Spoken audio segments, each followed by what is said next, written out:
You're watching the 420 Pace, found at 420pace.ca. Stay tuned. We'll be right back after this toke.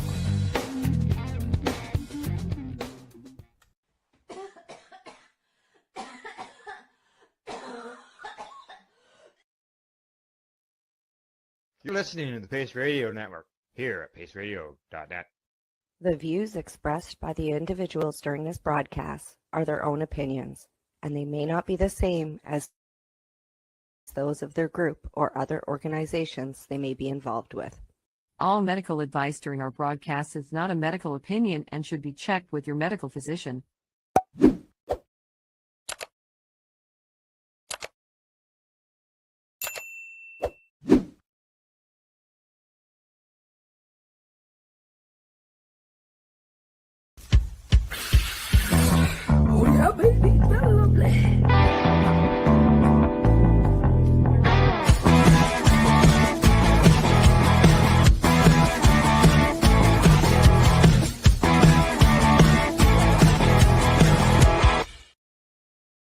Good morning, it's October the 27th, and welcome to Psychedelics and Cannabis Educational News. Good morning, Rev Cindy. How you doing? Good morning, Al. I'm really well. How about yourself? Not too bad, but I can tell you I'm going to be staying inside if it's going to stay as frosty as it was this morning for the whole day.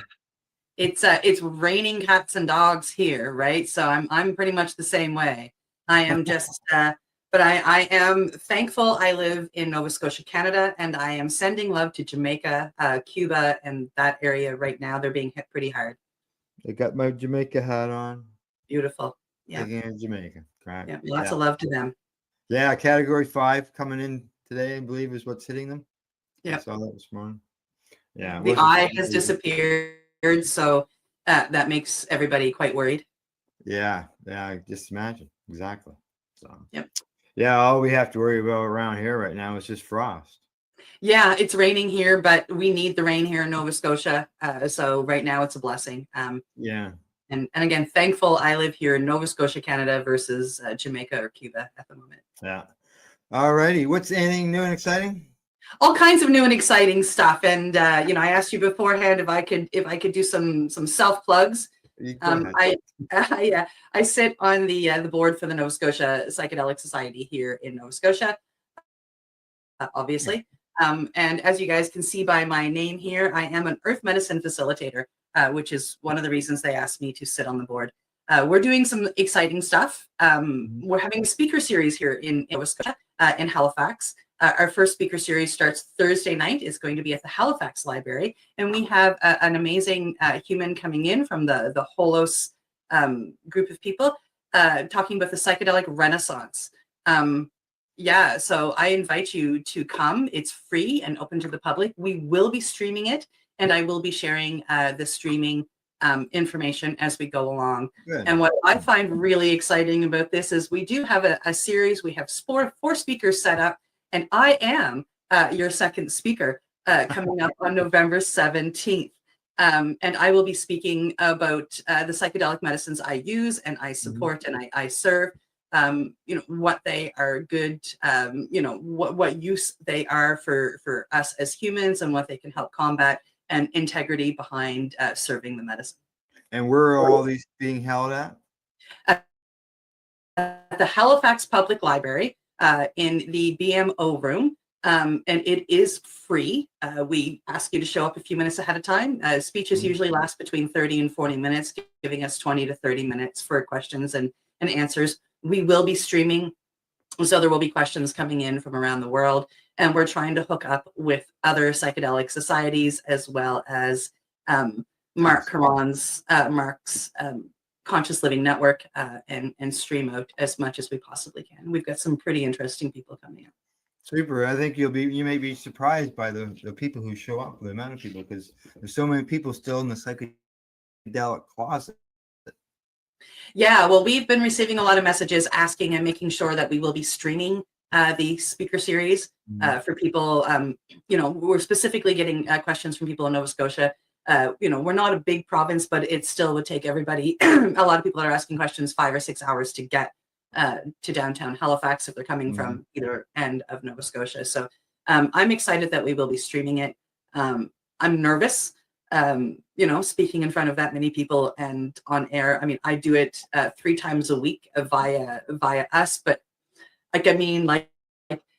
besides us sitting here, I don't have people sitting in front of me. So just the saying is, just imagine everybody being naked, and that way you'll put a smile on your face instead of being worried. Yeah, so it's really exciting. I am really excited to be part of it, and I'm really excited to promote it.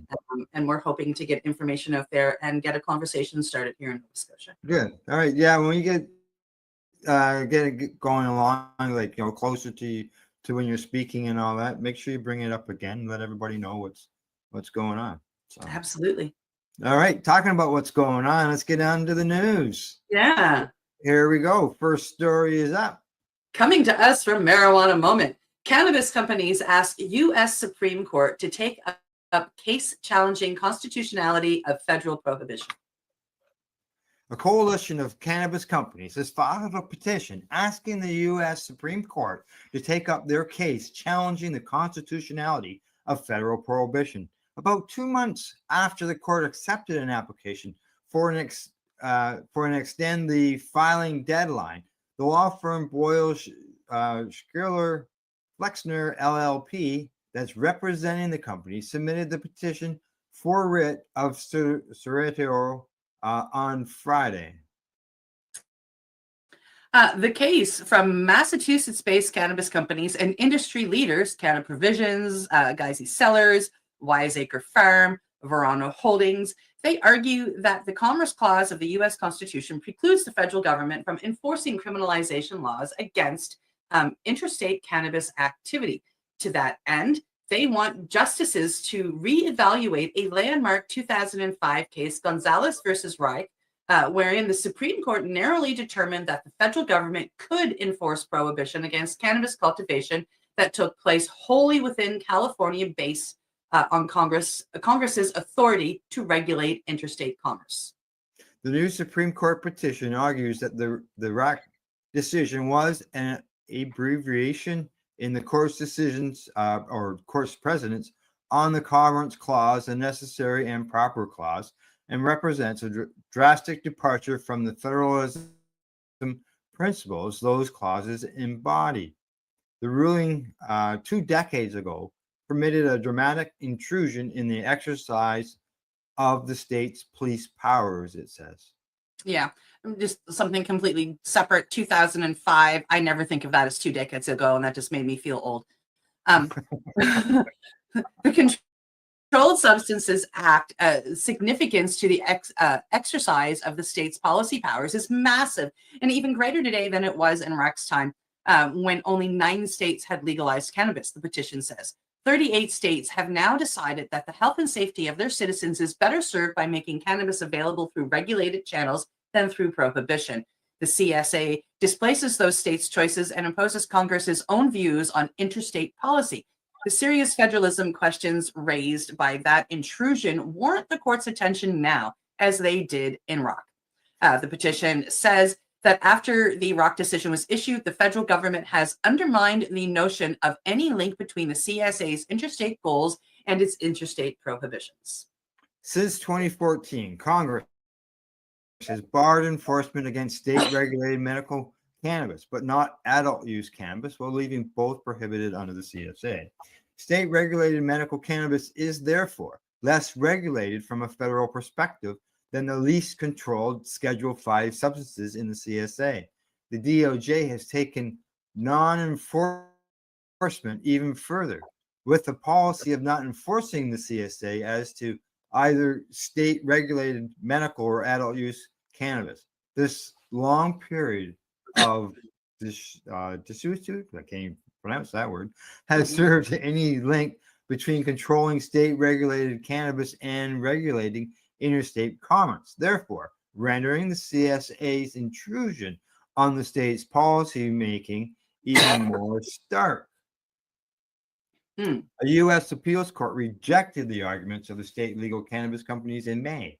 It was one of the latest blows to the high-profile lawsuit following a lower court's dismissal of the claims, but it's widely understood that the plaintiff's legal team has long intended the matter to end up before the 9 high court justices.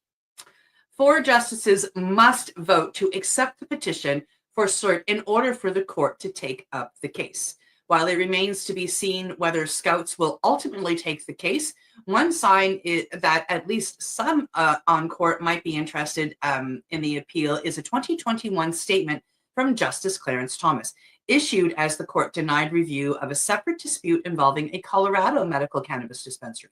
Thomas's comments at the time seemed to suggest it would be appropriate to revisit RUC, a move that could upend federal prohibition.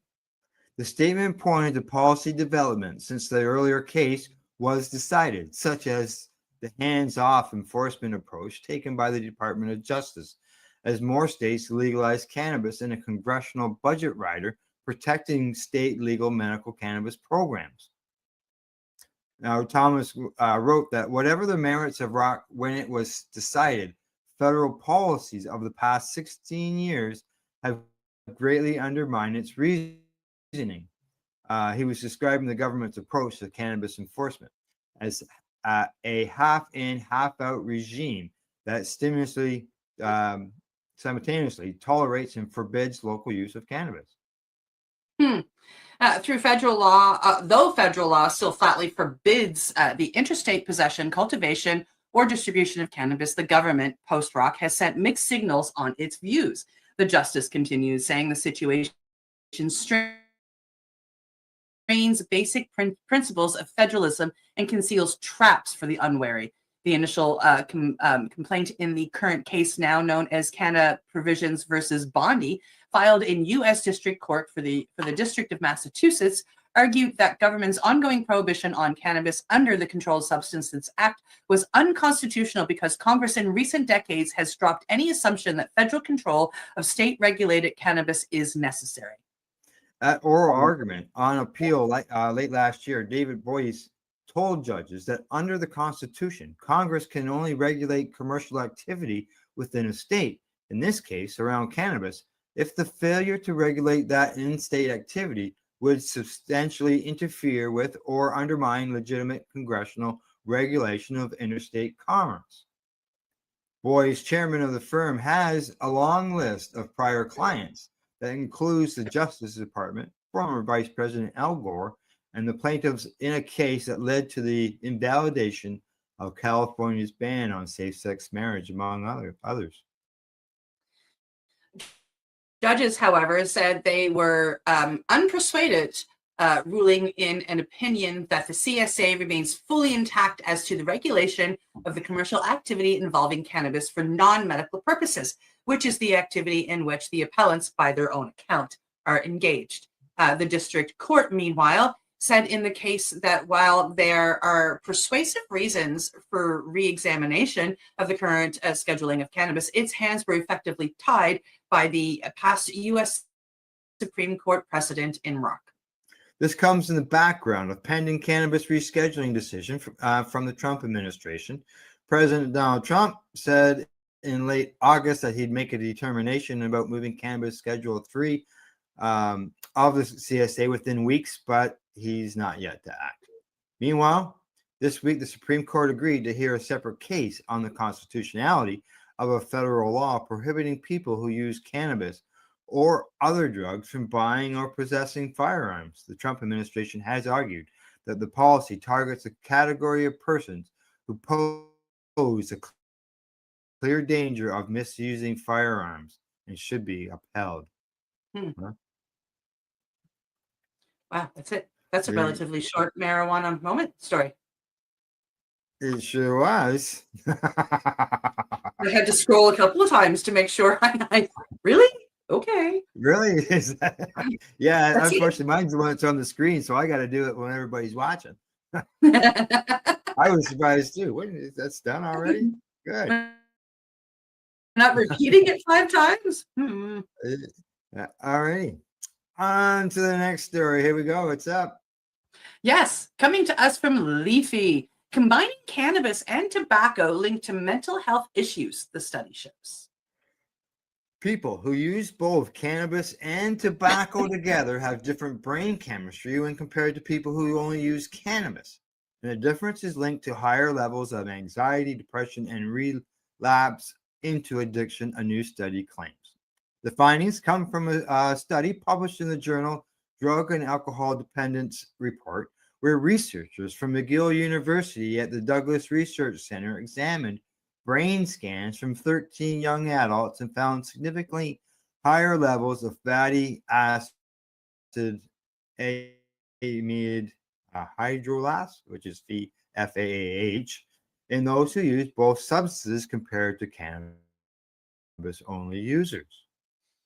FAAH is an enzyme that breaks down the endocannabinoid anandamide, often called the brain's bliss molecule, due to its role in mood regulation. Researchers used data taken from a previous study which analyzed the brains of 8 young adults who smoked cannabis only and 5 who co-used cannabis and tobacco. The cannabis-only group smoked an average of 1.5 grams per day and had been using cannabis for an average of 4.5 years. The co-using group smoked on average 1.3 grams of cannabis per day and smoked an average of 6 cigarettes per day with an average of 4.8 years of cannabis use, using a powerful, go ahead. Using a powerful positron emission tomography imaging tool and the radio tracer called CURB, researchers examined areas of the brain that contained overlapping nicotine and cannabinoid receptors. They found an imbalance in those who used tobacco and cannabis, which could result in less natural mood regulation and greater vulnerability to stress and relapse. Levels of FAAH were found to be significantly higher in those who co-used tobacco and cannabis, and higher levels of FAAH equal lower levels of anandamide.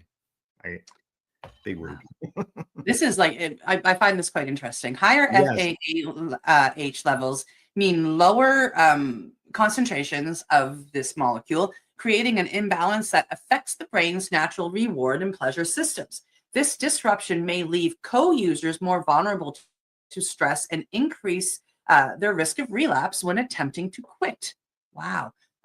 This mechanism, the study says, could help the reason why co-users of tobacco and cannabis tend to have greater difficulty giving up cannabis. Why wouldn't you just give up the tobacco instead? And experience more instances of depression and anxiety than those who use cannabis alone. This is the first evidence in humans of a molecular mechanism that may underlie people who use both cannabis and tobacco experience worse outcomes, says the lead author, Rachel Rabin, who's associate professor at McGill. Now, for those who don't know, I didn't mention earlier, McGill is in Montreal, McGill University.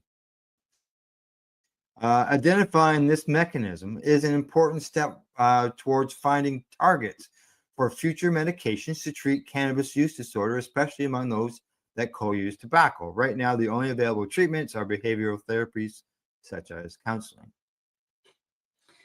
Or they could treat the addiction to the tobacco and all the chemicals that are in tobacco and leave the cannabis alone. That I didn't realize we were getting into that. That blows my mind. One of the drawbacks of the study, a result of collating the data from a previous study, was the absence of a tobacco smoking only control group. Researchers acknowledged this and plan further research, which will involve one as well as a cannabis only group and a cannabis and tobacco co-use group. I'm curious if when they talk about this, are we talking about people who smoke on a regular basis or people that only smoke with their joints or their bongs, right? Yeah, correct. You're talking about like poppers, for example. Like, poppers, or I mean, like, when I smoke cigarettes, I mean, like when I rolled my joints, I always had tobacco in there. So I'm wondering if they're talking about people who like roll with it only, or people that use it regularly and roll with it. Or they use people that said, they talked about cannabis only smokers, and then they talked about the cannabis and tobacco. They talked about how much they consumed. 1.3 grams average a day, and an average of 6 cigarettes. But I mean, yeah, I still want to know, like, are they smoking their cigarettes after their joints, or are they smoking their cigarettes in their joints? Well, I'm looking at people who smoke both tobacco and cannabis separately. That's the way I'm looking at it. Yeah. Yeah. The study claims to be the first to investigate differences in FAAH levels in the brain between people who use cannabis and people who co-use the two substances that are commonly combined. Co-author Romana Meisera, professor of psychiatry and director of the McGill Research Center for Cannabis, noted the strength of the findings. What surprised us was how strong the effect was and how different it was for those who only used cannabis compared to those who used both tobacco and cannabis. The researchers found significantly higher FAH levels in people who use both cannabis and tobacco compared to cannabis-only users, particularly in 2 key brain regions, the substantia nigra and cerebellum. The differences were substantial, with what researchers described as large effect areas. Importantly, the study showed that higher tobacco consumption was directly linked to higher FAAH levels in these brain areas, meaning the more cigarettes someone smoked, the higher their FAA levels. However, or FAAH levels. However, cannabis use alone showed no such relationship with FAAH levels, suggesting that tobacco is the driving factor behind the elevated enzyme actively in co-users. The results support previous research which identified a correlation between tobacco and cannabis co-use and poor mental health outcomes. A 2023 analysis of data from over 50,000 US citizens found that the risk of anxiety and depression doubled when cannabis and tobacco were used together. There you go. Now, in one of those paragraphs, it said here, meaning that more cigarettes someone smoked. So Yeah. I'm going to take that as people who just smoke cigarettes and smoke cannabis separately. Yeah. And so there you go. Yeah, I saw that headline yesterday and I thought, wow, what's this all about? Gotta look into that. So, okay, here we go. We'll just move along on to the next story. Did you have to say anything else to say? Anything else you want to say about the last one? There's a lot. Like I have been following these popper things that the young group is doing. And it's the physicalities that I've noticed with it. I mean, we know that cannabis is a medicine. We know that it goes into the lungs and it helps to open the lungs fully, and it helps us to breathe better.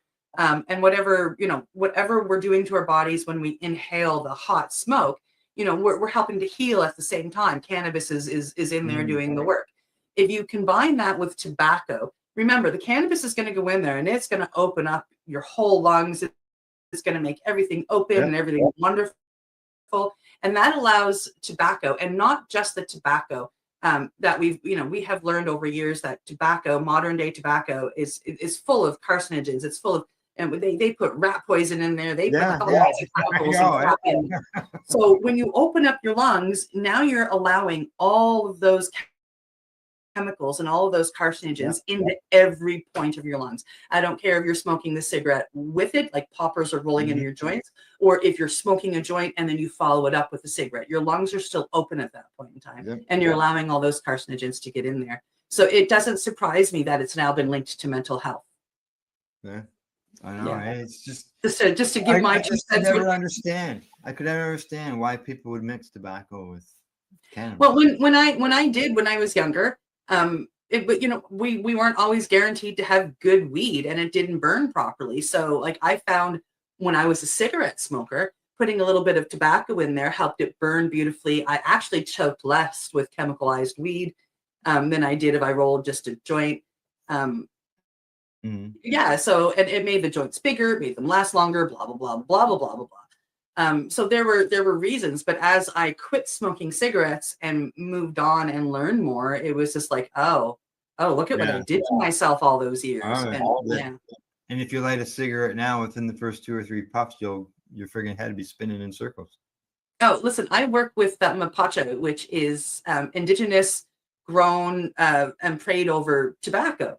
Now, Mhm. it has none of the chemicals in it. The only chemical in there is the nicotine. And I use that for smudging people in certain ceremonies. And man, and we don't inhale it because it's that strong.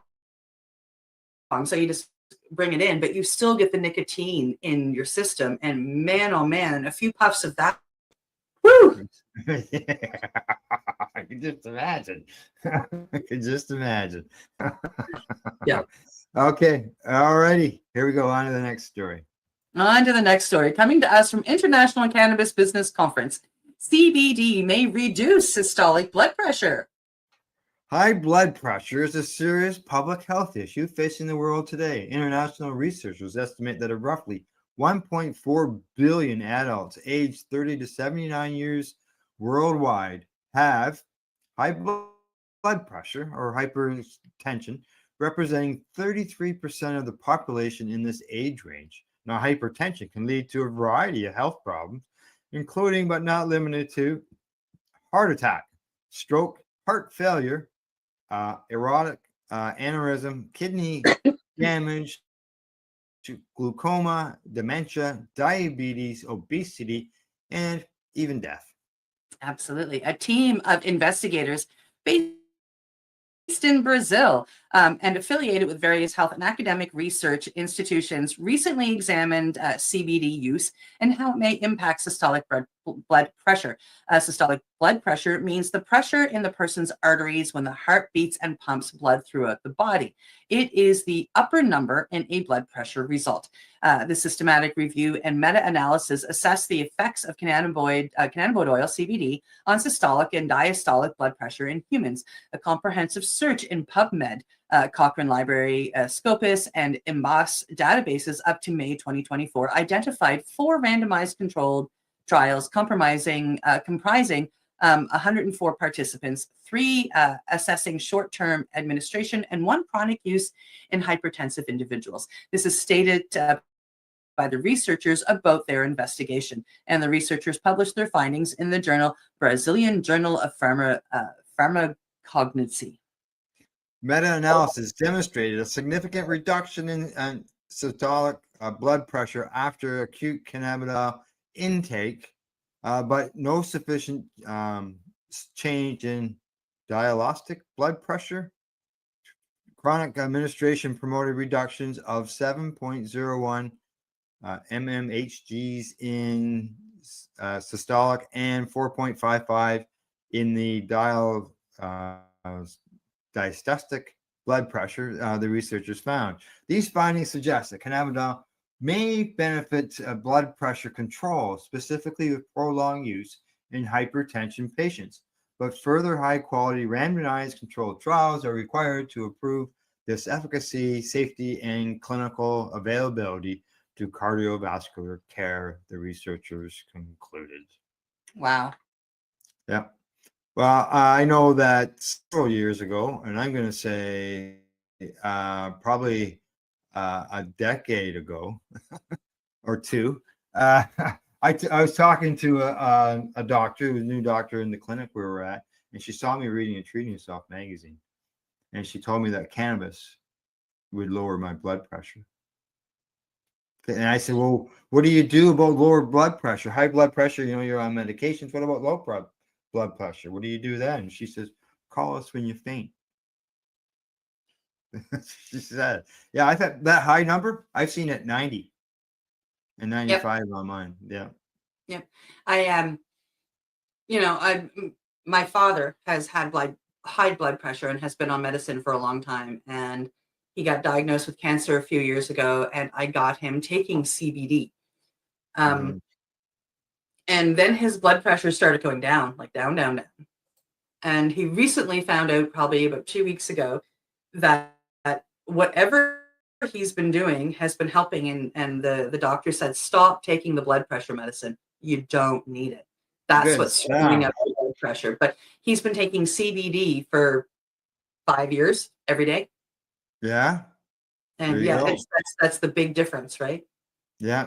The study, and you got a person that living in your house that says yes, that study's accurate. There you go. It's always good to see stuff like that. So, It is. all right, last story before we go to break. Yeah, coming to us from Mugglehead Magazine. Manitoba cannabis revenue growing at a faster pace than liquor sales. Manitoba residents have been spending an increasing amount of money on legal cannabis products. Revenue growth in the province's cannabis sector has been significantly outpacing alcohol sales and gambling. This was a key finding of the latest annual report from the Manitoba Liquor and Lotteries. Therein, the provincial Crown Corporation reported a $16.5 million or a 10.7% year-over-year increase in cannabis revenue between March the 31st, 2024 to the end of the first quarter of this year. That total came to $170 million during the 12 months. Alcohol only yielded $14.24 million more, while casinos generated $11 million more than the previous fiscal year. Sorry, Cindy. So no, that's okay. The province Crown Corporation reported 16.5 million year-to-year increase compared to 14.2. So I mean that's still close, but we're beating it by over 2 million, and Correct. only 11 million for the casinos, which is pretty. Like, I mean, we're doing good. These things are growing as fast, and that means that the natural medicine is doing what it needs to do. Exactly. While alcohol continues to be the top revenue generator for Manitoba for now, pulling in 888 million during the period, the latest data has shown that cannabis's popularity is growing significantly faster than booze and gambling. This boost of reefer revenue, I love it, was largely fueled by purchases of extracts and flower. It can be significantly credited to a greater number of stores throughout the province. Extract sales rose by 19.6% year over year to 59.8 million, while flower generated almost 66 million of the total. As of March the 31st, there were 229 dispensaries in Manitoba, 24 more than the previous year. There you go. Nice. Okay, Go Manitoba. One thing that I will say here, like we've got our cannabis dispensaries or in the back closets of our liquor stores. And I stopped in this morning when I was out running around just to get a few pre-rolls because I've got people coming this afternoon and I didn't want to waste time rolling. I just wanted some pre-rolls and I was out. So I stopped into the liquor store, which is just up the road from me, and go back to the cannabis closet. And I went back. So two things I noticed when I was there. The liquor store, which is usually overly full, they usually have all the shelves full right back to the back, especially this time of year, getting ready to come into November, blah, blah, blah. And then they usually have all kinds of things piled in boxes all around the store. That store was virtually empty. Like the shelves were not full and there was nothing piled on the floor. Absolutely nothing. There was one person working in the entire liquor store, no customers. I get back to the cannabis closet. There's 3 people working and a lineup of customers. That's good news. That's good news. That was beautiful as far as I'm concerned. I was talking with one lady who's the manager of the local liquor store, actually, and she says, "You want to know what ice?" Because we were talking about how alcoholics, recovered alcoholics now have to go past this and blah blah blah. She goes, "You know what?" She goes, "Give it 5 years." She goes, "I see this being the cannabis side, and we'll stick booze in the back of the closet." And I'm like, your word, your lips to creators' ears. Here's hoping. Yeah, that'd be an interesting change, wouldn't it? Yeah, a few years later, we've had our store here for about 2 years. So 2 years later, and you can see the beginning of her prediction actually happen. Yeah, Pretty cool. Pretty cool. Yeah. Exactly. All right, we've got to go. It's medication time. We're right back. You're watching Psychedelics and Cannabis Educational News. We are people advocating cannabis education here at paceradio.net. Limestone City Hydroponics is Kingston, Ontario's hydroponics shop. Take your growing to the next level and create the optimal environment with a tent kit, or maximize your yield with an ebb and flow flood table kit. Either way, Limestone City Hydroponics has more sizes and options to fit your needs. Are you looking for the power of the sun that adapts to your budget? Then look no further, as they have professional grow lighting. They have indoor grow systems that are easy and cost effective, with many options to fit your living space and lifestyle. Cultivate your growing potential. We have everything you need to succeed. And if you can't make it to the store, they offer local delivery to the greater Kingston area. Remember, when you're looking for experts to help you grow, then look no further than the locally owned Limestone City Hydroponics, 105 Sunderland Drive in Kingston, Ontario. Call them at 613-548-0420. Rerolled Saturdays. Check it out. Nothing but non-stop cannabis and psychedelic programming. Find it at 420.ca.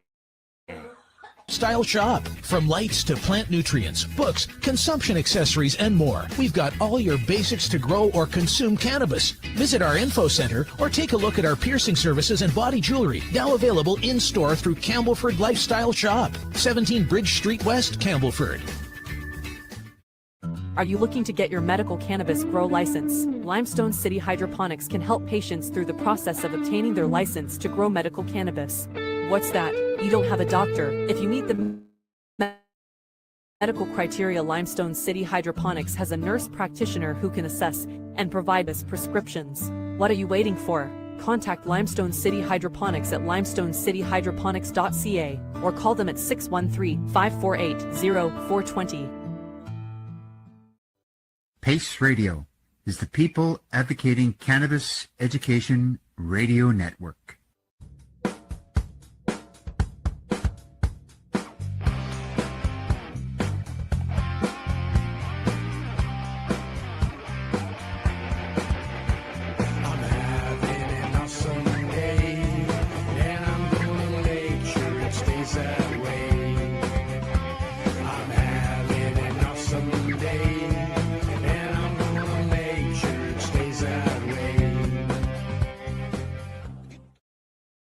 You're listening to the Pace Radio Network here at paceradio.net. Hey, we're back, or I'm back. I see Cindy's not. You're watching Psychedelics and Cannabis Educational News. We're live here at paceradio.net and 420pace.ca. But I'm not sure where Cindy is. Cindy's here. Cindy's here. Cindy took so long coming back. That's her fault. My apologies. Hey, it happens occasionally, right? It does. You know, if we weren't live, I'd just edit it out. Nobody would know any difference, right? And nobody would know. But we're live, so y'all get to see me return from getting a drink of water. Yeah. You get the bloopers as well as the news. Yeah, all in one. All in one, exactly. All in one. Okay, here we go. Yeah, coming to us from Marijuana Moment. Ohio Health Agency grants $400,000 to fund psychedelics education and training for first responders, doctors, and more. That's fantastic. An Ohio Health Agency providing a state university with $400,000 grant to educate first responders, law enforcement, emergency departments, and behavior specialists about how to deal with potential adverse psychedelics experiences as more people use the substances for medical or recreational purposes. Amid the expanding psychedelic reform movement, there's been an increased attention to the possible health effects or benefits of substances like psilocybin and ibogaine, but only a handful of states allow for the regulated use of certain psychedelics, typically in medically supervised settings. Ohio is not among those states yet, but Ohio State University is now launching its psychedelic emergency, acute, and continuing care education PEACE initiative. With nearly $500,000 of funding from the State Department of Behavioral Health's SOAR Innovation Grant Program. People have started to learn about the benefits of psychedelics, while at the same time, the federal government categorizes these as controlled substances. This is coming from Stacey Armstrong, who's the Associate Director of the OSU's Center for Psychedelic Medicine Research and Education. And she said this in a press release last week. And she says, with the promising outcomes of clinical trials, there has been an explosion of information, but the information has been limited in addressing adverse experiences and harm reduction.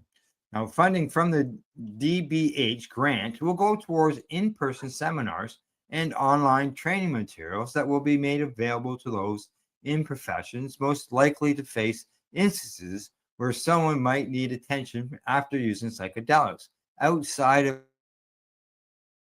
a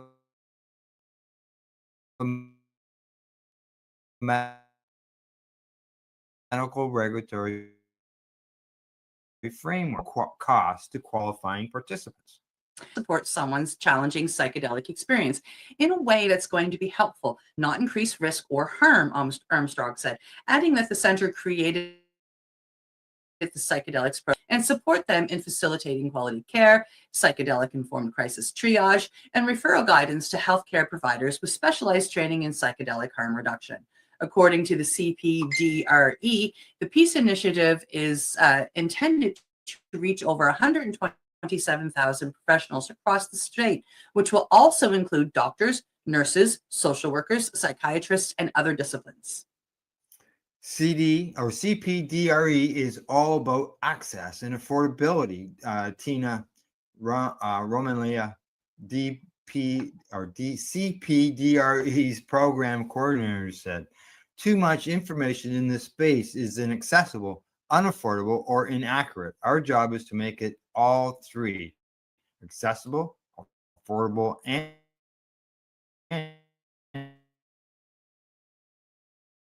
accurate." Yeah. With funding now secure, created this content, but its value depends on reaching the people who need it.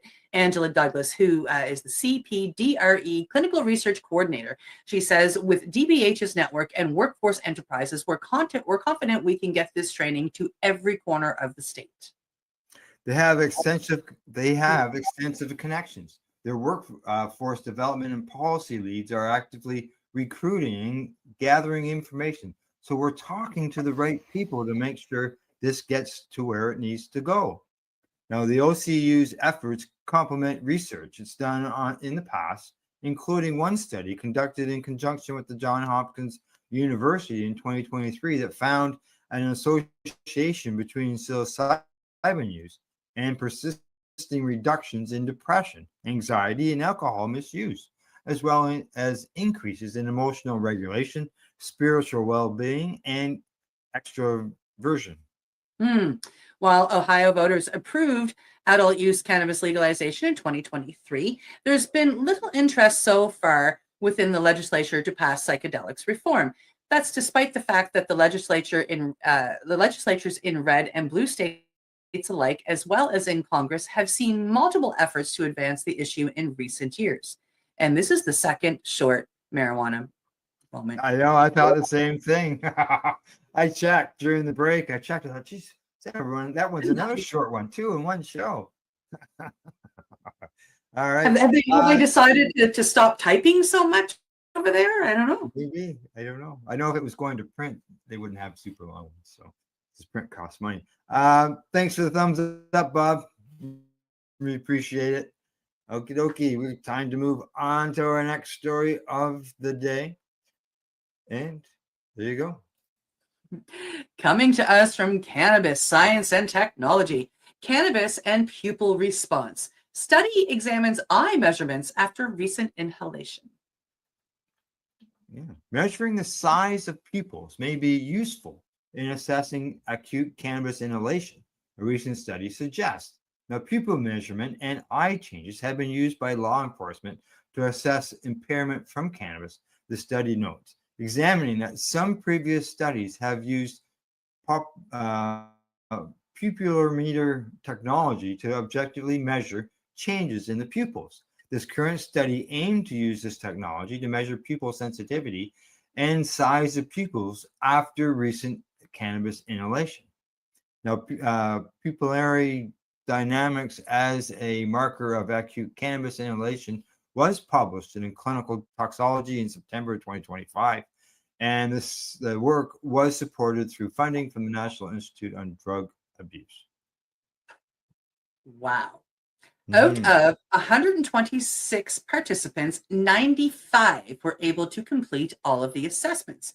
The participants inhaled cannabis as often as desired, and after 15 minutes, their pupils were measured using the NeuroOptics PLR 3000.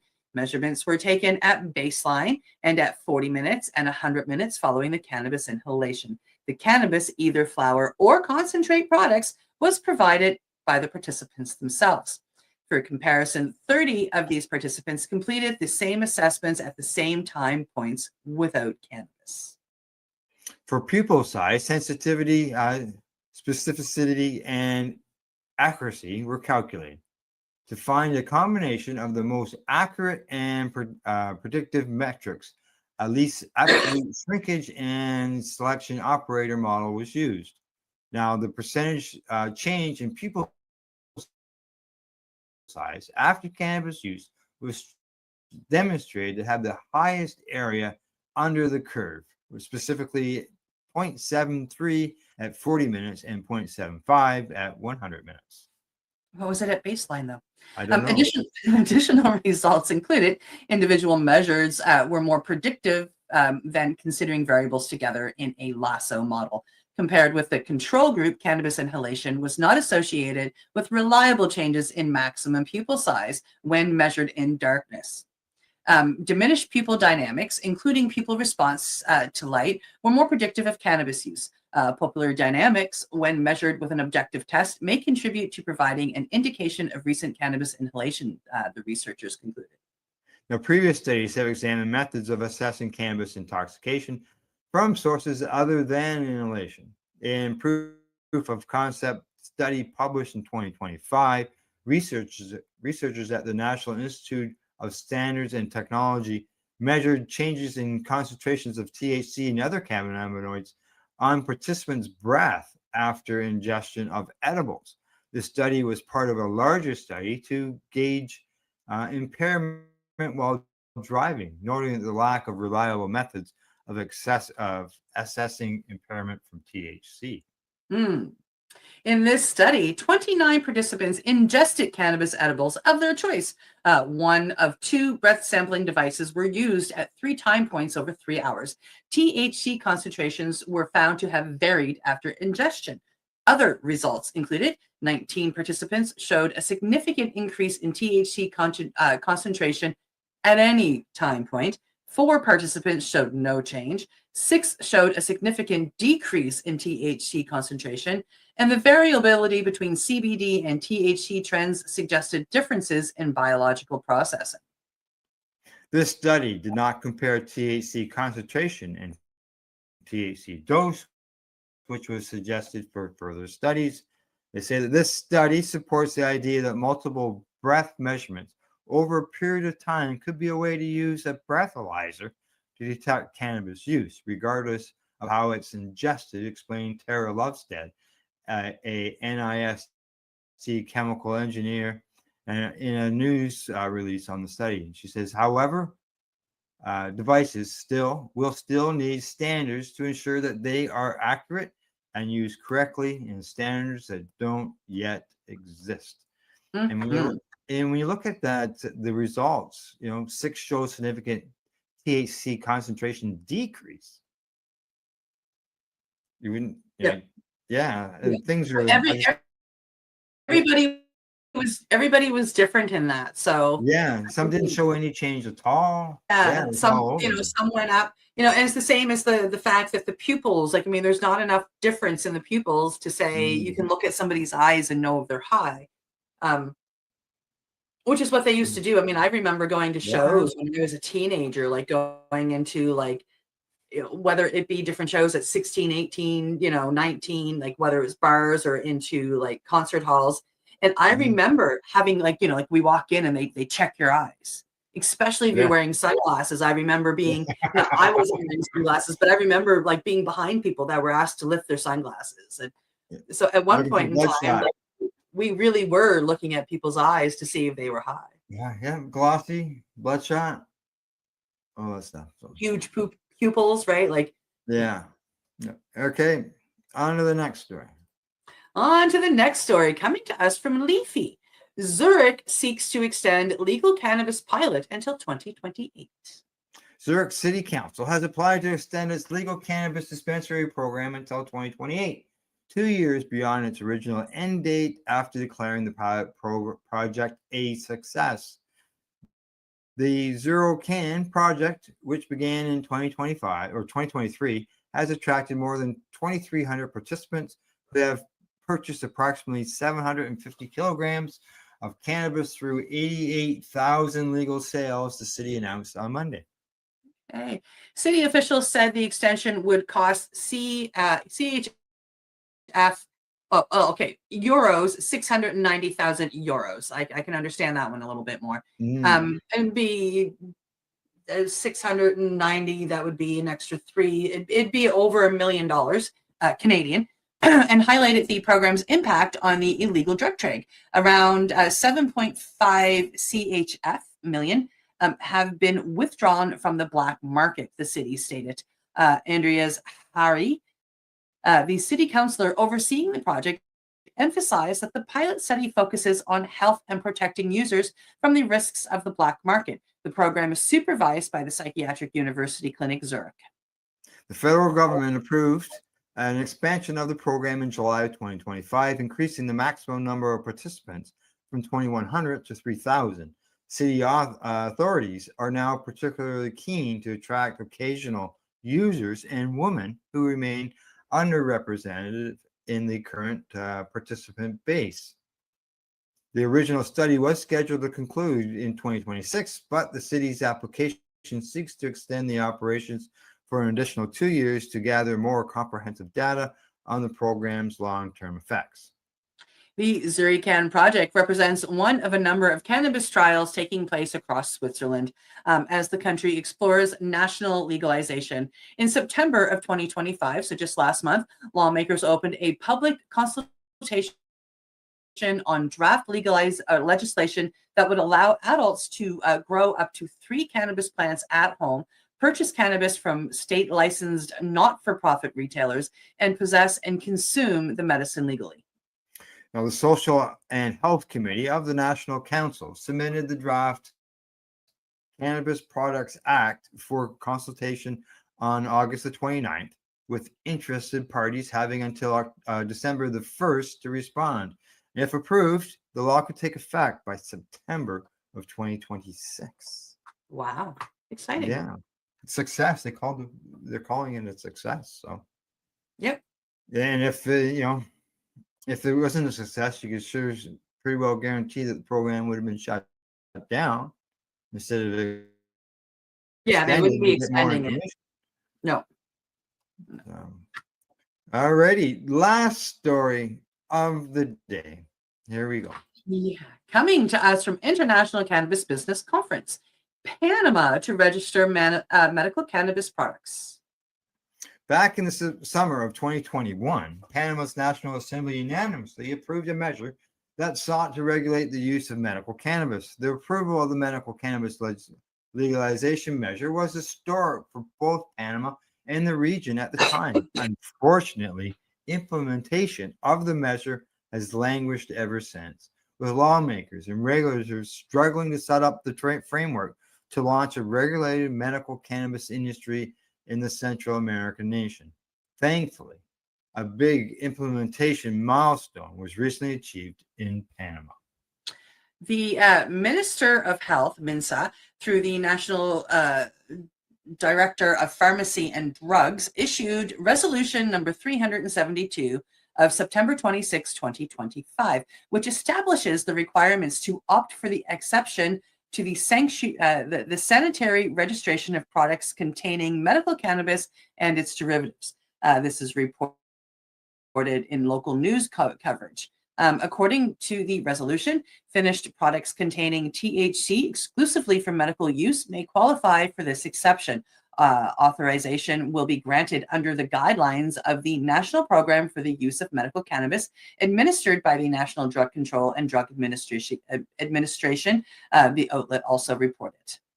Now, in January 2024, Panama's government approved medical cannabis manufacturing licenses for 7 companies. However, just because those companies were granted licenses to produce products, there still needed to be regulations in place to register finished products before they can be sold in the emerging legal market. Currently, banking, commerce, and tourism are major sectors in Panama's economy. A significant contributor to Panama's economy is the Panama Canal, with the canal making Panama a major player in international trade and logistics.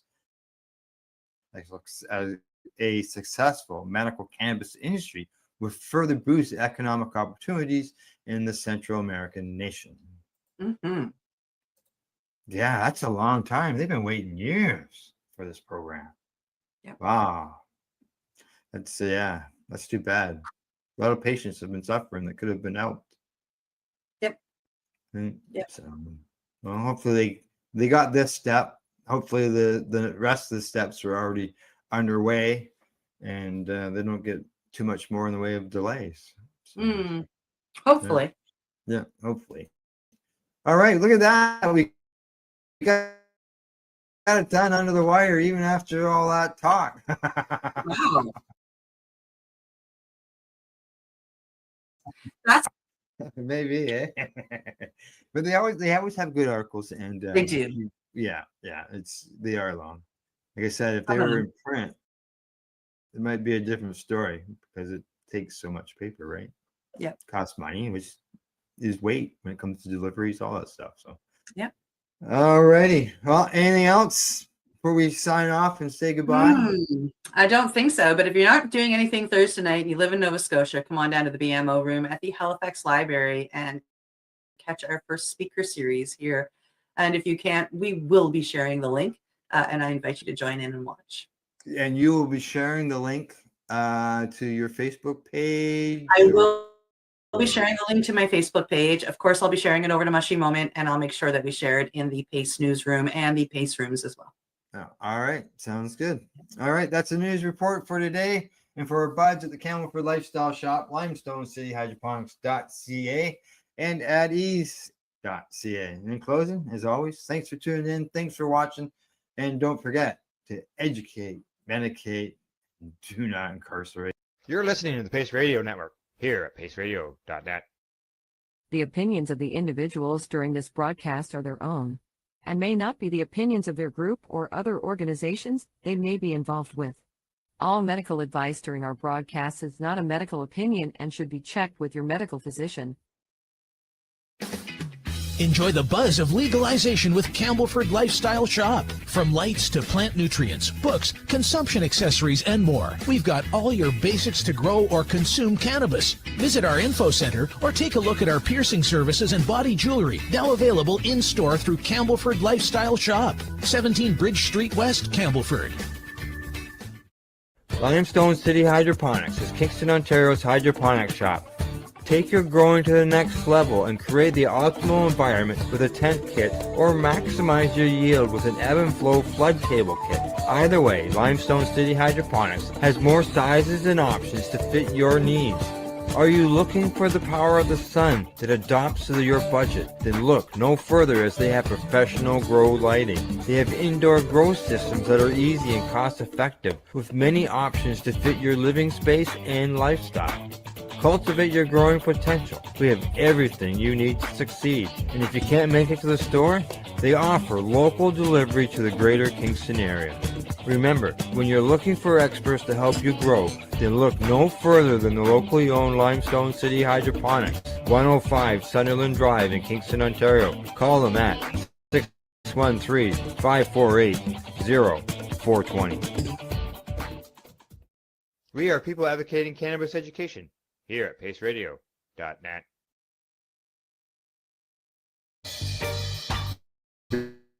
You're watching the 420 Pace, found at 420pace.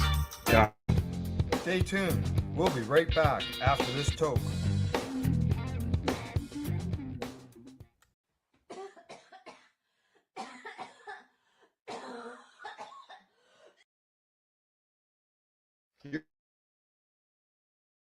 You're listening to the Pace Radio Network at paceradio.net.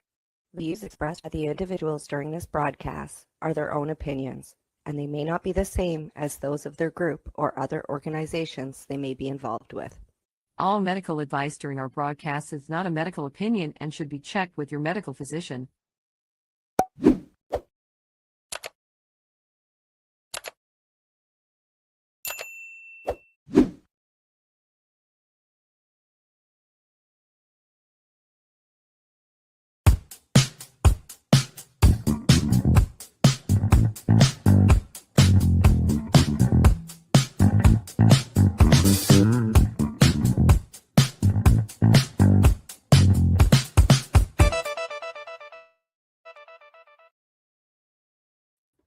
Good day and welcome to the Mushy Moment for Tuesday, October 28th, 2025.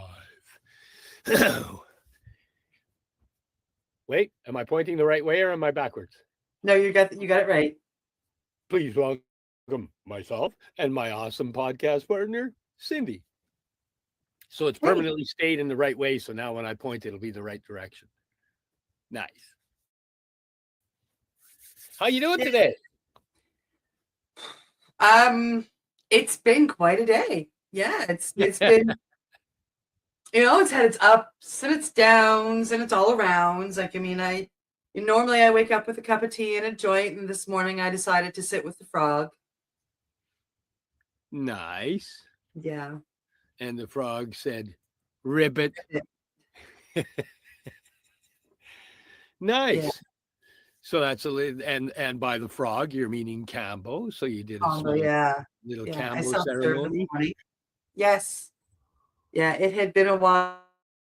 And, you've got to keep, when you serve these medicines, you've got to keep your relationship up with them. So within that, I sat with Combo today. Nice. And how did that go? Really, really well. I've only ever had one other experience like this morning. You were there for that one when Magda came and served us there in Vancouver a couple of years ago now. And I shook. And that's really what this morning was all about, was like I shook.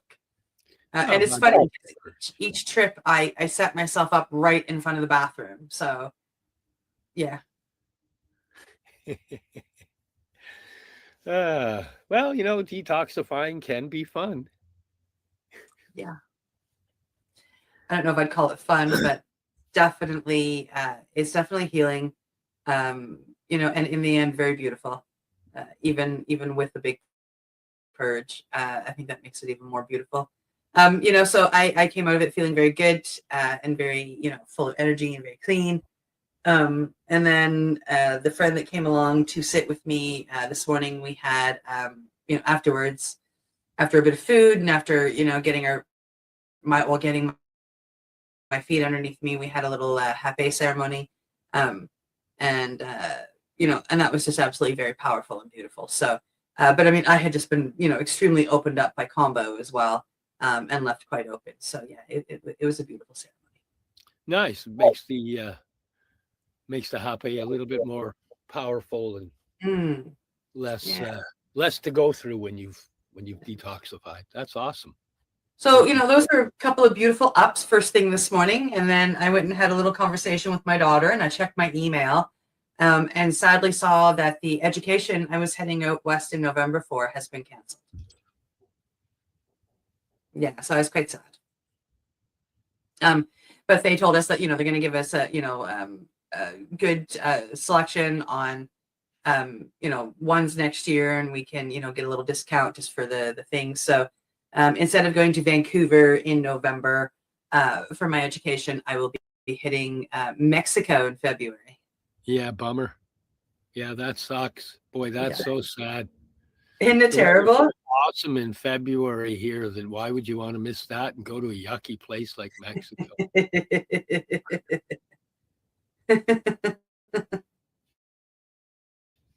Yes. Wow. So yeah, it's and that was a backup. So yeah, it's been a great day, and I got visits with family, and I got to see one of my grandchildren, and so now I get to sit here with you for the next hour, and then I have a beautiful ceremony planned for this evening. So it's been a pretty wonderful day. That's you're rocking it already. Yeah, I'm trying, working hard. Yeah, I got up a little bit early. My puppy decided it was, it was a good time to get up. My buddy Al's been wanting me to stop by the last couple of days for a coffee. So I got there early and showed up and had a coffee and chatted with my buddy Al. And he's a massively awesome dude. His wife is in a home with dementia right now, and he's loving her through an incredibly hard time for people to go through, and watching the strength in his heart, love that those two share. And every day he shows up, every day he's getting ready to go and share his love with her. And I just got to keep telling him that that's what fairy tales are made of. That's a love that fairy tales are made of. Mm-hmm. It's such a beautiful thing to see that type of love in play. It's absolutely awesome. And then I took Chica for a walk, and while I was walking her, I went down a pathway that had a whole bunch of beautiful amanitas growing. Oh. So I had to tap the tops on them so that they could spore, and then on some of the nicer ones, I had to pop the tops off and take them with me, because of course they are awesome medicine. If you cure them up correctly, they serve a beautiful purpose in the healing world. Yeah. They help me sleep through the night. They help me with pain. They're just a great help if used properly. And if not, well, they'll help you purge. Oh yeah. They're not ones you should necessarily go and eat raw. No. No, you should cure them properly. It makes it easier on the human body to use them for sure. Yeah, they have a poison in them when they're raw, and curing them properly converts that over so that it becomes a medicine. But you sit there and munch them down raw. Yeah, there's people get sick on them. There's people end up in the hospital on them. Yeah, you just don't want to be doing that. Well, I don't anyway. But it's awesome because it's just every time you see a little patch of them, it's just the only thing missing is the fairy or the gnome. It's just awesome little magic gnome gardens. Or the frog and the toad. With a gnome hat. I've got a very relaxed orange lump of a cat on my lap. Nice. Yeah. Nice. I have a dog that keeps telling me she wants to do things and go places, and that sitting down talking to screens is just not what I should be doing. No. A lot of times it's very correct. It's much better to be walking the dog park and letting her run while I'm observing and interacting and spending time with nature and reality, rather than spending time with virtual. It's virtually reality. Uh-huh.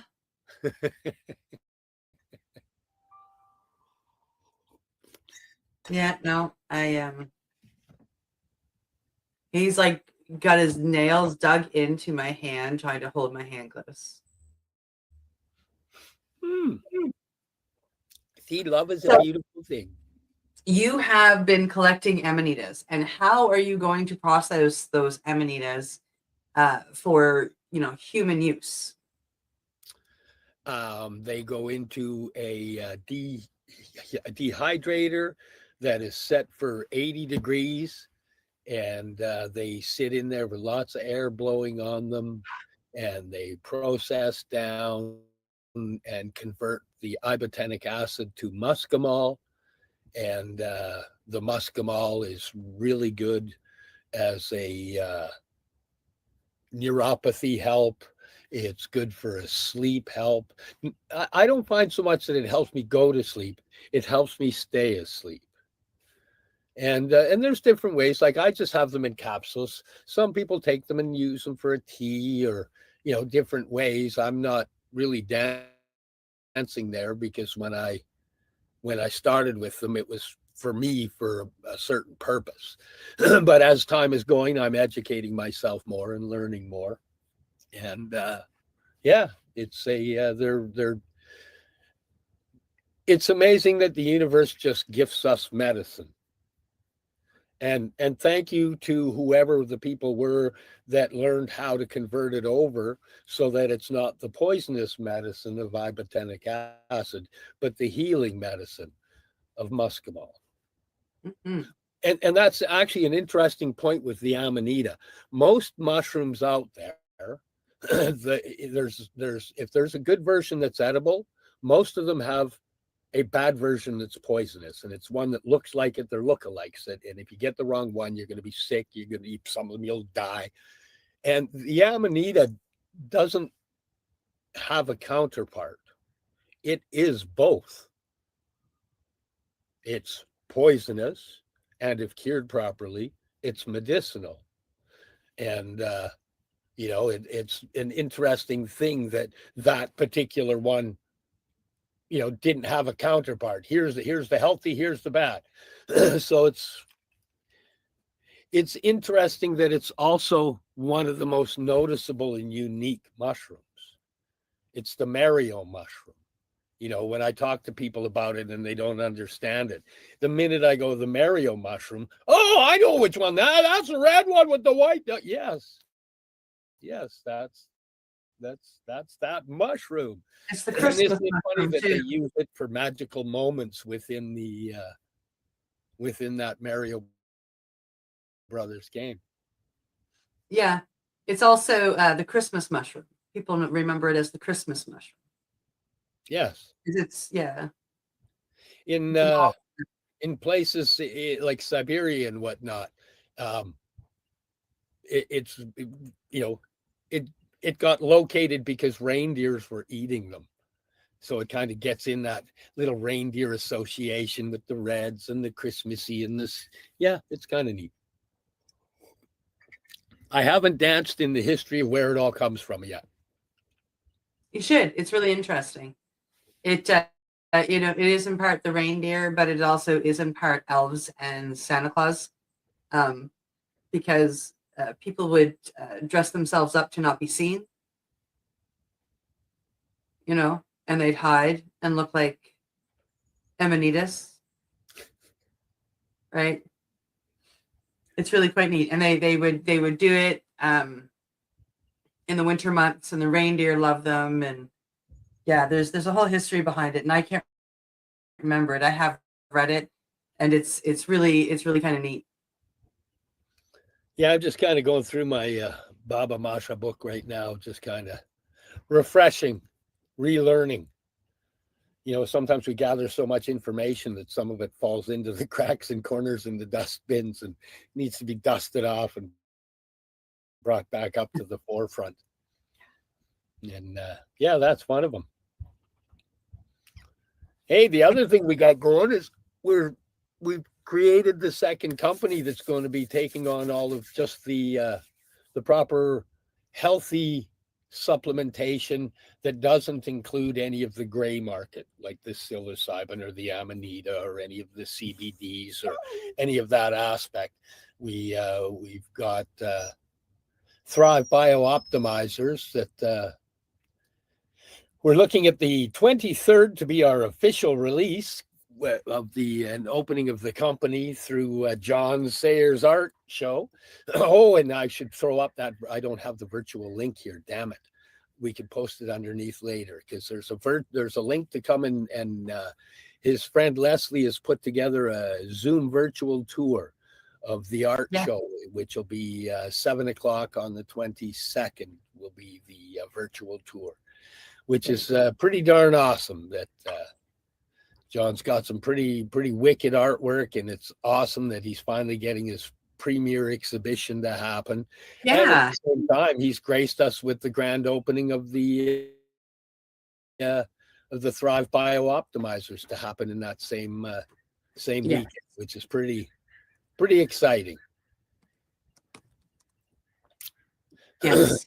Yeah. I'm just looking to see if I can find that virtual tour. That's all. Oh, okay. Yeah, I should have it somewhere here. Hang on. Can I just drop something in on there? You might be able to, yeah. Let me see if I can. I hear Chica. I hear you, Chica. Hello. Hang on. If I go open that up, hang on. Yeah, I copy invitation link. Now if I go back here and I go to here, I can go paste and enter.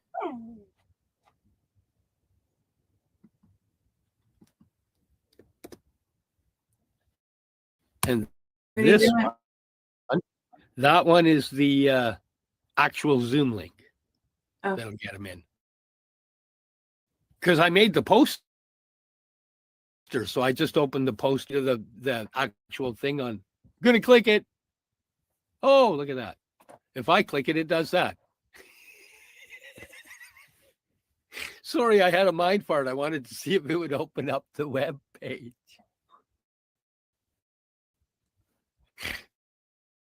No, but it'll put it right on the screen. Well, and you should do that. There it is. And a special thanks to Leslie Hodson for putting that all together. That's Absolutely. I'm pretty excited. So's John. It's a pretty big deal actually to finally have a your premiere showing, your premiere exhibition of all of your art. That's wow.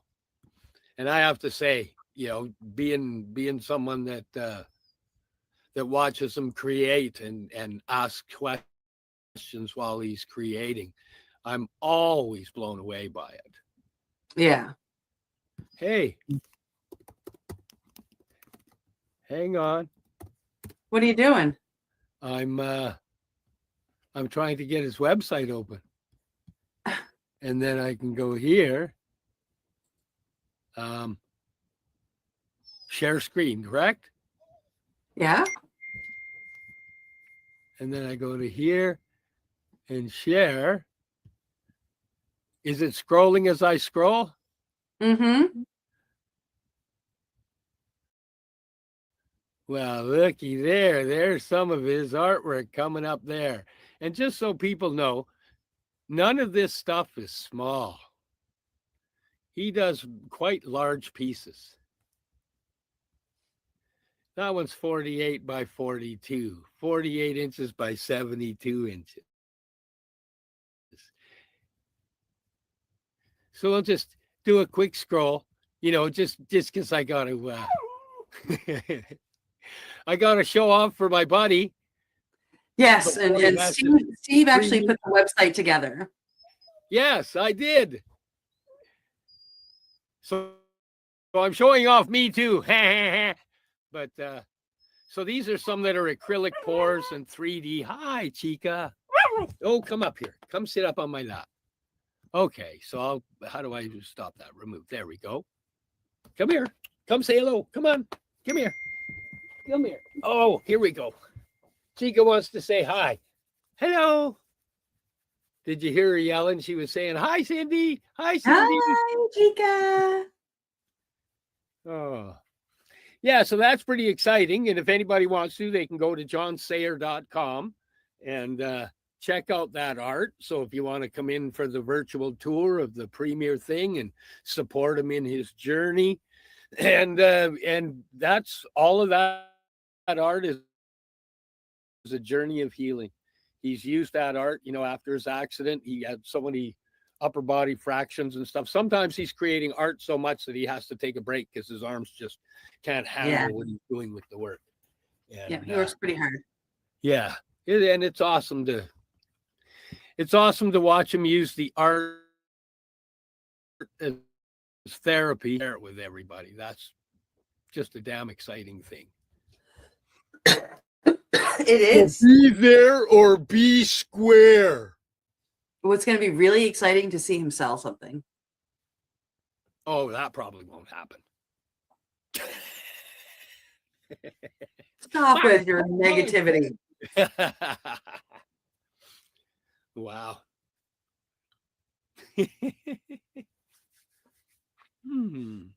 My Let's cat. see, what new and exciting things have we got going on in the world today? There was something about some Blue Jays that flew 18 rounds of basketball or something?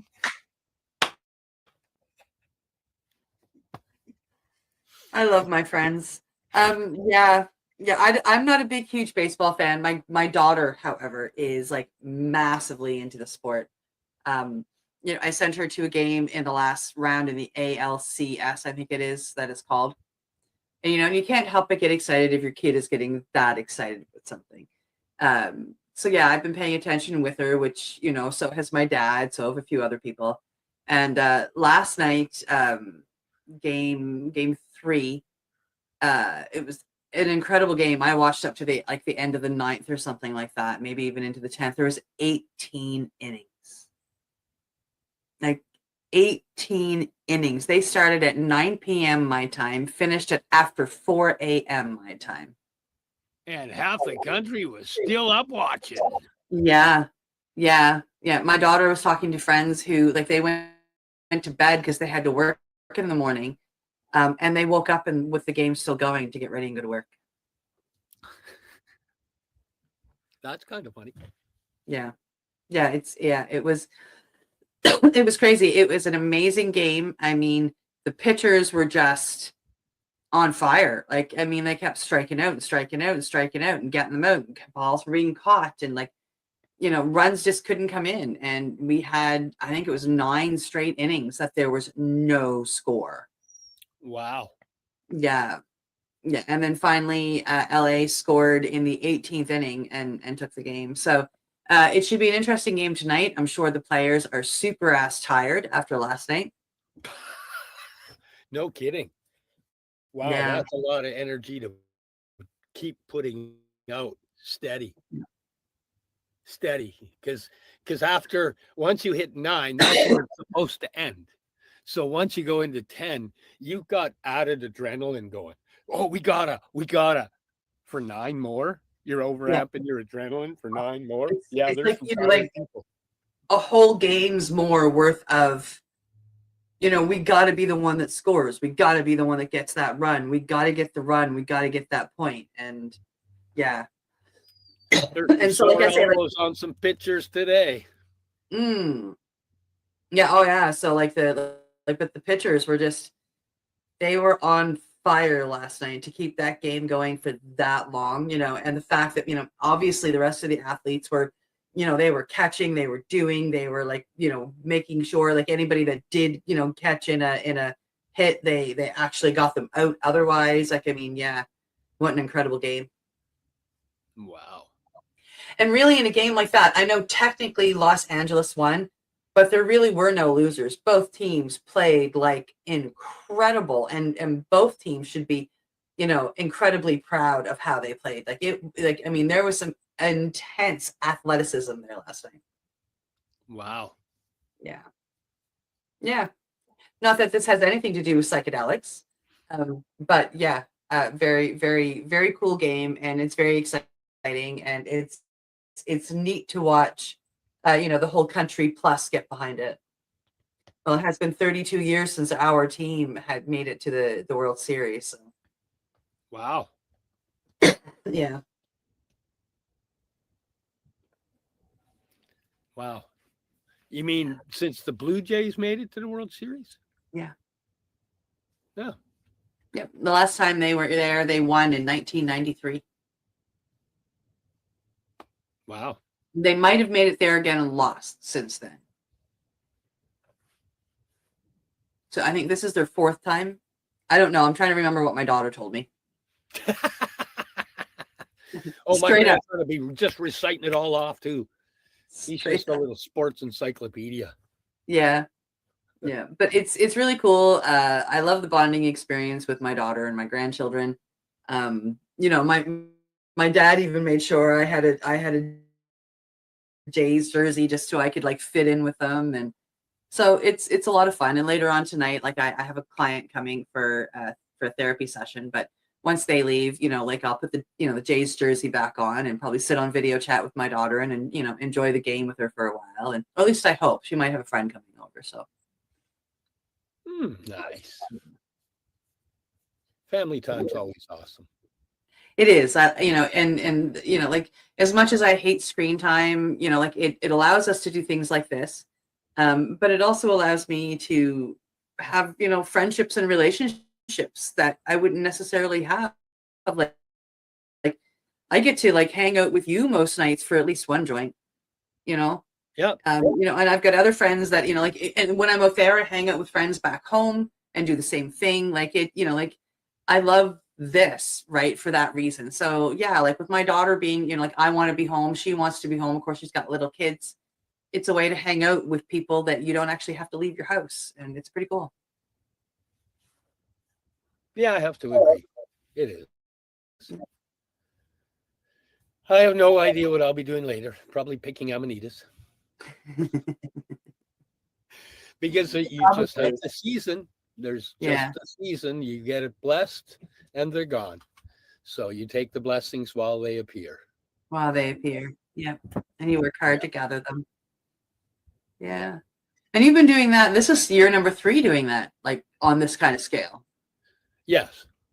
It's actually 5 years. The first year I wrecked everyone that I picked.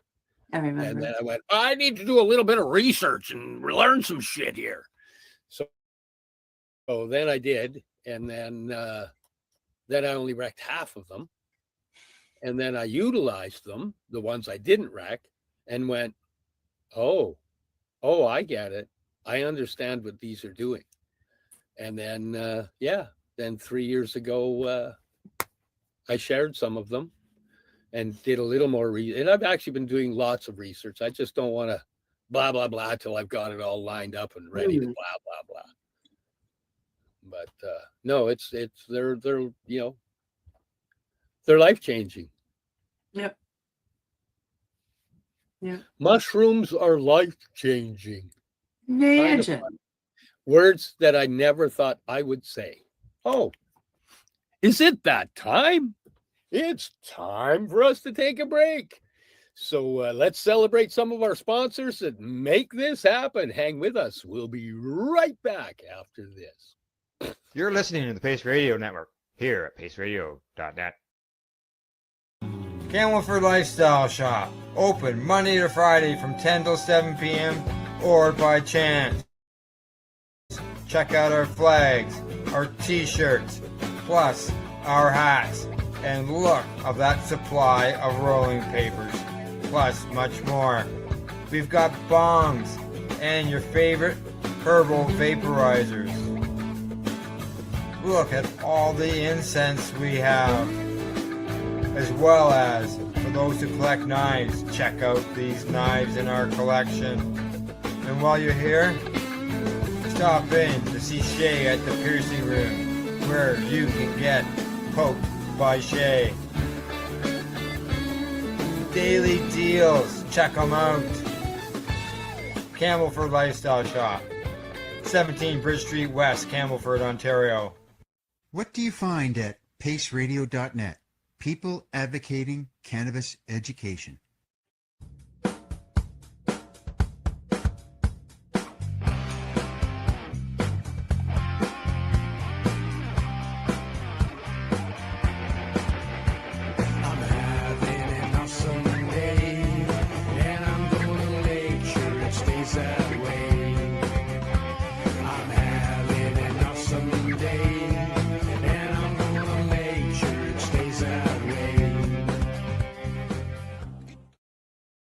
Limestone City Hydroponics is Kingston, Ontario's hydroponics shop. Take your growing to the next level and create the optimal environment with a tent kit, or maximize your yield with an ebb and flow flood table kit. Either way, Limestone City Hydroponics has more sizes and options to fit your needs. Are you looking for the power of the sun that adapts to your budget? Then look no further, as they have professional grow lighting. They have indoor grow systems that are easy and cost effective, with many options to fit your living space and lifestyle. Cultivate your growing potential. We have everything you need to succeed. And if you can't make it to the store, they offer local delivery to the greater Kingston area. Remember, when you're looking for experts to help you grow, then look no further than the locally owned Limestone City Hydroponics, 105 Sunderland Drive in Kingston, Ontario. Call them at 613-548-0420. Rerolled Saturdays. Check it out. Nothing but non-stop cannabis and psychedelic programming. Find it at 420pace.ca. You're listening to the Pace Radio Network here at paceradio.net. And welcome back to the Mushy Moment for Tuesday, October 28th. I'm here with my awesome co-host, Rev Cindy. It's funny, I slowly bring my finger up and check just to make sure. Oh, yeah, That's funny. Now it's raining. Yucky. Is she still pushing? Oh, yeah, she's over here. Wine, let me out, let me out. I want to go chase some bunnies around the yard. I promise I won't grab them. I just want to chase them. And then as soon as my back is turned, off she goes running down the road to go hang out with the other dogs down a few yards. Because she's a cheesy little muffin.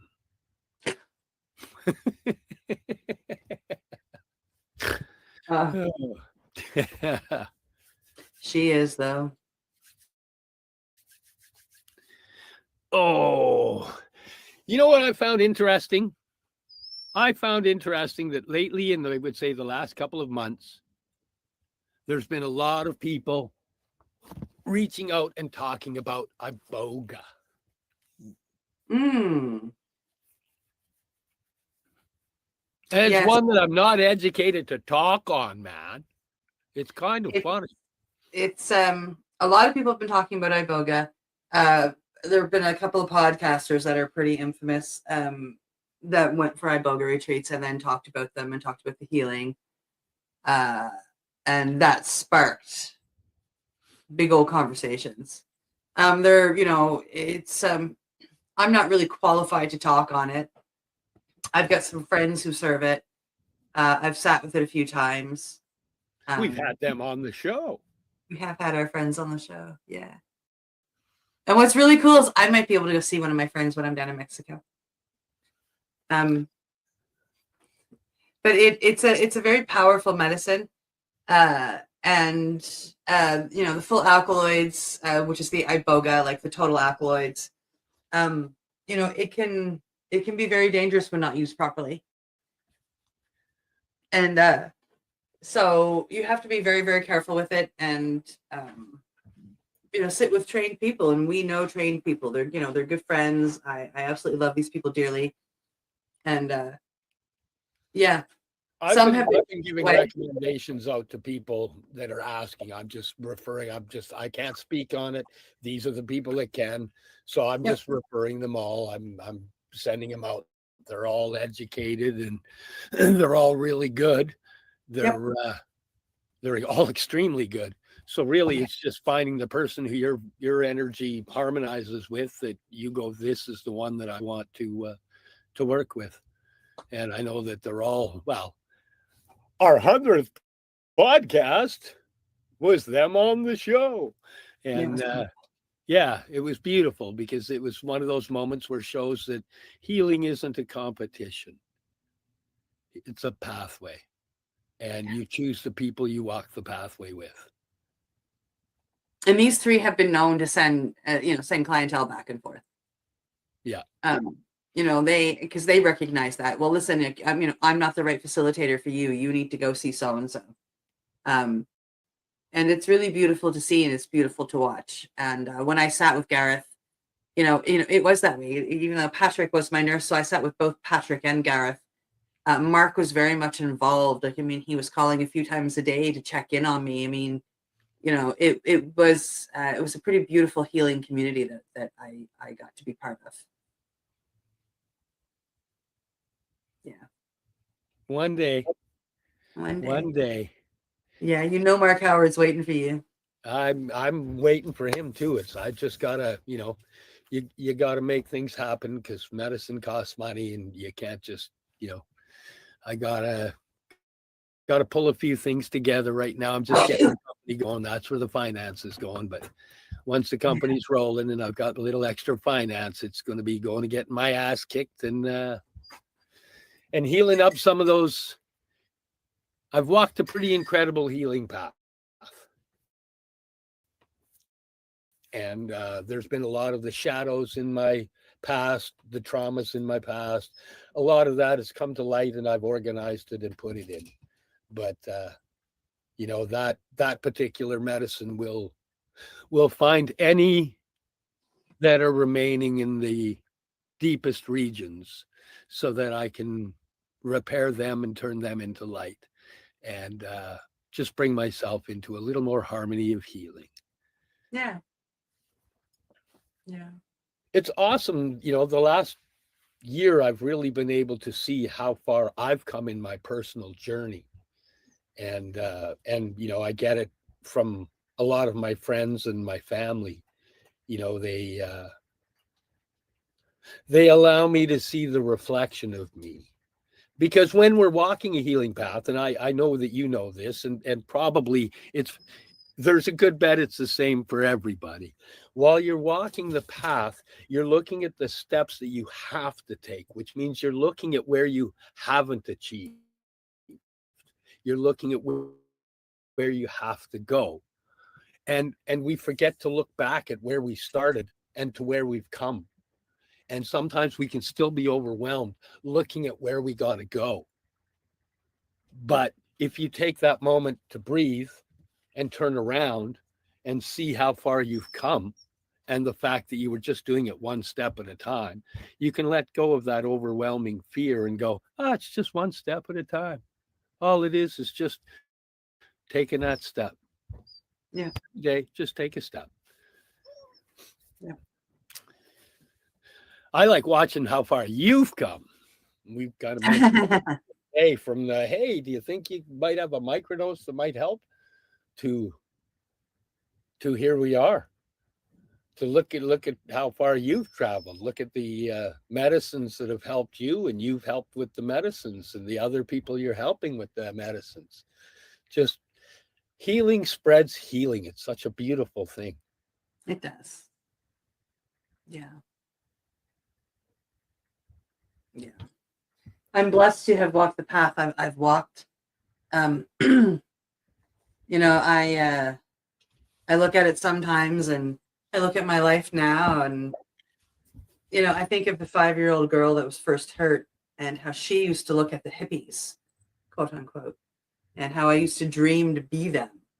You know, healing with natural medicines and enjoying life. And you know, I was sitting with a friend last night and this morning who helped me do the combo.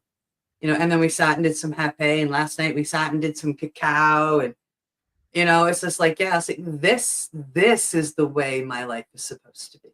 You know, I'm here now. You know, and I've been given permissions to help other people and use what I've learned to help other people. You know, and I have walked through a lot of fires.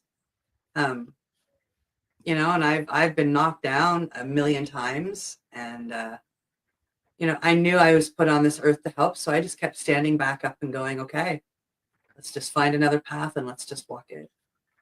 And you know, I've made a lot of mistakes along the way that there are some people out there that can't let go of reminding me of, or exaggerating them and throwing them in my face. Yeah, but you know, the healing path takes you to a point where you just stand up and just walk, right? And if they want to live in the past, whether it's my past, their past, or somebody else's past, I have to walk away and leave them there. If that's where you want to dwell, I can't do it anymore. It's not where I want to be. I was in a lot of pain back then, and I don't want to go back to that pain. And dwelling in the past means you're not in the present, and the present is all there really is. Mm-hmm. You know, for a lot of my healing, it's been removing emotional attachment to past events so they don't affect my current events. Mm. You know, a vibration, a smell, a sound, they can trigger something that takes you to your past. And, you know, once you can view those moments from the past that cause that emotion or cause that spike, and view them in a compassionate, loving way, view yourself suffering them in a passionate, you know, compassionate, loving way, and let the heart help heal the brain, because the brain is the one struggling. The heart always holds in harmony with the universe, and the brain gets out there and struggles and drags the body with it. You know, they say you got to have all three in harmony to heal. You've got to pull spirit, mind, and body into coherence. And so many people struggle to bring the heart over with the brain and the body, but the brain is suffering, the body is suffering, and it can't drag the heart out. The heart is our coherence. We have to harmonize the brain and the body to the heart. We cannot drag nature out of its place. And Yes. our heart is our attachment to nature. It's our attachment to the all that is. It's our attachment. And the more we try with our brain to drag our heart along with them, we need to be in coherence. We're trying to drag you over here to an out of harmony humanity that's struggling. And the heart goes, no, I'm going to come on, sit over here and just wait for you. It's your struggle. I'm going to sit over here and wait. And when we finally learn that, healing is pulling them all into play and getting them all in harmony, but we can't change this one. So quit fighting and learn to pull it into harmony. One of my biggest lessons, one of my biggest fights, because boy, I struggle trying to keep my brain in harmony with my heart. That's an area where learning the science that the heart has the same neurons as the brain, and it therefore processes data like the brain, except that the brain can dance in fear and our heart can draw it out of fear. So think with the heart neurons, and they help to calm the brain neurons. Or in my reality, that's what I'm discovering. Yeah. Babble Moments with Steve and Cindy. Oh, that's funny. I've got a cat on my lap and he's just digging his nails into my knee. There he is. There he is. He said, "You talking about me?" Hi, buddy. Ladies and gentlemen, please welcome Corey to the show. Hi, Corey. Meow, meow. Flops back down and grabs hold of the knee. Chica just ran off. You're putting a cat on the show? I'm kidding. She's up in the window going, "When are you going to let me out? I want to run around in the rain." She wants to go running after the rabbits and go bark at your neighbor's door and get his dog out to play. So they can run off together and get in trouble. Oh, I'm going to post up in the comments, johnsayer.com, just so I can promote the crap out of it. Yes, you should. And I'm pretty proud of that website. And I'm going to be proud of the website I'm going to do for you as well. Yes. Yeah, I'm excited for that. And I'm working on the BioThrive with Thrive Bio-Optimizers. And that would be your own website. BioThriving.com. But don't go there because it's not up yet. I'm still building that one. Oh, okay. I gotta put my cat down because he's digging his nails in. It hurts. And he's like 40 pounds. Just a little bit. Just a little bit. He's a big cat. Big old tomcat, but I love him to death. He's pretty amazing. So, I sit on the board of the Nova Scotia Psychedelic Society, and we have a speaker series coming up here in Nova Scotia, being held in Halifax at the Halifax Library in the BMO room. And to start off, we have this gentleman up speaking, Dr. Mustafa Aboud. And he's going to be speaking on the psychedelic renaissance, exploring healing across mind, body, and spirit. And this is happening Thursday night here in Halifax, Nova Scotia. It's a free event. So if you can make it, all you have to do is show on up at 6:30, a little bit before. We have the room for about an hour. There will be Dr. Mustafa will be speaking for a little bit, and then we will have time for a question and answer period once he is done speaking. And then this is one of 4 speaker series that we are doing. And the second one has been planned as well. It is happening on November 17th, again, in Halifax at the Halifax Regional Library in the BMO room. And yours truly will be the speaker that night. And I'm going to be speaking about walking with ceremony and healing with nature's medicines, focusing on the medicines that I personally work with and sit in service with, talking about ailments that they are good for, things that you have to watch out for heading into them, and the respect and the reverence and the integrity that it takes to sit with and serve these medicines. So I'm pretty excited to have been invited to speak and to be there. So that is what is up in Nova Scotia. Who's in the third one? The third one that will be coming up is our president, actually. She has a psychedelic therapy facility here in Nova Scotia, specifically working with cannabis, where you use your own cannabis and come in and have therapy with her, guided. I haven't sat with her yet, but from what I understand with her explanation, it's similar to a cannabis ceremony that we have with Stephen Gray, except for it's done privately with a little bit more talk therapy thrown in. So it sounds really exciting, and it's something that I'm interested in just going to try, so I'm educated about it. Nice. Yeah. And then the fourth person who has been set to speak, who's speaking in January, and Angela will be speaking in December 10th, I believe. In January, I can't remember the date, but we have an RN who works in palliative care and has been studying with Vital. And has recently graduated with that, and is looking at working in palliative care and geriatrics with psychedelics. And that is what he is going to be speaking on. Wow. Yeah. So pretty exciting stuff happening here in Nova Scotia. That is. That's big, actually. Wow. It's nice to see it growing. It's nice to see people recognizing that, that psychedelics have medicinal value and actually help people heal, not just medicate symptoms. Yeah. Which is it's yeah. Honestly, not something I'd ever see in my day. Didn't even think the cannabis stuff would happen in my day.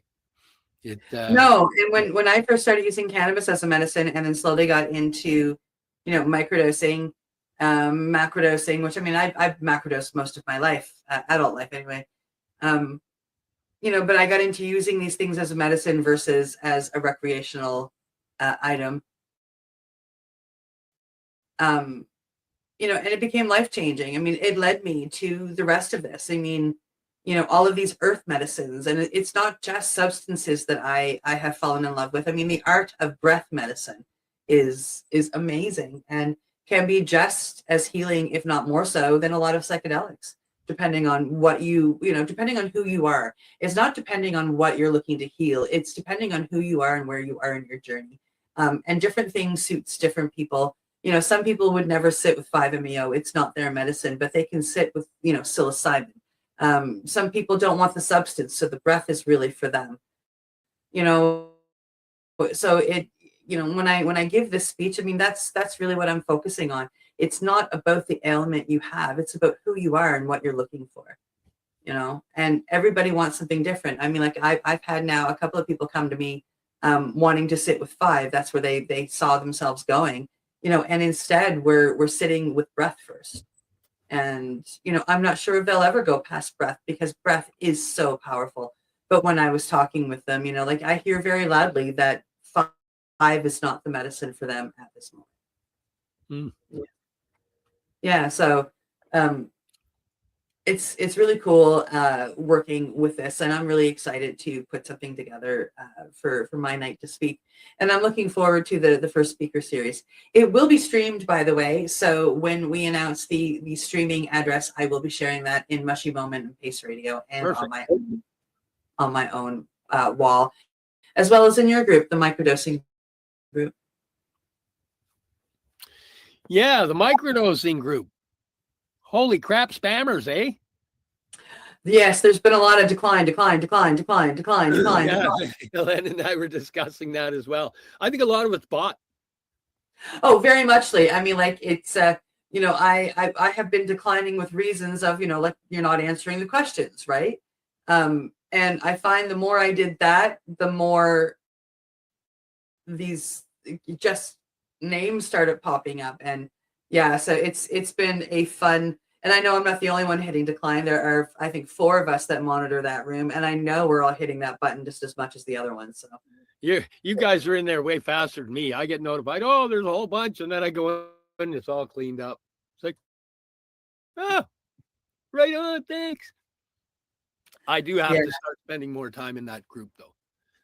Seriously. Yeah, it's a good group. There's a lot of information going on in there, you know, and Helen is amazing at being on top of it and stopping the spam from happening. I mean, as soon as it happens, you know, she is on it, getting rid of it. Like, I mean, the most I do is look after membership. But yeah, Helen's doing a great job at looking after that room. Yeah, I have to agree. It's weird to think of something that I started, right? Because I started that room or that group and, you know, reached out to a few people and it has just grown to, I think there's like 5,000 people in that group, maybe even over 5,000 people in that group now. Pretty cool. It's weird to watch it grow. And the last 2 months, I've dropped in maybe a half a dozen times. So it's weird to have it grow and go on its own, and having people like you and Helen and Lisa that are in there monitoring and looking after it, just to watch, you know, what was a moment of me listening to the universe. Hey, you know, it'd be good. You should do this. Hey, you know, it'd be good. I should do this, you know, and then watching what it's turned into and how many people share such valid and beautiful information. It's, thank you. That's all I got. Thank you, universe. Thank you. I just find it amazing. Right, Chica? She's just sitting on the couch there staring at me. I want to go outside. I want to go outside. She's a hoot. Yeah, she's got quite the personality, that puppy. Yes, she does. Took her out yesterday to visit my girls. Went out and saw them out in Surrey, and they're both doing pretty good. They, you know, considering they just lost a friend to an overdose just a few days before, and another friend of theirs was riding a scooter and got run over and is in the hospital with broken leg. They've just made scooters illegal out there, actually. Oh, wow. Yeah. Electric bikes, as long as they have pedals, are legal.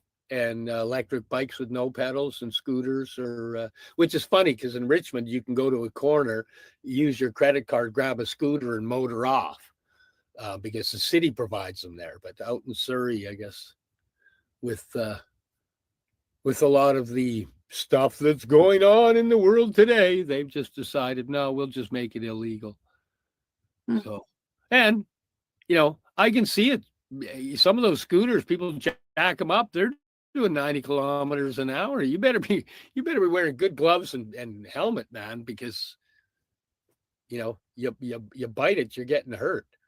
Yep. And it's not always you biting it, like Katie and Jesse's friend that got hit by the car. Yeah, you know, it's like, wow. Yeah. Gotta be careful. Yes. Yeah. Oh, and you know, we're pretty much there. We are. We are. Oh, you can always you can always tell when I need to focus on something on the screen. Can you guess how? Hey, Thanks for being here on Tuesday, October 28th.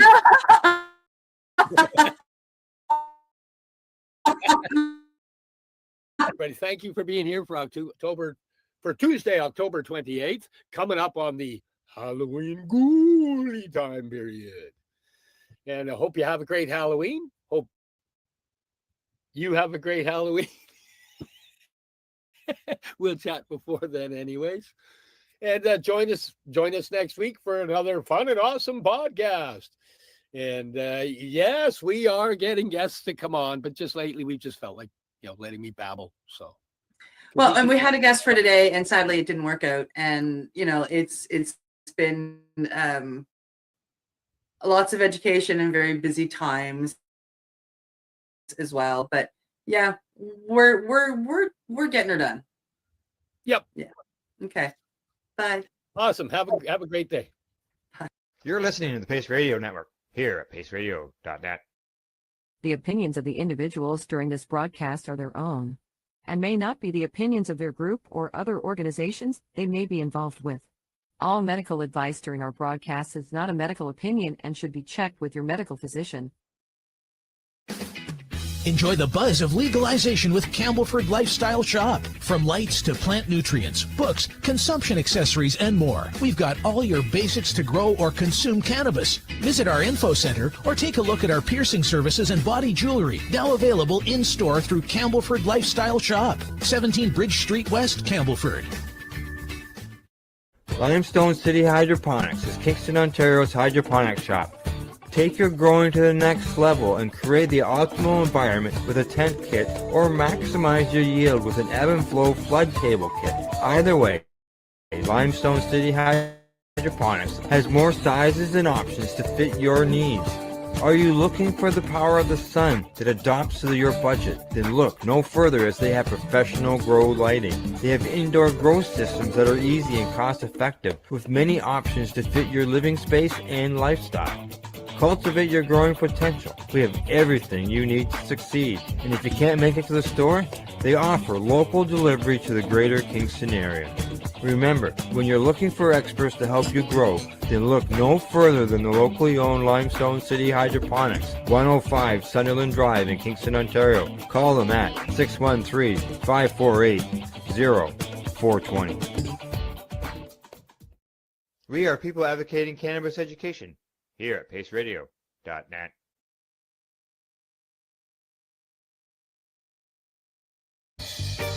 You're watching the 420 Pace, found at 420pace.ca.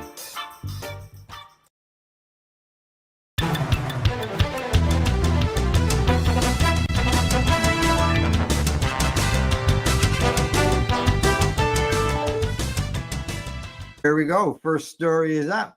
Coming to us from Marijuana Moment. Cannabis companies ask U.S. Supreme Court to take up case challenging constitutionality of federal prohibition. On to the next story. Here we go. It's up. Yes, coming to us from Leafy. Combining cannabis and tobacco linked to mental health issues, the study shows. All righty. Here we go. On to the next story. On to the next story. Coming to us from International Cannabis Business Conference. CBD may reduce systolic blood pressure. All right. Last story before we go to break. Yeah, coming to us from Mugglehead Magazine. Manitoba cannabis revenue growing at a faster pace than liquor sales. Okay, here we go.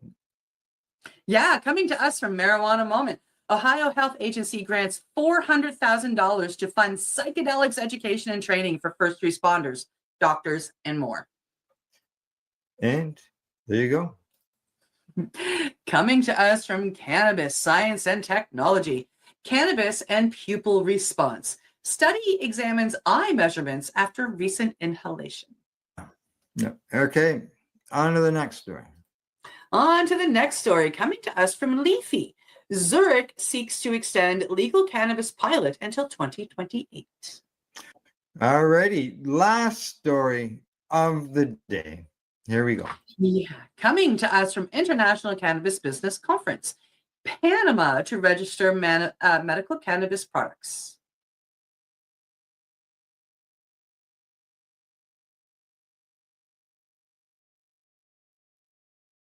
You're listening to the Pace Radio Network here at paceradio.net.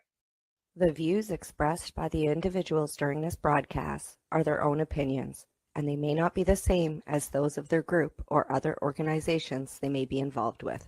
All medical advice during our broadcast is not a medical opinion and should be checked with your medical physician.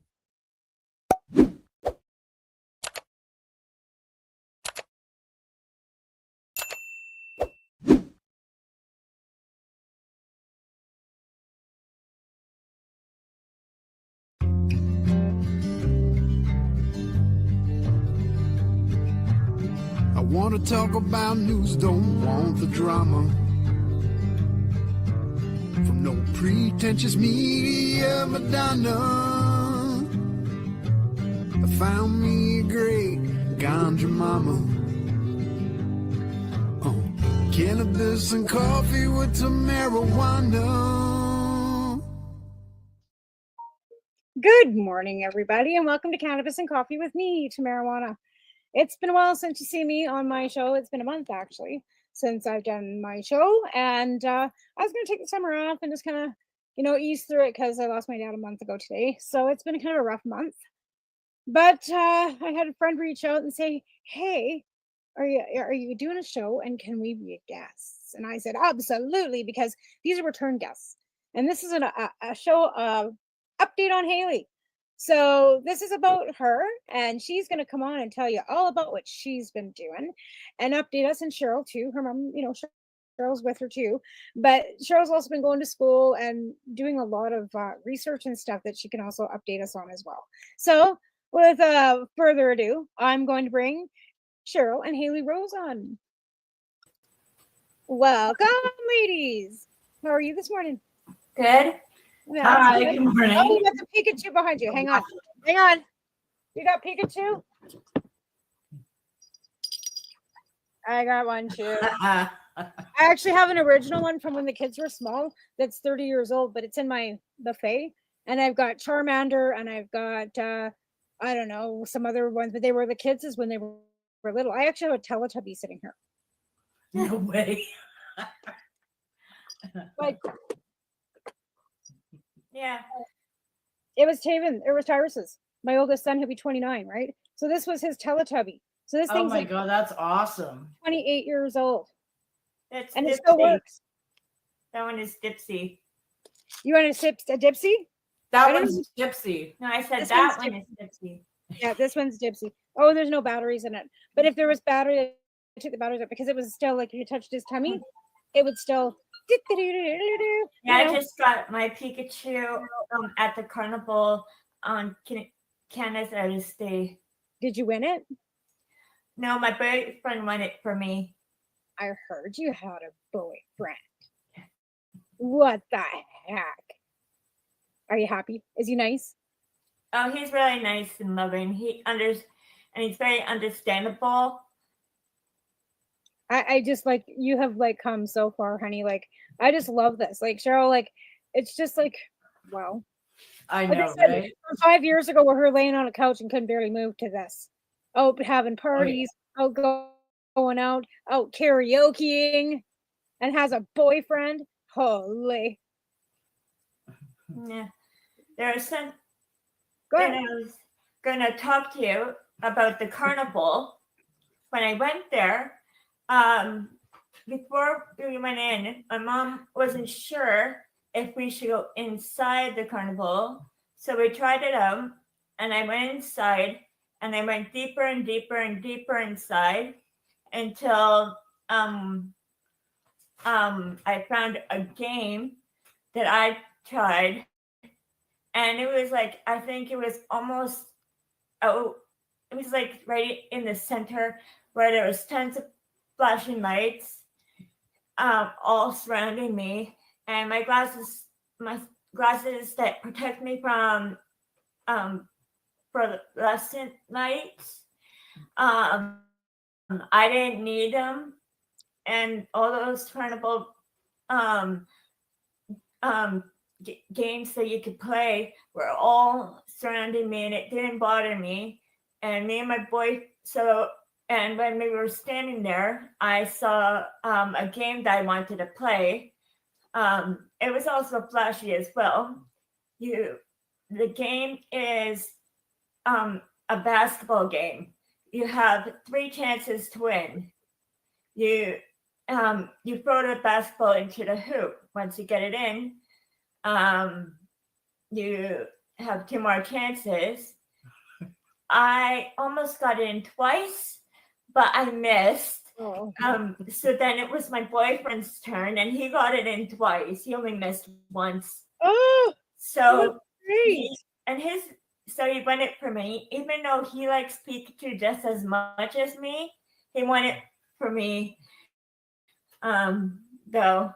That's very sweet. Yeah. That's very And sweet. when I'm so happy that you have when he gave it to me, I gave him a kiss for thank you and said thank you to him on the cheek. That's okay. That's normal. That's okay. Yeah. Those are things that you're supposed to do. Plus, I even was standing and so we went to a good place in there in the carnival to see the fireworks as well. And I still didn't need the glasses. And also there was this big Ferris wheel that kept on blinking and blinking, and I was staring at the Ferris wheel because some of the fireworks were above the Ferris wheel.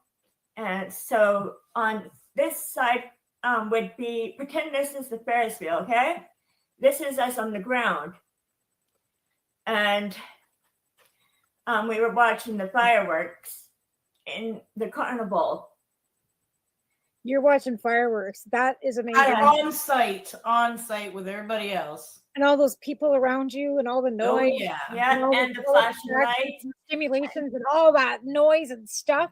Well, she did have, so she's still having issues with sound. It is better, but she still requires I know, but still, Cheryl, like it's just the that, lights and everything, the stimuli, absolutely unreal. Yeah. The only thing that was the problem in the carnival was the people that were having a band there. That music was too much for me. But all the type of sound. So otherwise she wouldn't have had the headphones on. And the flashing lights were blinking like this fast as well. And even in the dark, when the fireworks were, the carnival of the Ferris wheel kept on doing flashing like this all the time. And I was looking in its direction the whole time while I was watching the fireworks too, because some of the fireworks were also where above the Ferris wheel. And I didn't, when we came home, I went to bed. I found out my mom told me that I didn't have any seizures in my sleep. So the next day, I felt even more proud of myself finding out that not one seizure happened. And even the next day, I didn't have a seizure at all, and for 24 hours as well, and even longer than that, I kept on having no seizures. Amazing. And I thought I was proud when I was at the carnival, but I was even more proud when I found out that I didn't have any seizures the next day. Right? Again, these are something that you can't control yourself anyways, honey, but you're doing everything you can possible in your life with your diet and the cannabis and everything else to make it so that you don't have to worry about having seizures for 24 hours. And you can go to carnivals and you can watch fireworks and have strobing lights. And I just think that's so amazing. Like it makes me just like. Tamara, to put it into context, it was 2005, the last time Haley was like at the Peony or any sort of carnival. Oh, I know. It's been a long time. That's 3 years before she got the first pediatric license in Canada for it. So it's like we're seeing in some areas progress that surpasses, And Well, and you've done that yourself. You've done that with your own research. You've done that with her. And you've made all these strides and bounds to help her. But it'll help others. Yeah, it's been 19 to 20 years since I've been in one. But before we went in there, so much fun. You know, just so much fun. I asked my mom. My mom wasn't sure if I asked my mom if we could go into the carnival. She wasn't sure at first. She wasn't sure because of all those flashing lights for food stands, and mostly it's for the rides and games. We weren't. So I told her that if it does cause a seizure or I feel off, we can leave. But I want to try going in there first and look for a game. And as we went in, we went looking for cotton candy.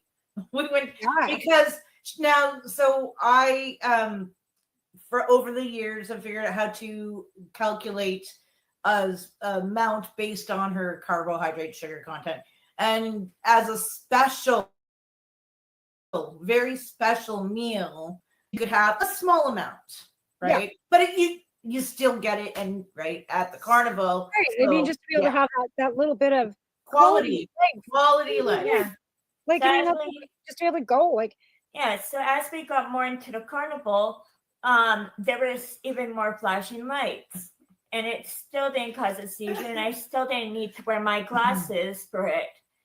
And no I just needed medication my while you're there, headphones you have to because medicate of the band being so loud of music, even though we were really far away from it, or extremely far away from it as you well. just say the band sucked. You didn't like the music. It just bothered me, so I had to. It was the type of music. Sorry, it was the type of music that was being played. That was the problem, right? What type of music was being played? So, okay, so it has a lot to do with like types of sounds. So for Haley, white noise is just like horrible for her. Fans, sweeping, like water running. These those are not good sounds for motors. So anything that has like that really kind of a it can be a problem, right? So depending on what the music is, heavy metal, techno kind of stuff, like well, I mean, she likes like Rob Zombie and stuff like that, but Ozzy and things, but so sorry, I've got I don't mean to be looking away, but I've got this menace down here. He will not leave me alone, and he just keeps coming up and wanting to lick my leg and lick oh my god. Lucy's come to say hello, so this is one of do you want to talk about these things? So after the carnival was done and we were heading home, we thought that since it didn't cause a seizure, now we're gonna go to it more often. That it didn't cause a seizure or cause a seizure in my sleep or cause a seizure waking up the other day as well. And all.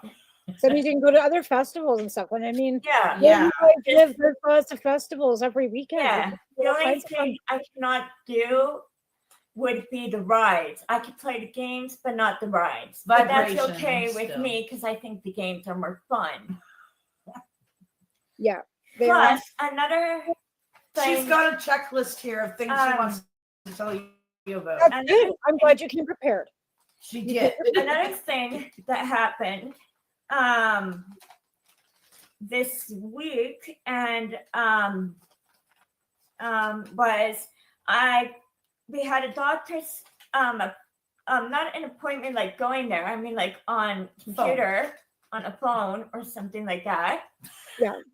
He told me that I can come off more medications that are bad. What are the medications called? So the diazepam. So she's right now going off some quetiapine, possibly a bit more. We'll see how that goes. Then, and we have another sleep aid in our pocket in case we need it, but we're gonna see how that goes. And then she's coming off the diazepam, which is a schedule, but we just want to make sure sleep's going how we want because there are changes with it. Right. So Well, you yeah, would talk about that. coming off any pharmaceutical, there's always side effects. Not Yeah, depending she's on, like, already come off oxazepam and creon, and now she's coming down on quetiapine. So that's amazing. And- Like, these are all such, it's like these are such strides, and I hope that other people that have children with the same issues are watching and are learning from this, because I mean, so many parents give up. It's like the Joneses right out in Nova Scotia. Like, they had wished they got to go to Disneyland, all these things, because they're basically saying that there's no hope. Yet she's now scheduled for scoliosis surgery. So there's, like, you know what I mean? Yeah, at first so, I felt the same way when I first had first before cannabis. I first thought that too. I thought I'd never be able to get this far, but thanks to my mom, the cannabis juice, and the diet, and my grandpa,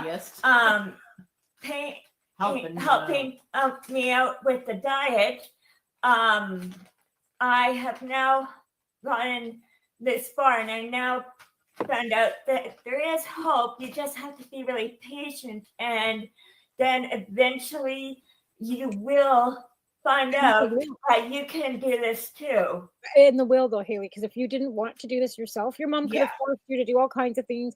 And if you didn't want to do this stuff, you would not be doing it. And that's the thing. No. You've had the will, you've had the fight, you've had, because you're a survivor, you're a warrior, you're the one that said, yes, I will do this. Because you could have said, no, I'm not eating that. Oh, no, the diet is so incredibly strict, right? Exactly. And being a teenager when this started, I know I've got a teenager, how hard it is, and your sister too, how hard it is to get you guys to do anything, right? So you wanted to do this, or you wouldn't be doing what you're doing, and you take credit for that. You should be very proud of yourself for taking the advice of your mom and following your mom's instructions because of your mom, and you, because you listened and you did everything, you are becoming better. And that's because you wanted to. So you should be very proud of yourself, because it wasn't for you, you wouldn't be doing any of this stuff, because you believe in yourself, and we believe in you too, and you're an amazing human being, and I'm so proud of you, and I'm so proud to call you my friend, to see the strides that you've done to become, like I said, 5 years ago your mom was calling me and she was so upset because you were 80 pounds laying on a couch. You couldn't talk, you couldn't draw, you couldn't sing, you couldn't do, and now look at, now you're going to fairs and winning plushies, playing games, singing in karaoke, and having branding by blinking really fast blinking lights. All of this, Haley, all of this is your growth in your journey that has been a struggle. You guys have struggled at a journey, and you've been set back, and then you went forward and back and forward, and now we just got to keep looking forward. And I hope you can go to a first every weekend. Even at first, when I didn't have any hope, but as the years went by, and I still couldn't get this good, I thought in my head that maybe the diet and this cannabis juice wouldn't help at all, so there's no point. But I found that now that how long I've been on it, and over the years have passed, I found out that it is possible and there is hope for this to happen. And it's been my dream to get this far and to go to carnivals and stuff like that. And I know that dreams can come true too.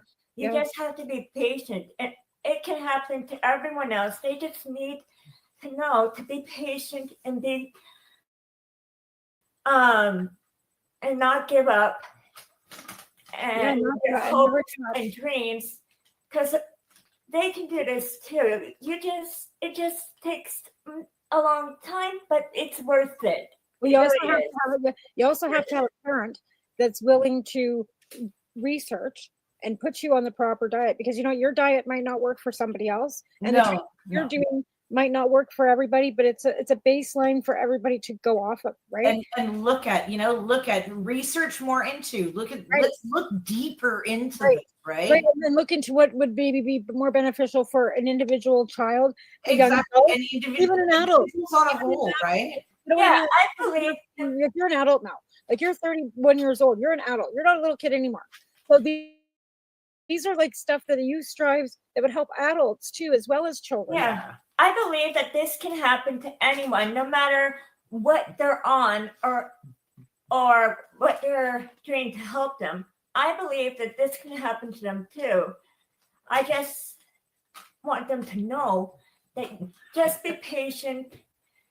And you can be the eventually ambassador. your dreams and the hope that you wanted will come true as well. You just gotta be patient and never give up your hopes. And eat your greens and drink your cannabis juice. Right? Yeah. Yeah. No That's matter how- what you're on that's helping you. Right. It And will again, happen like we never show too. people because not everybody can do everything. Like pharmaceuticals, like I have to take some pharmaceuticals. Some people have to take them. We never want to shame anybody for taking the medicine that they have to Yeah, make them no. feel better. And like I said, I'm all about using cannabis first. Always. Even with my pain, I will smoke this. I will smoke joints. I will do everything before I have to go into this. Right? This is the last bottle of pills they gave me. It's gabapentin. It's 300 caps of gabapentin. So I try to do this before I ever do this, right? Yeah, You don't exactly. take these daily, these are as needed, but this is the size of bottles of pills that I've got. Yeah, that's crazy. Yep. Another thing that happened as well that I'm proud of is another one of the doctors, was it the same doctor? Which one? About he told it was Him. it was a he apparently. You're a neurologist. He told me that I don't need another EEG for a whole year. That's when he's going to see me again. Yeah, no appointment for another year. We used to have them quite frequently, right? You used to have them like what, every 3 months? Even up to 6 weeks EEGs. Right. So you would have to have them very like frequently. she's Yes. seen it. Yeah. Right? And you're having to have them that frequently. too. A year. Like that's almost like saying Year. The last 2 years. Well, cannabis that's juice telling with somebody her special diet. that they're in that's like saying that somebody in Canada that has cancer is in remission, or somebody with Crohn's disease is in remission, or colitis or something. It's almost like you're in a remission. Almost. There's a few things we got to tweak. But yeah, she's healing, right? What's Like they're so My car's ready to pick up. Yay! Woo! Another thing I'm proud of is that now that I've gotten so much better, I'm more active and I have more energy, and I've been doing more things. As you can see, like for example, the carnival, the fireworks, going traveling. Traveling with my mom to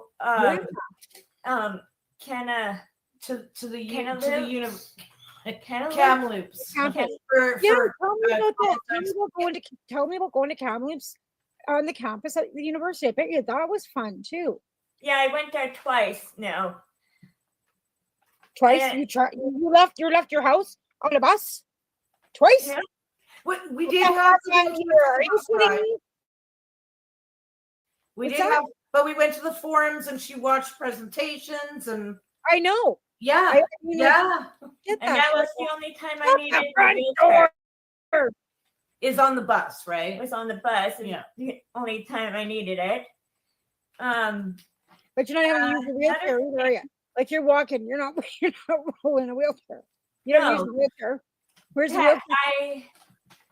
I don't think I need my brace anymore. I just can walk on my Yeah, own but now. he's not going to go into a seizure, so we don't need to wear the safety harness. Yeah. So no Right. wheelchair Yes, either? you can, No sorry. wheelchair? No wheelchair. No wheelchair? No wheelchair, no safety harness. No. And I can go in cars now. Yeah. So hang on. Oh, sorry. I can go in cars. But the only thing I have to do in a car is have my wheelchair seat and the cushion and a back seat as well. Like a car seat. Two Like little how- cushions. Just Yeah, two cushions. a back Like two seat for cushions. here, a back cushion seat for here, and a cushion Seat cushion. and a seat. I could come cushion. rolling up in my car, put them cushions in, throw you in my car, and come take you. Oh yeah. Yeah, you can do Just that. gotta bring the stuff for the diet. I'm a scale and a few other things. I think that sounds like a plan. My car's fixed. See, I just got a text. My car's Yeah. fixed. And even some cars that don't have much motor in the back of their seats, I could keep my feet down on it. And she doesn't need cushions. And I don't need a cushion My for that. car sounds Plus, electric vehicles. Plus, another thing, if they do have vibration in the back a lot, then that's when I need to keep my feet up. But mostly, I'm keeping my feet down. And My car sounded like a lawnmower. You wouldn't have been able to be in it, but now you can. yeah, and now I can walk on my own. That's Like, so dexterity, gait, all that's up, increased. Oh, another. We have to take a quick break and Oh, we we're gonna take a break, okay? we have 5 minutes until we have to take a commercial break. So and then we'll take a commercial break, okay. a quick commercial break, and then we got another half an hour. So we got Okay. lots of time. So you don't have to pile. You got lots of time to tell us all about this. So don't panic. You still have enough stuff. We got lots of time. We got all the time in the world. In fact, I'm we not got all panicking. I'm just excited to tell everyone this. other shows out, like, because I had to push it, like, because I'm usually on at noon. So, is there anything on this afternoon? He goes, no, there's nothing. It's all open. Woohoo! So we could go all afternoon, but we can't, but because we're on Roku TV now. So Oh, we're nice. on Roku now. We've got another app started or something. Yeah, but yeah, we've got lots of time, honey. So you don't have to rush through your list. We got lots of time, honey. Yeah. No, But I'm what just you're gonna say. Go ahead. really excited to tell everybody this. Jay, is it lots? Do you want to wait till after the break and Yeah, talk? and let them know that I'm proud of myself. And You should be that they proud can of do it too. You should be so proud. Participation. You know what? Like I said, you're an ambassador for our community because we all watched you. We've all watched you grow up. We've been watching you go through this journey. I've been there since the beginning, like from like I've been 2008. in Ottawa, like so I've actually physically touched you. It was like a long time ago, but I've actually I stayed in the room, in your room, actually when we were in Ottawa Yeah. with you, your mom, and Ryan, because I think it was Ryan. Was Ryan? Yep. that was married Yep. at that time? I stayed in that room with you guys in Ottawa because I was I ended up going to go stay with somebody else, but they were kind of like I couldn't even have a coffee. They didn't have no coffee in their house. They had I smoked and they didn't like cigarette smoke, and it was kind of uncomfortable. So I was rescued and I kind of come and just kind of flopped wherever somebody had a free flop, and I flopped with you guys. Yeah. Now the only time when I need a wheelchair is only on bus and sky trains. And like if we were to go on a ferry or something. Just But for protection, it's like, next, like ferries on next on our list of trials, right? So So who knows? We might You be just able short- to isn't there a short, pardon me? Isn't there a short run from Sydney to Tofino? Like a shorter run than taking. Isn't there a short I'm run? not to sure. Tofino? I haven't even really looked into it, but the next would be like that would be the next level. The last one would be plain because that one was crazy. And that has a lot to do with the air pressure and stuff too. So there's things that I can't But assume. yeah, I know she flew once, right? She Yeah.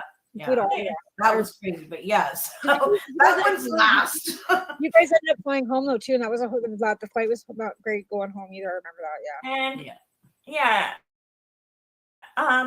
2 years ago, I think it was, and last year, I think I was only going in cars. No. Cars, with wheelchairs. That was but now this year, 2022. In 2022 is when you were in cars only in the wheelchair and all vehicles. And then in 2023, And that's 2020. And in 2023, but in 2024, that's when I found out I didn't need a wheelchair anymore. right? That's just like Just cushions, it's and just that's been it. Is it just more like for the last 2 years she's been is on this it. for her own safety kind of thing? Is it just kind of like a safety comfort thing, or is it like No, the is it just vibration like causes vibration? seizures. Oh, the vibration. Now, Right? Yeah, that's the problem. and so those cushions in the wheelchair help. So would those are her actual wheelchair has roho cushions under the feet. She's got ones for under the arms. right to stop the It's souped right up for anti-vibration. Right. Well, Yeah. again, because of the fact that because of these triggers like lights and vibrations and sounds and all these things are what were causing the seizures. Now that those have kind of Reflex seizures, they're called. They Right, fall and under there's that heading, but hers are just real severe. right. on So that. would you say that they've alleviated themselves to a quarter, half portion, 90%? Like, Okay, so there is definitely been a change in sound because she could not have running water. Like I had to fill the bath, and then she had ear plugs, and then she would bathe, and then she would get out. And after she was out of the bathroom with headphones on, I could drain the tub. Okay, now we're gonna stop. There's waterproof headphones and gets in the shower. Wait, you said that she was showering. Yeah, Okay, we're gonna that stop was there for last 1 minute. year. Yeah, so Yeah, And the water didn't bug me. Yeah. The only time when water would bug me is either one in rain, two, we don't know about pools, but maybe. Yeah, we haven't checked them out this year yet. And three, if you're running water for a long time, but if you're doing it like a quick couple, like 2 seconds, then it's okay. But if you're running it like washing dishes, So sitting by a running creek would not be. something- There is better on it, but the main difference that we're seeing is in the visual, the optical seizures that we're seeing on the photos. Okay, we're gonna have to take a quick break now and thank our sponsors that help us pay for this network, so that we can keep doing these shows like Limestone Hydroponics and I can't remember right now. My brain's not thinking. Campbellford Lifestyle Shop. And if anybody else is looking to sponsor our network, we'd appreciate that because we've lost a couple sponsors in the last little bit due to them selling businesses. I think it's what it's happened with one of our sponsors. And oh yes, and we also have Easy. It's Steve's Easy. Anyways, it'll come on the commercial and then you'll know. My brain's just not always on cue because there's like how many, and then I get them wrong and then I fuck up. So we'll just let them do it. We'll be right back after this commercial break to thank our sponsors. Now I gotta find one. Where the hell are they? He's moved everything on me. Well, the whole thing changed. Okay, we'll do this one. We are people advocating cannabis education here at paceradio.net. Limestone City Hydroponics is Kingston, Ontario's hydroponics shop. Take your growing to the next level and create the optimal environment with a tent kit, or maximize your yield with an ebb and flow flood table kit. Either way, Limestone City Hydroponics has more sizes and options to fit your needs. Are you looking for the power of the sun that adapts to your budget? Then look no further, as they have professional grow lighting. They have indoor grow systems that are easy and cost effective, with many options to fit your living space and lifestyle. Cultivate your growing potential. We have everything you need to succeed. And if you can't make it to the store, they offer local delivery to the greater Kingston area. Remember, when you're looking for experts to help you grow, then look no further than the locally owned Limestone City Hydroponics, 105 Sunderland Drive in Kingston, Ontario. Call them at 613-548-0420. Rerolled Saturdays. Check it out. Nothing but non-stop cannabis and psychedelic programming. Find it at 420pace.ca. Enjoy the buzz of legalization with Campbellford Lifestyle Shop. From lights to plant nutrients, books, consumption accessories, and more. We've got all your basics to grow or consume cannabis. Visit our info center or take a look at our piercing services and body jewelry, now available in-store through Campbellford Lifestyle Shop, 17 Bridge Street West, Campbellford. Are you looking to get your medical cannabis grow license? Limestone City Hydroponics can help patients through the process of obtaining their license to grow medical cannabis. What's that? You don't have a doctor. If you meet the medical criteria, Limestone City Hydroponics has a nurse practitioner who can assess and provide medical cannabis prescriptions. What are you waiting for? Contact Limestone City Hydroponics at limestonecityhydroponics.ca or call them at 613-548-0420. PACE Radio is the People Advocating Cannabis Education Radio Network.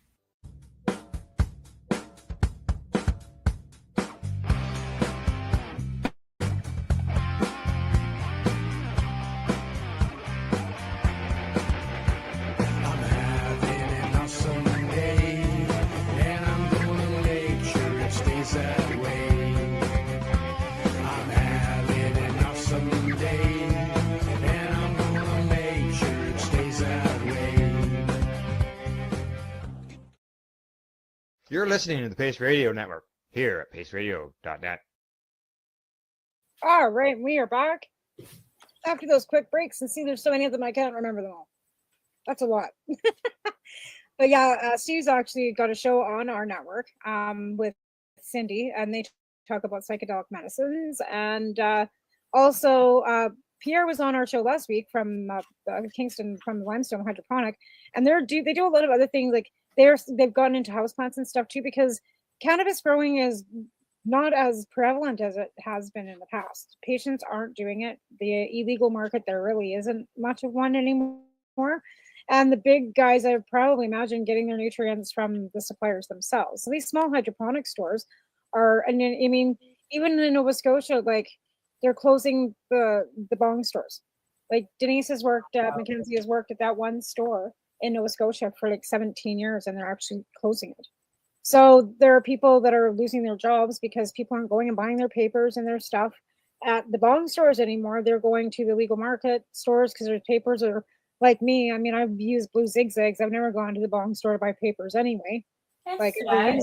bongs, like, I mean, it's just not a priority. And like, you know, I remember like 10 years ago, we were all like, you know, buying bongs and buying all this blown glass, and everybody was right into all these, you know, like dabs. Nobody's doing that anymore. And it's disappointing that we're not having cups and we're not having cannabis events where we all get together, because nobody is growing anymore. Like, I mean, I'm not even growing anymore. No. That's sad. Really sad. It is really sad. Like, our community is kind of like, because I said, oh, like, I always thought about canceling my show and just not doing it anymore, because it's tough to get guests. Like, nobody's wanting to be guests. I mean, me sitting here blithering for an hour, nobody wants to watch me blither for an hour about anything. Like, you know what I mean? So, but again, it's the only way we can get education out. And there are people that are still needing to be educated, because you can't go to a rec store and ask about medical. So it's we still do these. And again, psychedelic medicines and that kind of thing are new and upcoming too, and drug reform. And the fact that we've got these new projects that are going on in British Columbia with forced addiction treatments and all these things that are kind of wrapped around our same, I guess, stream of activism, because it's all about drug reform. And I came in for drug reform. Like, I wanted to change the laws. Then I became aware of the patient and the cannabis medicine and all that stuff because of Michelle Rainey, right? And that's how I learned about the cannabis medicine and got my licensing done.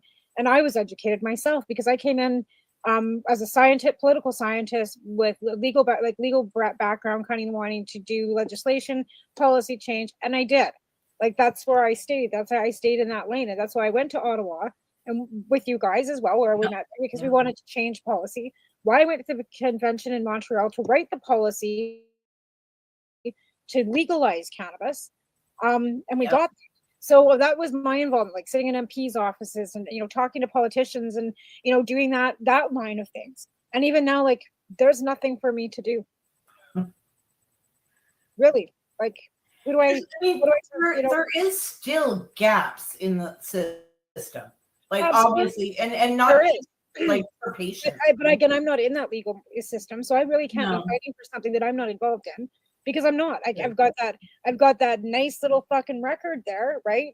And I tried to get it. I can't get a pardon because there was a story published in Maclean's magazine. What?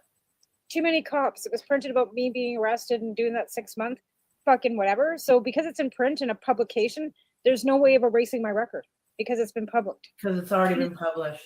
And it's been published in a magazine like Maclean's, which is an accredited magazine that's not going to wash that for me. Like that's like you can't make like Pardons Canada can't go, hey, can you just like whitewash that? Like we're just gonna get rid of that, right? And that's why I can't get a pardon. Because of that publication, because I was an activist, because I was out there, because I did get arrested, because I did do time. It's ridiculous though, because that's horrible. That's why I can't work in the legal market because I mailed 4 grams to another patient, 4 grams of cannabis in the mail to another patient, and that was before the Smith ruling. So we had no ability to share.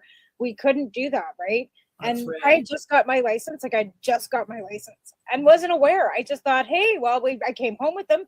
I got arrested and walked out of the police station with an ounce of pot because somebody else had sent me that pot in the mail. And I got, like, they picked me up on my way home from picking up that ounce of pot. Yeah. I walked to the police station with that ounce of pot because I had a possession license. That person that sent me that ounce didn't get charged for trafficking, but I did. That's horrible. Yeah, that's not good. And I did 6 months house arrest because I had a prior record for possession. So it wasn't my first charge. It would have been my first charge. It probably would have been, fine, right? But I had a previous record for possession of cannabis, possession of something else, possession of cannabis. So it wasn't like I had no criminal record. I did because it was my 4th charge. They nailed me. And the only thing they actually want to put me in jail for 2 years less a day. And the only thing that saved me, the Crown was asking for 2 years less. For 4 grams. Trafficking. I had a 10-year firearm prohibition with that. I've never owned a gun in my life. But they put a 10-year firearm prohibition with that. That ended in August of 2025. Or when was it? 2012. So 2022. I finally was free of that. But yeah, it's like it came out for 4 grams. But yeah, and the thing of it is the judge was my ex's defense lawyer at one time. And she was a friend of my mom's. So I'm standing in front of this judge that knows me personally, saying, and because you have a baby, I'm not going to put you away. So go home and be mom. But at 10 o'clock at night, they're going to put you and they're going to call you and you can't leave your house. Well, I didn't give a shit. No, you're like, stay home, no problem.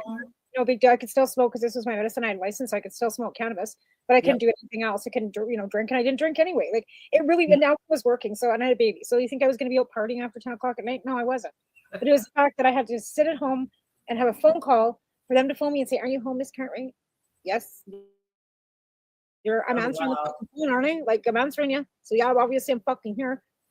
And you had to have a landline. You couldn't do it off a cell. You had to take it. You had to have a landline, of course. I'm so sorry. And then I had to go see your probation officer twice a month for 4 grams of pot. So this is how I was treated for 4 grams of cannabis. I'm so sorry to do that to you. That's horrible. Yeah, right. But again, like now, because of what we did, because I did that. Because all these years of work. Go through that, right? Yeah. I had to go through that. Anybody can have up to 30 grams. Nobody will ever have to go through that again. So I guess like I did it, but nobody else will ever have to again because we legalized cannabis. Exactly. This is the first charge I got was literally for 6 grams of cannabis. I've never been charged with a large amount, right? It was 6 grams. Like your personal. It was my personal. I was medical, but I didn't have my medical licensing when I got caught with the possession, right? Yeah, no, I know. It was crazy. It doesn't matter. That's crazy. Anyways, yeah, you can mail it. They even have special mailers for you. You're welcome. You're welcome. You're welcome, everybody. You're exactly. Welcome. Yeah. But I did the time. Now everybody can just do it legally, right? But when I did, I did the time. I did 6 months. I mean, it doesn't sound like a lot, but I mean, for 4 grams of pot. For a plant. I walked in the first time I walked into the legal store, I started crying. And I turned around, I walked out. And I thought, fuck, I did 6 months for fucking this. You guys are doing it now, getting paid. And I walked out crying. It was like, helps people. Yeah. Like, yeah. And it's funny because I sent that cannabis back because somebody that we know mutually had sent me her salve in the mail. And you know why I couldn't get away from it? Because I sent her a thank you card and a business card card, and my name was on it, and I had absolutely no defense. You're like, here you go, no worries, right? It was my first legal crop, and I was so proud. I'm like, and I was like, I'll thank you. share this with you. Yeah. Look what I did. Yeah. Yeah. Now she works in the legal market, and she's all over the place in her bikini and living her life, right? And I'm the one that did the time. And I don't think anybody ever mentions my name. And that's just, that's another hard one, but ever, right? Yeah. Yeah. Now nobody will ever have to go through that again, right? Exactly. Nobody will ever have to go through that again. Exactly. That is in the past and it's staying there. But nobody, my kids, you, my grandkids, your grandkids, nobody will ever have They to won't even understand that it was ever not legal. Right? Which is You'll wonderful. never have, it's like a beer before prohibition. Exactly. They'll never understand what happened. Well, like, us hiding in an alley smoking a joint, or fucking meeting some seedy guy in the alley to get some crappy weed, and checking over your shoulder to make sure you're driving home, making sure you're not being followed by a cop. Stems. What I rolled through, like, this is the worst. I was pregnant with Taven, and I had gone into Lethbridge, and I grabbed a couple ounces and I just threw them on my front seat and threw my coat over them, right? I mean, thinking, no license either. Like, I hadn't gotten my medical license yet. Fuck, I'm driving home Tabor. I was living in Tabor from Lethbridge. Fucking check stop. I roll in, they stop me. Of course, I'm like, look over, didn't say anything. What you doing? I'm just going home. They look down. Oh, you're pregnant. Have a nice day. And let me go. And I'm like, holy fuck.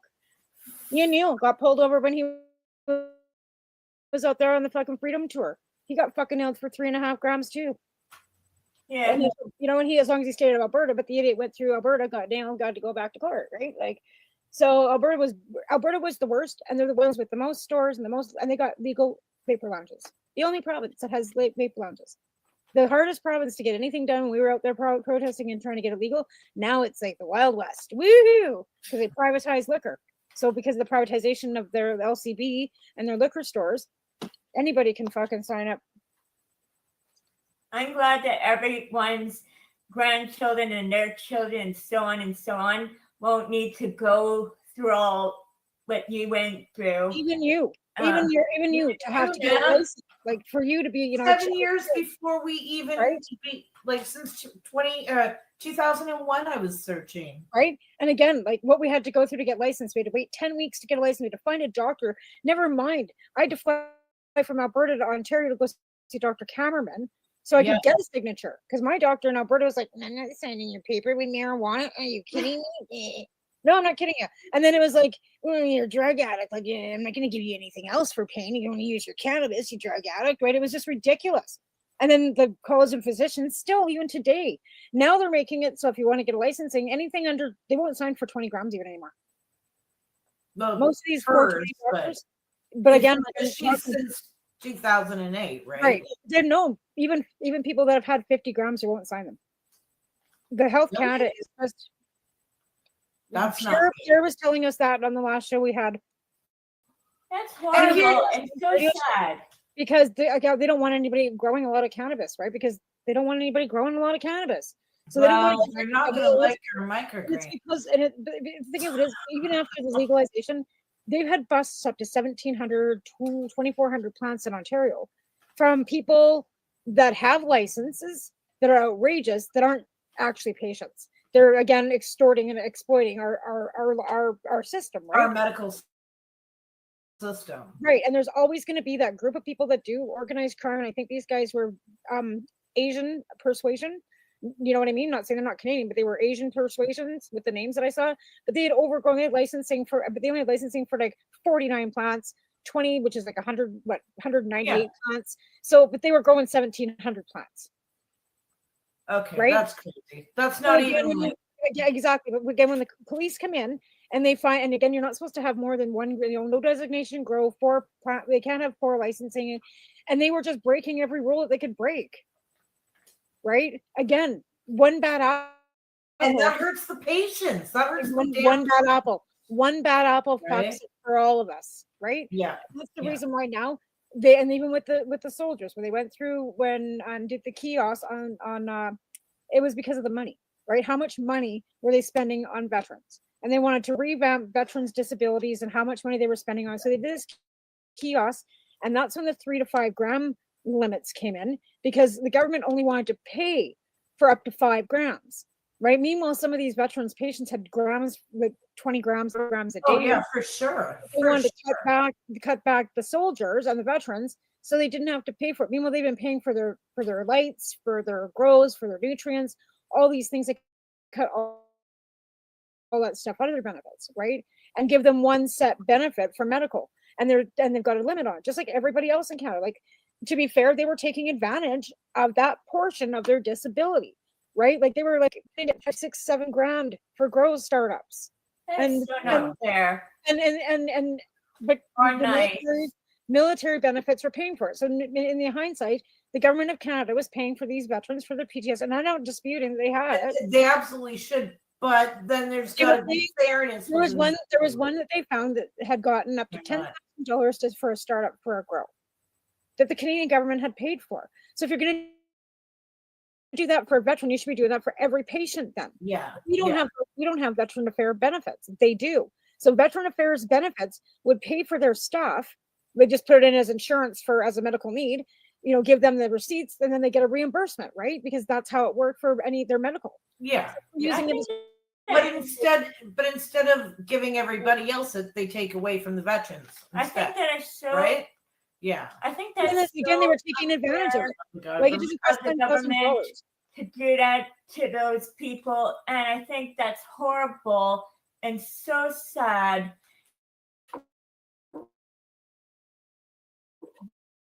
That he's doing that when everybody it's not now that we have now, but that could help them, and it's just a plant. It shouldn't be a problem. Right. And it should be freely available to everybody, right? But again, when you treat one community different from another community, it vets those communities and divides us, right? Because then other patients are going, well, they got more than we did. Well, everybody should be having access to it. Exactly. Everybody should have had the ability to put their receipts in for their lights and stuff, and somebody should have look at how long we fought. There's no not taken away from anybody, but give to everybody, right? To everybody rather than taking away from one, right? And it's the same with insurance. Some insurance companies, if you've got a license, you buy from the licensed producer, and you would put those receipts into taxes. You can be tax exempt on a certain portion of your cannabis medicine now. Some insurance companies, I think even Sun Life, will pay for a certain amount of your lead, but you have to have a licensing, and you have to be buying from a licensed producer through the mail. Like it can't be you going into a rec store and buying it and giving them that receipt. It has to be like set up. And that's something that they didn't do before. So some of them are doing that. And that's a good thing. Like I said, there has been progress, not enough progress. No, but it's somewhere. It's a start. Right? But again, like nobody will ever have to go to jail for a joint. No, nobody's ever going to get charged and do trafficking charges for. In the end, no one's going to jail for cannabis, right? So. Unless you're growing 1,700 plants and breaking every fucking rule. Well, then, yeah, okay. So. There is some regulations left on it, like those, and guaranteed they're not going to do 14 years either. They'll probably get a slap on the fucking wrist for it. But again, like I said, there are some. It's not ideal. There still is laws against it. I mean, and I'm not saying that you shouldn't have impaired driving laws. If you're impaired and you're smoking weed, you shouldn't be driving. Like, that's just one of the things, like whether I do or not, it's my business. I'm not saying you should. It affects everybody differently, right? Like if I don't, I'm a road rage. I'll kill somebody. Me. I don't smoke and drive either. I don't smoke in my car. I don't smoke, while I'm driving. I no more than I would be drinking a beer driving down the road. I have two more things that I wanted to say to you. You go right ahead. That I'm proud of. The other one is that I'm having less seizures than I was before. How many seizures have I had before and now? Ridiculous. Well, so the ketogenic diet was helping, but sorry.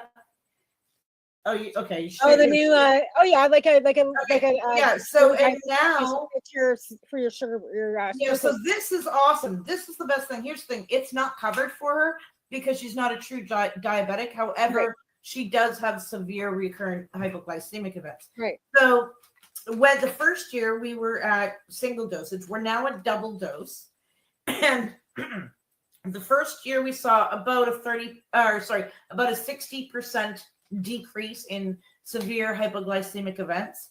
Now it's more like A reminder. it's less than that. It's more like when we have to adjust certain things, like maybe the ketones, like because with hormone fluctuations, we may have to adjust the diet in order to compensate for changes like that. Right? So that's kind of like the fine tuning part. But this little device, what we suspected was highly suspected was that she was possibly having some of her seizures in her sleep were from hypoglycemic seizures. Right. Her sugar do not like to respond to the medications, and no way to track that other than like, well, how do you constantly be? I mean, we were running up to 75 tests. Well, I mean, our poor fingers too. When you're doing a fucking like ridiculous amounts. Okay, like ridiculous amounts. Oh, my dad was a diabetic, so I know exactly what that is. My mom, they had a Libra, right? So mom can track it on her phone. Also, if you got a low night, and I've got another friend, Chelsea. She also is a diabetic, right? And she wears one of those too. She has a pump though, an insulin pump as well. Oh, okay. So what happens with her is because she's a diabetic, insulin pump will automatically be notified from her phone. That's wicked. So that she can immediately start putting the amount of insulin into her body, so she doesn't have to give herself an injection. It automatically gives her a pump. So she's got the tracker on one arm, and then she's got the insulin pump on the other. So they automatically work together. So she can be stable. So it watches her highs and lows. Some days she's good. Some days it's bad too, because she's just getting used to this. But it seems to be a new technology that's helping for diabetes anyways. Oh, for sure. Absolutely. With Haley, because now we've used it a few times. Which one is that? More continuous stuff. What's the name of that one? What's that one called? It's the Libre 2. So but the Libre 3 does 15 days. The Libre 2 does 14 days. Yeah. And apparently there's only a $10 difference in the price range. So then you're only at max going to have 1 day missing. But if you're doing it for the year, it should be fairly, a little close. This one just has like a day or so. Yeah. And then you just track it. Right? Before I used to have a lot more seizures. Now I'm having less. And how many? Would you say like 50%? Well, to now. 2 years ago? Yeah. Oh.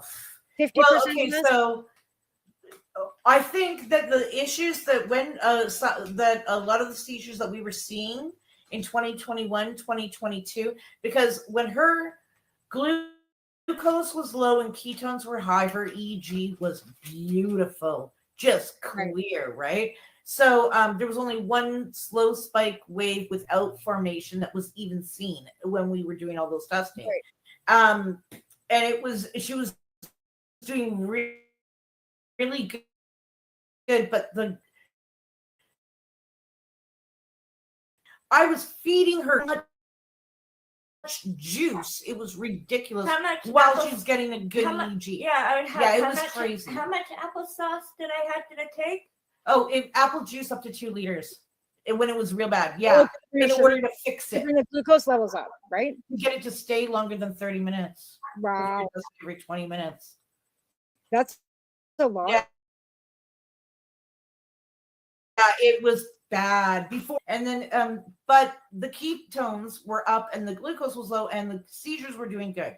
And so when we saw that, well, the doctor's like, okay, well, we got to figure that out. We had 400 specialists 2 years in a row, 2021 and 2022. And no, we tried everything, every possible way to maintain the glucose while keeping a good high ketone level. And her body did not want to stabilize. And even when we brought it down, it was like crashing. And it was severe. It was bad. She was almost off the keto diet completely. And at points was. I was also in a hospital a couple of times in 2022 and 2021. That's what I'm talking about, sweetheart. Yeah, is I remember because of the glucose. So I believe that there was also more hypoglycemic events actually happening at that time as well, Right. like that were causing seizures. But now this little device, we're seeing more of a steady flow. So we're able to better track it. And I'm actually really looking forward to having a compiled amount. So we're gonna have her at, she's at double amount right now. Right. We're gonna have that going. Oh, you're not giving her insulin. No insulin. This is only the Libre 2 to sensor Right. to record it, right? Oh, right, So right, she's at half her That's what I dose. mean, like she's not diabetic, so she's just like kind of like just Well, last year she was at a single dose of her cannabis juice. Now she's at double dose. Oh, I gotcha. When you're talking Right. about So now okay. we're going yeah. And before we did 1,000,001 blood tests. Okay. Like, Yeah, I know. Like it was over you done it alone, in a matter of a period of 9 months. We did. I know, right? And that costs It's insane. Yeah, and now how is it less now? Oh, well, okay. So we've seen more improvement, right? So we've got more health, more energy, more things. I mean, you can tell that you can see it, right? Right. Here's your proof, right, of how she's doing. And this little monitor, though, it shows us, I've already got an idea of when her glucose is going to be lower. We're able to fine tune arranging it so we can avoid hypoglycemic events. Right. And once we watch this and we have some data from it, then because this fall, right? This fall is microgreens. This fall will be microgreens. Yeah. Right. This is because there's so much, right? And I can't increase it anymore without it's already causing issues at that amount for her diet, and we're manipulating things in different ways. We tried an extract. I did take some time to try an extract. So a cold extract with acidic cannabinoids. There were benefits. So when we're talking about raw cannabis, I would absolutely say don't let, in most cases, right, don't let the fact that it's just an extract of raw acidic cannabinoids prevent you from trying it. For her, in her case, she actually does need that whole plant because I know there were things that got a little better when I additionally added on the extract, right, from a single dose and then increase of her juice, which we remained stable. Then I added in the extract, and there were things that were positive, absolutely, and that's why I say, hey, don't rule it out. But with the juice for her and that actual whole plant, the functional food aspect of it for her, really, it made a big difference. We actually started having some other issues because it wasn't giving her the overall benefits of it and that we were seeing more benefits as a whole plant, right? And before I used to have day seizures and night seizures, but now I'm only sometimes having night seizures. And not all the time, but sometimes. And now that we can control the hypoglycemic events, we're not seeing the night seizures. Like we're only seeing it if it's hormonal or something like that, right? Like it's not. Yeah, we will have her completely fine-tuned very soon, and she's still coming off drugs, which may also aid in the seizure control because we're getting rid of stuff that's just And the only time when I do have lots of seizures is in catamedial time. Yeah, that's the only time. And but it's not lots. Every time.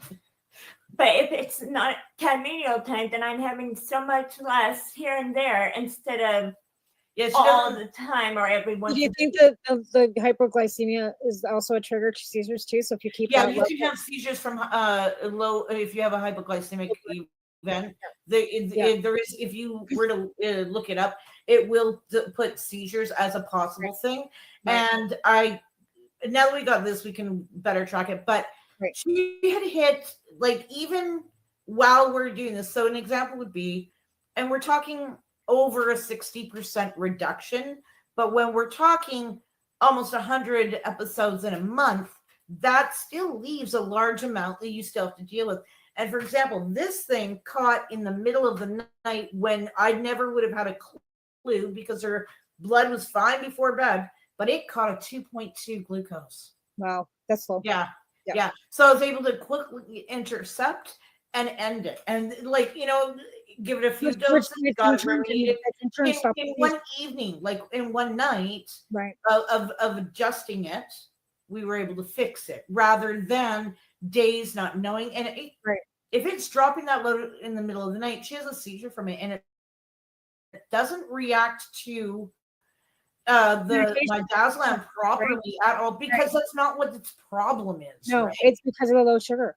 That's interesting. That's good. That's again, you taking the time to pay attention to what she needs. Yeah. Yeah. And before I got this, so I don't know how. I know she was having some from it. I know that before this, definitely we didn't know. We wouldn't be able to tell if it was too low to stop it. So I don't have a seizure. Yeah. Instead, it would just keep on going and make until I go into a seizure. Yeah. Instead, now that I have this device now. Fixes it. Right. Now lets us know. Lets us know it's right instead. That's so amazing. I'm sorry, folks, but we're gonna have to wrap this up because we no worries. Oh, but you know what Elle always. Thing I just wanted to say to you is that now that I'm better, I'm more ADL, like doing all different routines, like help around the house and doing more chores, like her just mobility, even just like showering herself stuff. More involved in the family. She's just like be able to do things, practice skills, and just yeah. That must be amazing, and you should be so proud. I And like I said, this is just, and you're a warrior, and you are an ambassador. And I think, like I said, Al has already mentioned that he'd like to have you guys on Pace. So we will, like I said, maybe even Wednesday night, maybe because nobody really watches me during the day, we might just bring you back on Wednesday night, and then we have 90 minutes where we can really talk. Yeah, sure. Yeah, and that'd be a Wednesday. So we start it would be 5:00 on your time. So I'll reach out to Al today and say that we are going to continue our conversation from my show today on Wednesday night on Pace Radio, or Pace Radio show, because we don't have probably a guest lined up for that either. Because like I said, because not a lot of people are doing anything, and if they are, they don't want to come on the show. Like even trying to find sponsorship, like anybody that's doing anything off, anything. So we are always more than happy to have you come on and talk to us about everything, the whatever you want. It's a whole new thing, and it needs to be shared. And Haley's like, "Mom, can you get a hold of her so we can go and tell everybody?" Yes, you bet. And like that's what I said. We will finish the conversation today. I'm going to type to Al when I get off of here, and we will, like I said, I'll send you a link. It'll be the same type of thing. It's just longer, and it's me now, so we'll have more time. Okay. So I'll see you again on Wednesday night then on paceradio.net. Okay. Okay. I'm going to thank my sponsor. And thank you guys for coming on and spending the hour with me. And I am just thank you. Thank you for showing us to keep hope and to never give up, Haley, because that's exactly it. Never give up, right? Yeah. Okay. Okay. So we'll see you Wednesday night. You guys can stay around after I run the commercial so we can say goodbye off the air. So just stick around. Don't go anywhere. And I'll be back after we shut this shit show down. Thanks for joining us this week. We'll be back next week, and join me again live on Wednesday night on the Pace Radio Network. See you then. Bye. Okay, I gotta hit this button. You're listening to the Pace Radio Network here at paceradio.net. The opinions of the individuals during this broadcast are their own, and may not be the opinions of their group or other organizations they may be involved with. All medical advice during our broadcast is not a medical opinion and should be checked with your medical physician. Enjoy the buzz of legalization with Campbellford Lifestyle Shop. From lights to plant nutrients, books, consumption accessories, and more, we've got all your basics to grow or consume cannabis. Visit our info center or take a look at our piercing services and body jewelry, now available in-store through Campbellford Lifestyle Shop, 17 Bridge Street West, Campbellford. Limestone City Hydroponics is Kingston, Ontario's hydroponic shop. Take your growing to the next level and create the optimal environment with a tent kit, or maximize your yield with an ebb and flow flood table kit. Either way, Limestone City Hydroponics has more sizes and options to fit your needs. Are you looking for the power of the sun that adapts to your budget? Then look no further, as they have professional grow lighting. They have indoor grow systems that are easy and cost effective, with many options to fit your living space and lifestyle. Cultivate your growing potential. We have everything you need to succeed. And if you can't make it to the store, they offer local delivery to the greater Kingston area. Remember, when you're looking for experts to help you grow, then look no further than the locally owned Limestone City Hydroponics, 105 Sunderland Drive in Kingston, Ontario. Call them at 613-548-0420. We are people advocating cannabis education here at paceradio.net.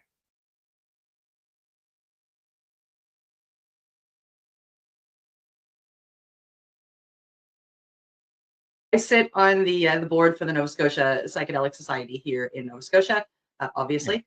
And as you guys can see by my name here, I am an earth medicine facilitator, which is one of the reasons they asked me to sit on the board. We're doing some exciting stuff. We're having a speaker series here in Nova Scotia, in Halifax. Our first speaker series starts Thursday night. It's going to be at the Halifax Library. And we have an amazing human coming in from the Holos group of people, talking about the psychedelic renaissance. Yeah, so I invite you to come. It's free and open to the public. We will be streaming it, and I will be sharing the streaming information as we go along. Good. And what I find really exciting about this is we do have a series. We have four speakers set up, and I am your second speaker coming up on November 17th. And I will be speaking about the psychedelic medicines I use and I support and I serve, what they are good, what use they are for us as humans and what they can help combat, and integrity behind serving the medicine. But if you're not doing anything Thursday night, you live in Nova Scotia, come on down to the BMO room at the Halifax Library and catch our first speaker series here. And if you can't, we will be sharing the link, and I invite you to join in and watch.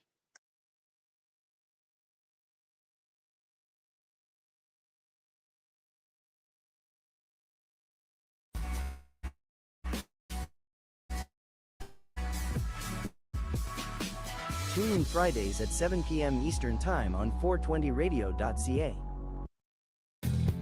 Stay tuned. We'll be right back after this toke.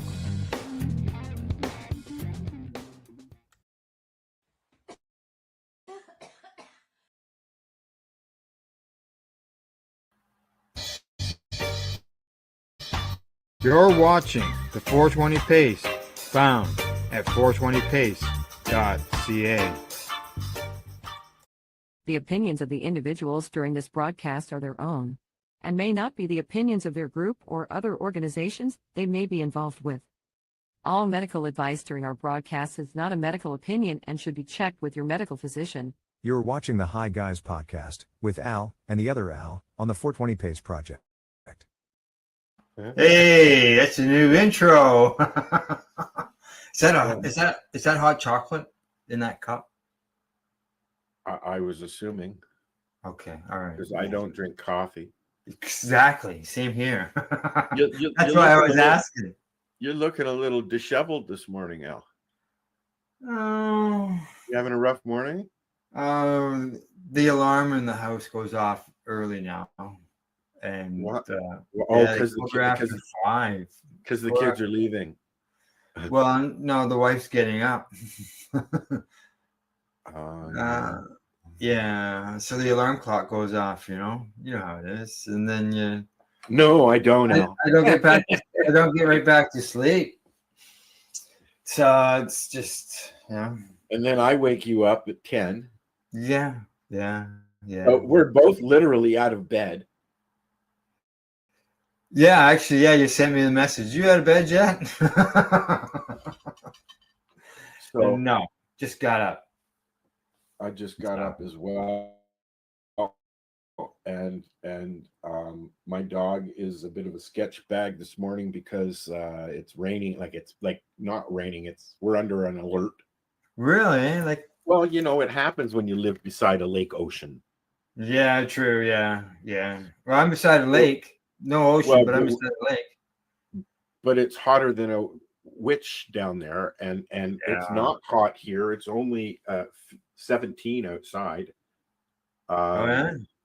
And That's what it is down here in the basement. It's sorry, it's 18.5 in the house, and I don't have the heat on, but I did last night. Oh God, it's really the middle of July, and I had to turn the freaking heat on last night. Heat on. Ah. It's dropping down to single digits at night, like 9, 10, 6. Is it? Yeah. I'm almost ready to put a heater out in the grow room. I think I saw this morning when I got up, it was 15 outside, but it's supposed to get to 30. We're still under a heat warning. I know, I heard. Yeah. You want an air conditioner? I could have brought you an air conditioner. No, I'm good. Got one. Got a couple actually. We're good there. No problem. But yeah, that's just a scorcher up there. Everything around here is just drying right up, crisp. Damn. So your water levels are all bring going water out. I've been fortunate enough that where I saved my rainwater for my you garden. got your tubs, right? Yeah. I should have given you mine, dude. Yeah, I know. That's all right. Well, you know You what? used it for something else, didn't you? It got me, Peter, for those 2 jugs. Yeah. 1,000-liter jugs for water. For those 2, I gave him those, and he brought all my stuff down from the farm to my storage while I was waiting to find this place. Right. And he does the fire brigade stuff as well as the fireworks for Hastings. So there you go. He had a use for it, and I didn't want to pay for storage. I mean, that's a lot of room. Yeah.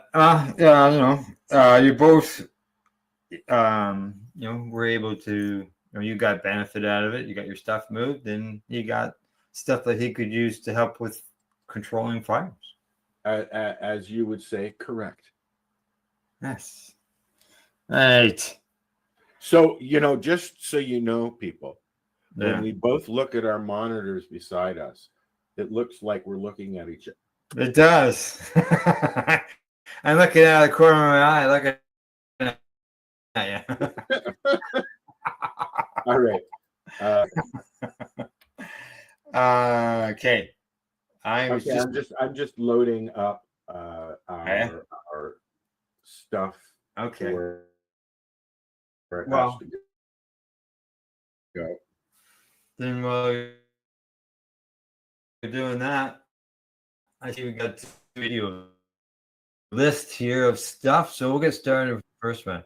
Let's find out what we're smoking. What are you smoking?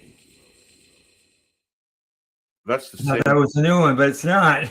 No, I don't have a new one for that yet. You see, what happened was while I was doing the intro and our news one, which you'll see a little bit later, I'm exploring the world of AI on Canva because I have Canva anyways. Right. And I ran out of minutes. So we've got 2 half-finished new videos. until you can get some more minutes, so you can combine them. August 1st. Oh, yeah. Can you not edit them somewhere else? You could just send them to me if you want, and I can put them together. No, because I'm using the AI, so it's actually generating a graphic for them. So okay. as you will see in the news thing, you'll see what I'm talking about, what I'm going for. Okay. All right. Yeah, no, I just assumed that you already had the videos, but you just had to combine them together. That's all. I've taken the suggestions that AI has given me and put them into Canva and manipulated them to where I want them to be. Yeah. So it's neat because it's everything's there. So the question though that was before us is, what are you smoking? I have a little bit of several things in my Shatterizer. I'll move over. A variety pack. I see what you're doing. I have, well, Over there. I put some 8-ball cushion here yesterday. Did you? And then I put some other shatter that I can't remember what it was called. And then I put some diamond.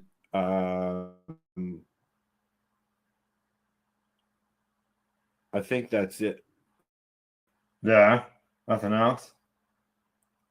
Just so you know, I'm just sharing the show. Just that's what I'm doing. It's a salad. Is it? A salad, yeah. Oh, we can only do so many. Okay.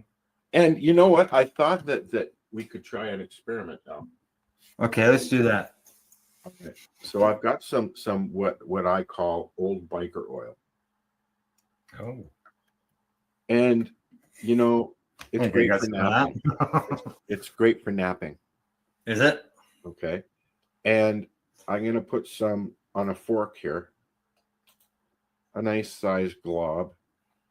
Because you hear, you know, everybody, oh, I'm going to get too stoned, man. So let's see. We're here for a couple hours. More on that later. I'm getting too stoned. What's that? More on that later as far as getting too stoned. Well, the main reason I'm doing this is because last week, this is what happened to me. I woke up and I was so sore because it was a day like today. Yeah. So you are eating cannabis oil on a fork. Yeah. Do you have a problem with my method? I've just never seen it done this way. That's all. Well, I have a fork. My little tool is in the other room. Yeah. So anyways, I tend to put it under my tongue. Oh yes. Yeah. Even though I've been told for best absorption, swallow it. What do you think? Why is that? I would think that take longer. Being under your tongue is a quicker absorption than going through processing it through your liver. Well, is it not? I guess if you don't have a liver issue, you wouldn't care if it went through your liver or not. Well, I just look at it as it takes longer for your body to process it when it goes through your whole system versus being swallowed or being put under your tongue or shoved up your butt. Sublingually is the fastest way of absorption, is it not? Yeah, yeah. I can hear Marcel with a reason why it's not. I can hear him in the back of my head. You want to find out the answer? Tune in Fridays at 7. Okay, so as far as I got a variety, right? When it comes to what I'm smoking today, and I had your variety, but it's gone now. Is it?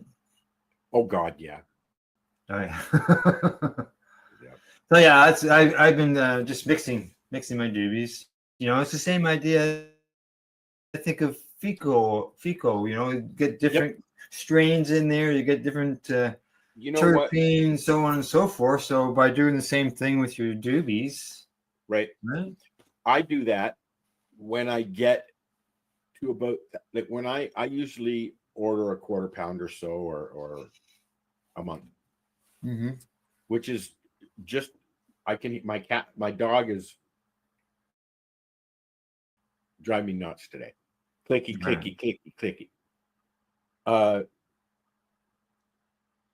Now I lost my train of thought. Oh, I hate that when that happens. Yeah, it sucks. And then you'll remember in the middle of some other conversation, and then we welcome get a to chance my forget. world, Al. Oh, I understand. I think there's a lot of us that go someplace, get there, and go, what did I go here for? It takes me 15 minutes just to figure out what conversation I was having 15 minutes ago. Yeah. Sometimes I don't remember what we were talking about. Well, if you're we're- listening and you do. We're talking please about the let me know. varieties. We're talking about different varieties and mixing correct. the doobies and stuff like that. What I have found, I usually get at least four strains, at least 3 strains, Okay. and then maybe some hash or oil or something. And after smoking the same strains for a couple of weeks, I'll mix because I start not enjoying the buzz of the strains individually. And if I order something and I don't like the buzz, or it doesn't really help with anything, I combine it with something else and maybe it will. Maybe, yeah. There's no wasting. Correct. Yeah, you're gonna consume it one way or the other in the end. Well, it's all I got for the month, so Well, there's that too. Excuse me. How many strains do you grow? 4. 1, 2, 3, 4. We got 4 this year too. Same. They're not the same strains as last year, but I had 4 last year. Yeah. Enough sticky? I'm also having some mandarins. Oh, you got some citrus there. So if you haven't got citrusy flavored cannabis, you can have some citrusy eat. Well, I find that to kind of balance me out, I should eat some fruit. Yeah. Although I know this is not the best fruit to be eating because of the syrup is pure sugar. Pure sugar, yeah. And also oranges as a whole should not be a go-to for somebody with diabetes. Oh, the oranges themselves are got a lot of natural sugars in them. Pure sugar. Yep. It's like having a Coke. That I can understand. I can stand that. I watched a video about juices. And orange juice versus a Coke. The orange juice actually has more sugar in it than a Coke. Than Coke. It's Oh, the acid in the Coke that's bad for you. Right. We're actually talking about that. We've here at the house, we got some stuff that's sort of old, antiquish and stuff like that. And when we were tearing down our porch 15 years ago, I found an old metal iron.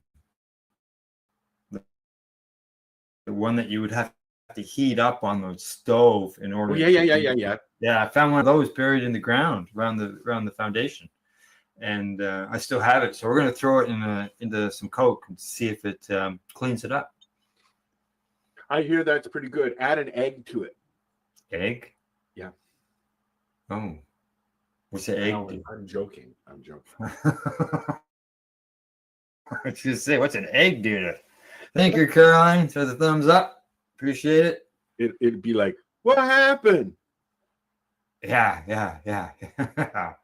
All right. So we've gone from got a message. Hi, Caroline. She says, hi, guys. Hi. Who? Oh, hello. You see your message? See your message on the screen. Yeah, I forgot that we have that. Yeah, I turned it on so that messages would be seen. I leave that job to Marcel, and he doesn't do it. So I'm used to looking and thank you. I don't have to worry about it today. All right. We've gone from the what are you smoking to finding out what's on the. It's certainly high on the list. You could have warned me, Al. I haven't even It's the loaded next that thing stuff. on the list, man. I have not even loaded that stuff. Yeah, you don't need a warden for that. You should have had to edit that. I can't even log on. No, eh?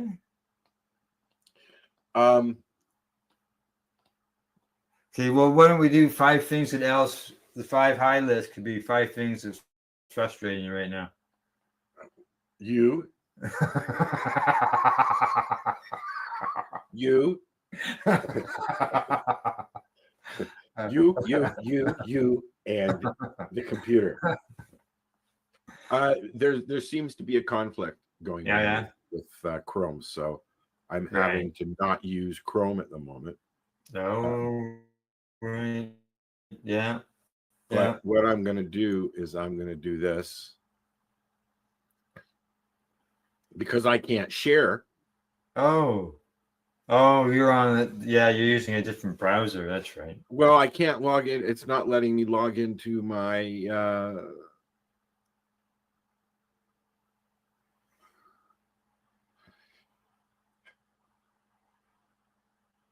I'll be right back.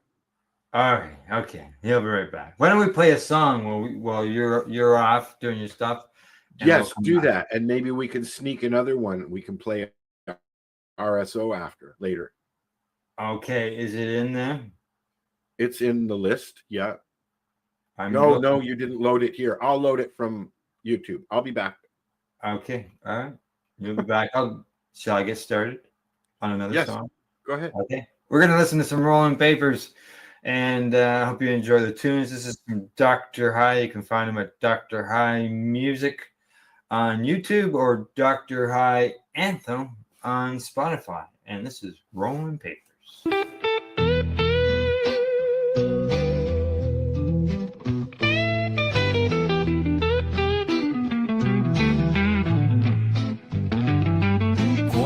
On the grinder, one hand on the pad. Breaking down the years, man, it's gone too fast. Sticky on my fingers, resin in my soul. Ain't in no hurry, let the good times roll. Tear the paper, fold it tight. Twist up the past, make the wrong things right. Match hit the tip, slow inhale.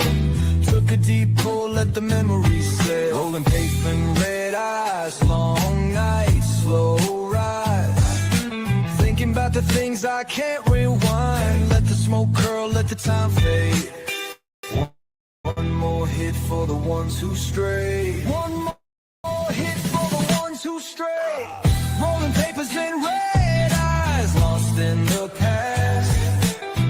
Every drag takes me back too fast. Moonlight, street lights fading away. Smoke in the air like ghosts once stay. Don't I've been here a time or two. Ain't nothing new about getting lost in the blue. 2 a.m. ain't got nowhere to be. Just me and the road, just me and this weed. Radio humming static in the night. Trying to find a song that's gonna set me right. Long drive, no destination. Smoking on wisdom, chasing revelation. They say don't look back, but I take one glance. Roll another one, leave it all to chance. Rolling pavement and red eyes, long nights, slow rise. Thinking about the things I can't rewind. Let the smoke curl, let the time fade. One more hit for the ones who stray. One more hit for the ones who stray. Rolling papers and red. In the past, every drag takes me back too fast. Moonlight, street lights fading away. Smoke in the air like ghosts wanna stay. Dog robbing here a time or two. Ain't nothing new about getting lost in the blue.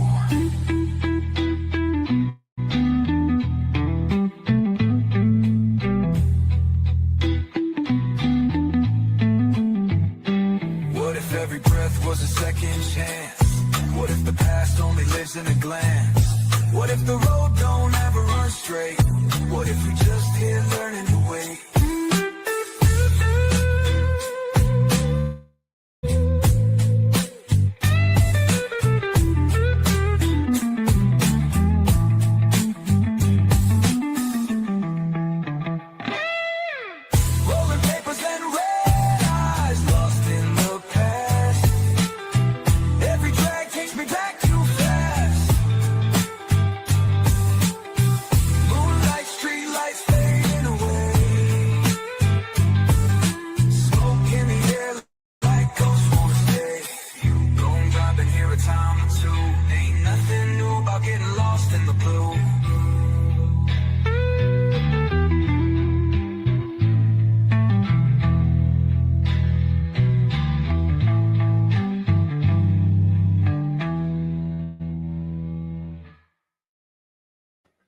All right, there you go. Rolling Papers by That Dr. was a Hyde. good one.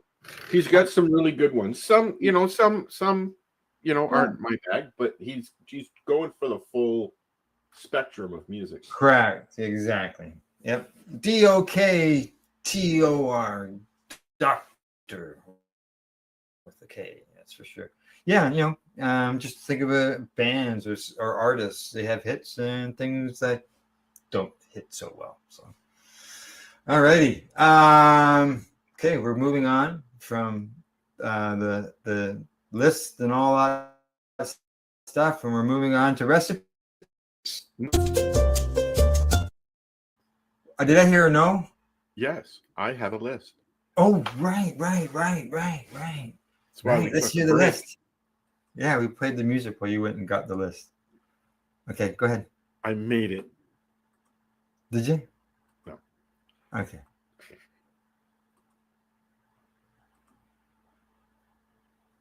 Open Gangnam Style. Gangnam Style. Op.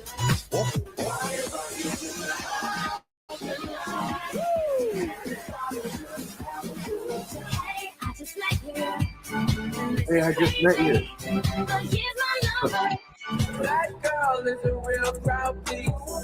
Small world, all her friends know me. You used to call me on my cell phone. Hello. I'm gonna take my horse to the hotel road. I'm gonna ride till I can't. You didn't have to cut me off because I can never have them the way we were. That song's about an anchor.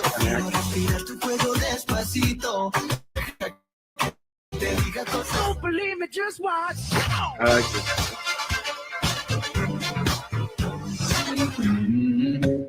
I'm in love with the shape of you. Open Gangnam Style.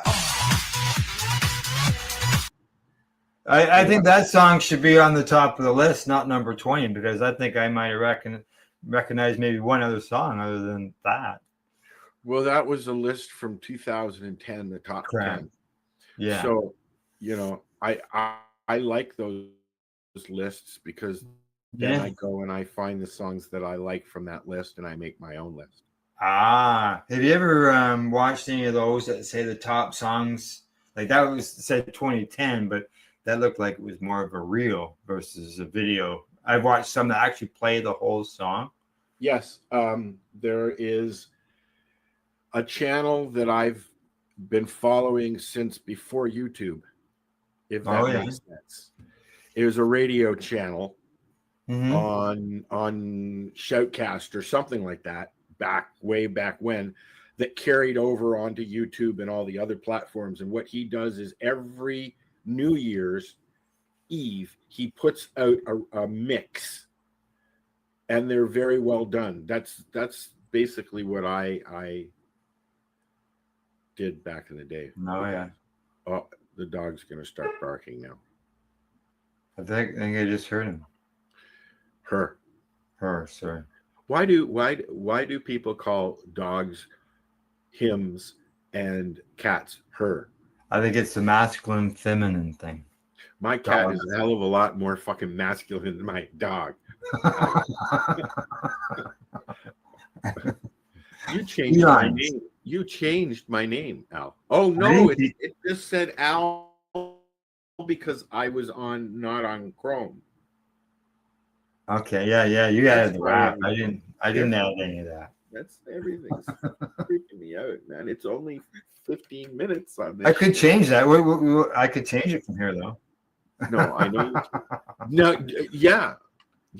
So, I got other stuff from Facebook, but we can move on from the list now. I'm sorry, I didn't pull anything up.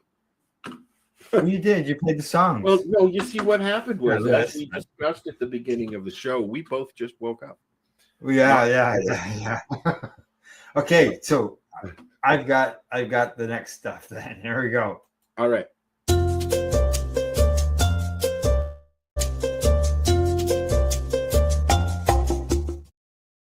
I have stuff for ice cream and I have stuff for cookies this week. Do you? Well, stuff. well, I can tell you, sugar seems to be a big topic today, and just happens that today's recipe is how to make cannabis sugar. Can of sugar, right there. Yeah, and they say you take 6 grams of cannabis, and they talk about decarbing it. One cup of grain alcohol, 1 cup of sugar, roughly 200 grams, some cheesecloth, and a glass jar. And they say first take your 6 grams of ground decarboxed cannabis. So make sure you get it decarb first, and pour it into a jar. Cover the cannabis with the alcohol and close the jar. Let it sit for about 30 minutes, shaking every few minutes. And then next, strain the liquid through the cheesecloth into a bowl and discard the cannabis flower. Add the sugar to the strained liquid. Stir well, and then pour it into a glass baking dish. Oh, okay. Yeah, I get it. Yeah, bake the dish at 200 degrees Fahrenheit. And I think the first terpenes that start to boil off is like right around there. And they said stirring regularly until the alcohol is evaporated and removed from the oven. Alternatively, you can place the liquid mixture in a pie plate on the stove at low heat until the alcohol evaporates. But I'd be a little bit concerned about that, maybe some alcohol near the open flame, especially if you've got a propane stove. Now, after the sugar cools, break up the large pieces and place it in an airtight container. There you go. Sugar, cannabis sugar. But sugar. And then at that point, you can put it wherever you would normally use sugar. You know, Kool-Aid or on your Rice Krispies. No. I can't do that. You know, maybe you could have one way of extra infusing your Rice Krispies. So, all right. So that's the sugar end of things. I'm going to put that. Sugar end of things is the fact that I'm diabetic. Yeah. Sugar end of things. Okay, I got to put it in the chat. We need a theme song for the Hi Guys. The topic is a guy with Crohn's and a guy with diabetes. There you go. Let's see, it would be a pretty bland food recipe, wouldn't it? I'm going to put that into Chat GPT and see what comes out of that. Yeah. Yeah, that recipe actually, it comes from a cannabis store, which is located north of me. Is that the one that you told me about? I don't know if I told you about this. Just that one or saying not. yes, Al.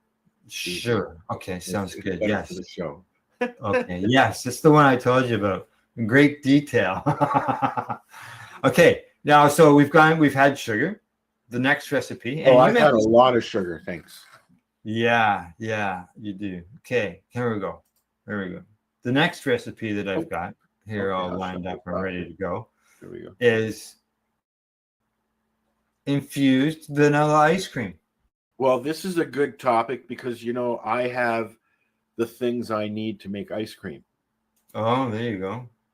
And yet again, this is from that store. It's a little store in a little town of like, I don't know, there might be 1,000 people in the district up there. It's in Northbrook. And so there you go. Vanilla ice cream. They say that you need 2 cups of heavy cream, 1 cup of whole milk, 3/4 cup of granulated sugar or honey. Now, why don't you use your infused sugar for that? 1 teaspoon of pure vanilla extract, 1/4 cup of cocoa powder, if you want to make a chocolate ice cream, and 1/4 cup of can of butter or wheat cream for the perfect dose. Ooh, they have a blog for that. And they say heat the heavy cream and whole milk in a medium-sized saucepan and stir occasionally. Whisk together the granulated sugar and vanilla extract in a separate mixing bowl. Gradually pour the sugar mixture into the saucepan with the heated cream and milk, stirring constantly until it dissolves completely. Reduce the heat to low and add the can of butter and stir until it melts and is fully incorporated. Remove this from the saucepan from the heat and let the mixture cool to room temperature and pour the mixture into the ice cream maker. You got one of those, Al? I got an ice cream. I mention that? Yeah. Okay. I thought you mentioned just had ice cream. I didn't know. No, I have an ice cream maker. You mix up everything. I warm it all up, mix it, pour it in. So far, I made a creamsicle ice cream with orange crush and the sweetened condensed milk, and you let it run for however long it takes to and basically it just shaves every time it goes around. It shaves a little bit each time. It's more of an ice that turns into an ice cream. Is it? It's really yummy. It also makes great slushies. So yes, I do. So there you go. Where's the ice cream? I gotta find where I was now. Okay, you turn it in according to the manufacturer instructions. If you don't have one, use one large and one medium-sized metal mixing bowl. Place ice in the large one. Add salt to the ice. Place the smaller one in the ice. Then pour the mixture in and mix with a spoon or spatula. It hardens. It freezes on the bottom, and you just keep stirring, which is the same principle as the ice cream maker I have. Okay. Yeah. Right. But it takes a long time, but a chef would make it in a little bit, right? Yeah. Now they say transfer the ice cream to the freezer, safe container, and freeze it for at least 2 hours or until it becomes firm. Now they have an option here, and they say buy store-bought ice cream, soften ice cream, and melt can of butter and mix into ice cream, then refreeze. Yes, I've done this as well. Oh, okay. So you put your can of butter into your kind of like softened going ice out cream. and buying a bunch of gummies and then spraying them with cannabis. Same thing. Yeah, it sounds. Yeah, it's almost like getting butter. Melt down the butter and you put your cannabis in it. This sort of seems like the same. And then thing. add it to the ice cream. Yeah. Or you could literally melt some ice cream, warm it up a little bit, and then refreeze it. Yeah. Right. Yeah. Just for mixing purposes, right? Yeah. All right, there you go. There's our recipes for today. Both of them are in the chat as far as link wise. So I want to try something out. Go ahead. Yeah, you look the same.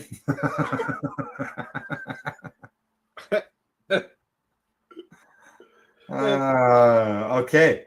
All righty. So we've got the recipes. Any questions on the recipes before we move on to the next segment? No peanut butter. Cheers. All right. No peanut butter, right? There you go. Okay, we're moving on to.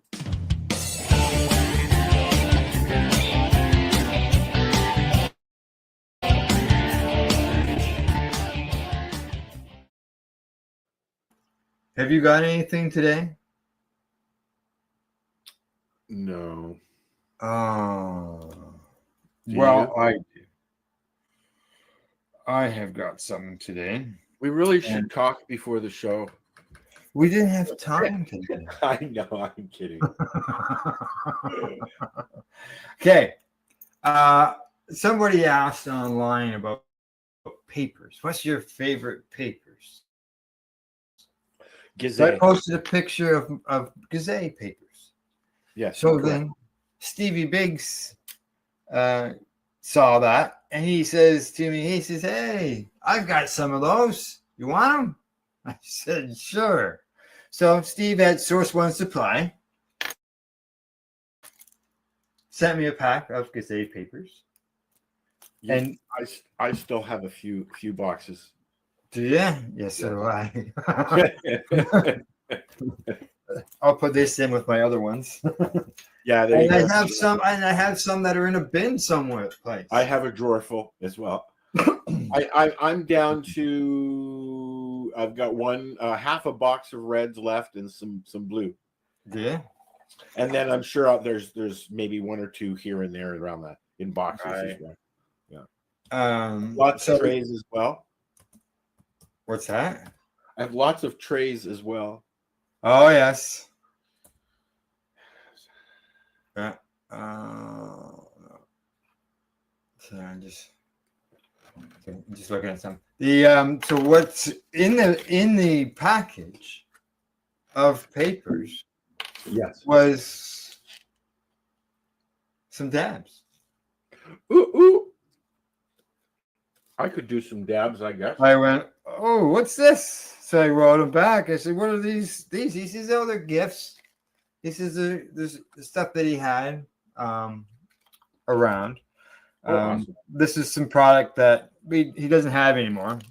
But he sent it along to me and told me that, where's my message? Enjoy. He says this brand is called Crafted. He says this brand is no longer. He says just old stock. He says he's with honey badger extracts now. Oh, I like honey badger. Yes. Yeah. And he says when he gets a sample box in, he's going to forward them on to me, a sample on to me, and I'll do a review like I'm going to do here. There you go. You know what? If you can open it. Correct. There's no pre-ripped little spot on this. Oh, I use my thumbnail. Really? Just dig it in. Yep. I'm gonna use my dab tool. There you go. I got it now. So yeah. And I got I've been enjoying my Shatterizer again because for about a year I didn't have one because I killed so many. Right. So that was my first stop when I went down south was to Matt and Val's. Yeah. Yeah. Okay. Hang on. You know Unfolding. you were my last. Oh, look at that. Oh, it's nice and golden looking. It's all in little pieces. I don't know if you can. I wouldn't. Oh, there you go. There you go. Yeah. Nice. It all broke up, but it's all you can see the color of it, eh? Oops. Yeah. He's always made good products. So yeah, this he said this one's not available anymore. You know what? You know who I miss is Thompson Caribou. Oh yeah. Well, they went into the legal market, didn't they? I guess. I mean, Dave's still around, but Yeah. I guess that's what happened. I don't know. Yeah. But I enjoyed their products. Yeah, I mean they are around. I don't know what they're called anymore, but I enjoyed those products. Yeah. So this is blueberry Kush, Ooh. and it tastes fruity and earthy. It came from a bud, and it's a shatter. It was done with butane to be made. And it was purged for 96 plus hours to make sure that it's as clean as possible as far as residue end of things. Residue. Yeah. Yeah, exactly. While you're doing that, I'm just going to bring up a post here from the International High Life. Okay. A new study suggests terpenes and CBD help block COVID-19 and flu viruses. No shit. I don't know. Maybe that's why I don't get sick very often.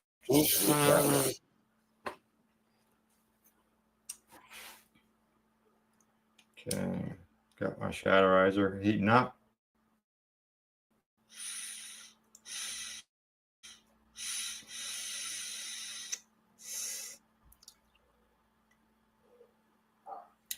Making a shatter face. God, I'm starting to look like Santa again. Oh yeah. Tastes good. Looks good. Tastes good. Does it taste like blueberry?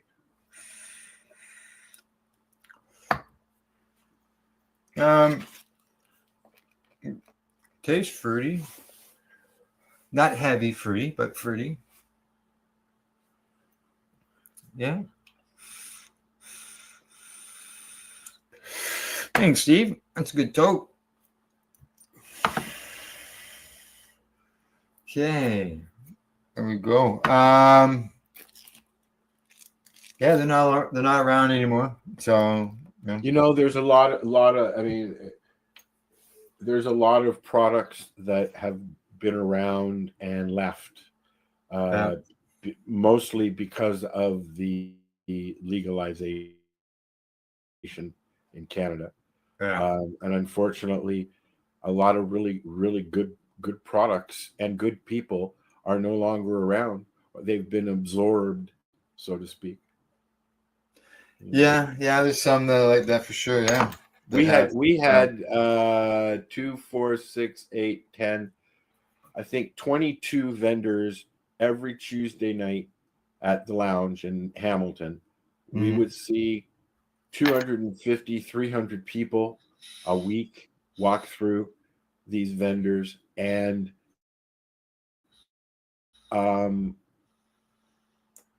you know, you hear now the indigenous market. People are worried that the processes that they're using aren't up to code. Thanks, George. Thanks for the thumbs up.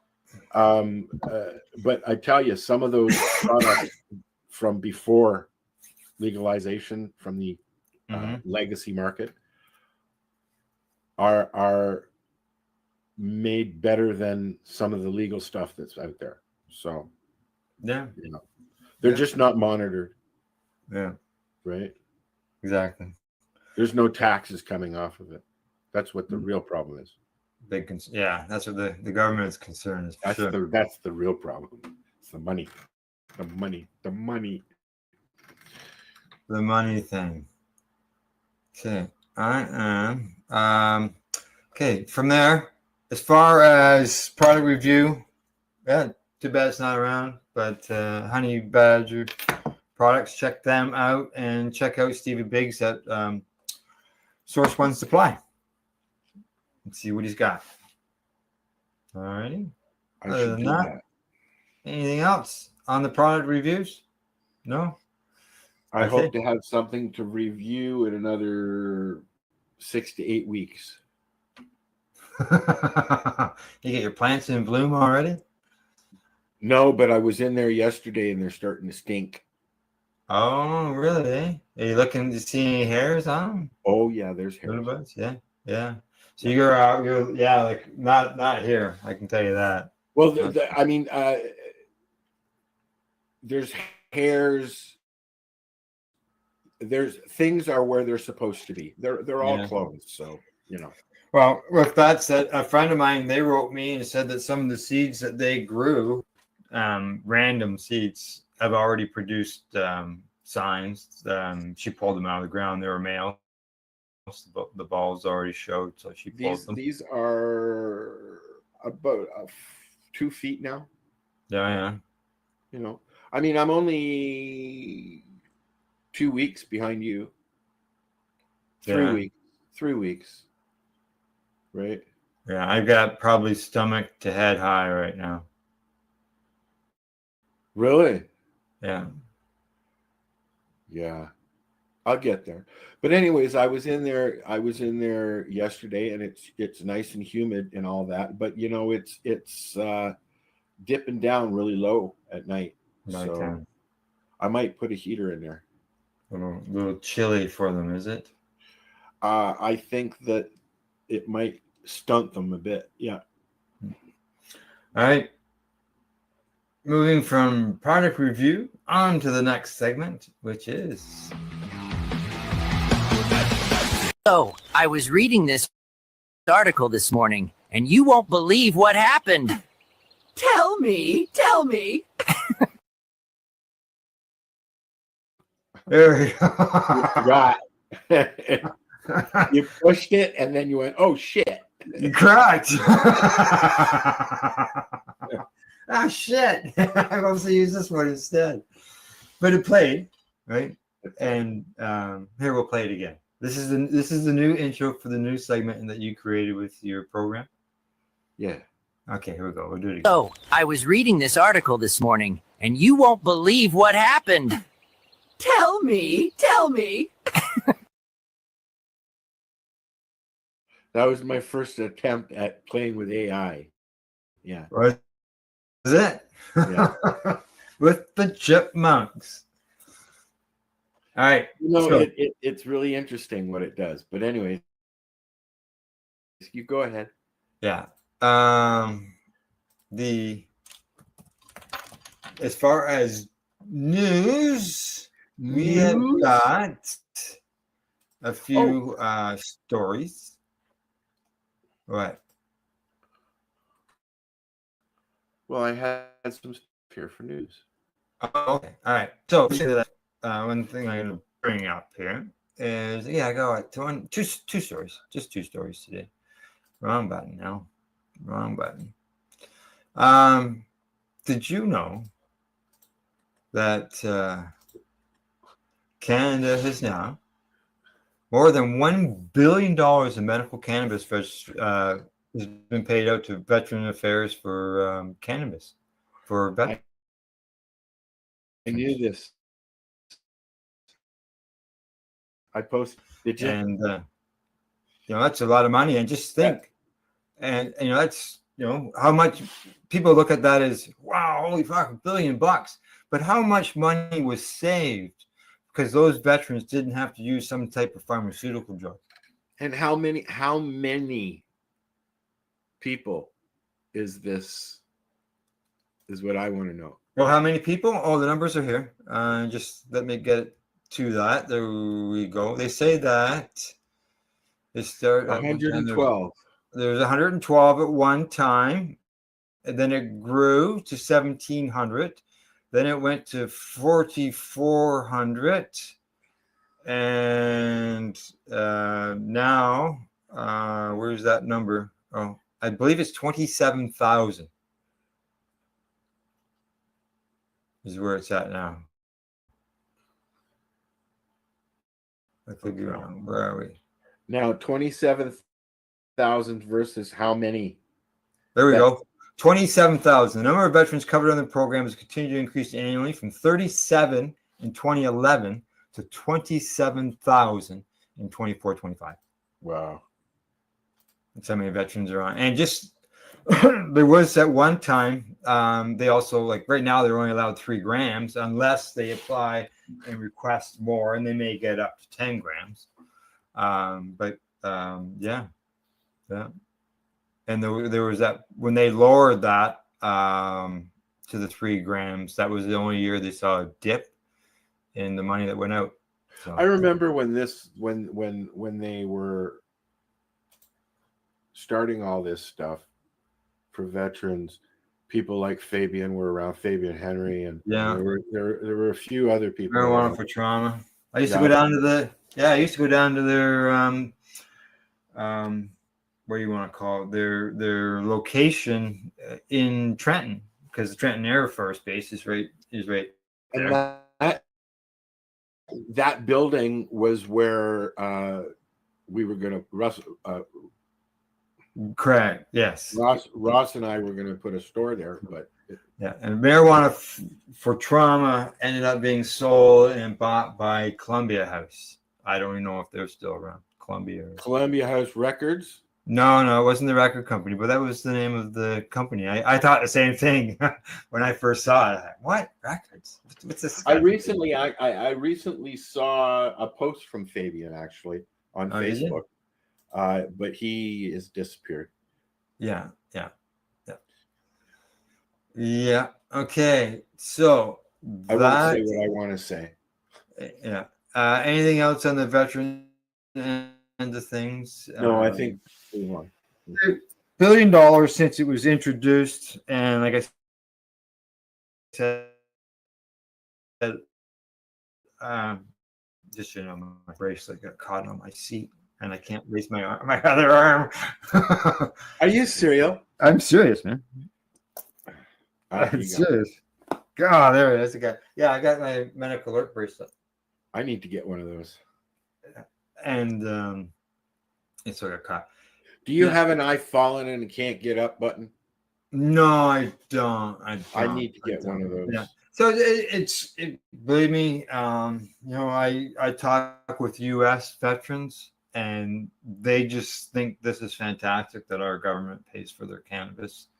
whereas they don't get that treatment down in the U.S. Right? So Does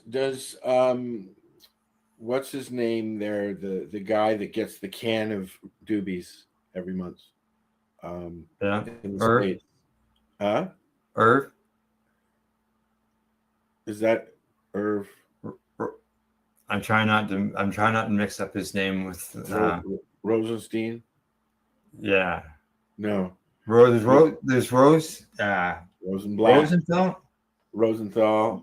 I don't. That's what I was trying. I can't remember. I know their names are similar, right? But there's still one individual that gets a can. Oh, I would say yeah. Yeah.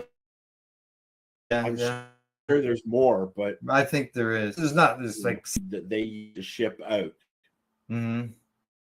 Did you? Okay. Health Canada would send it out to you.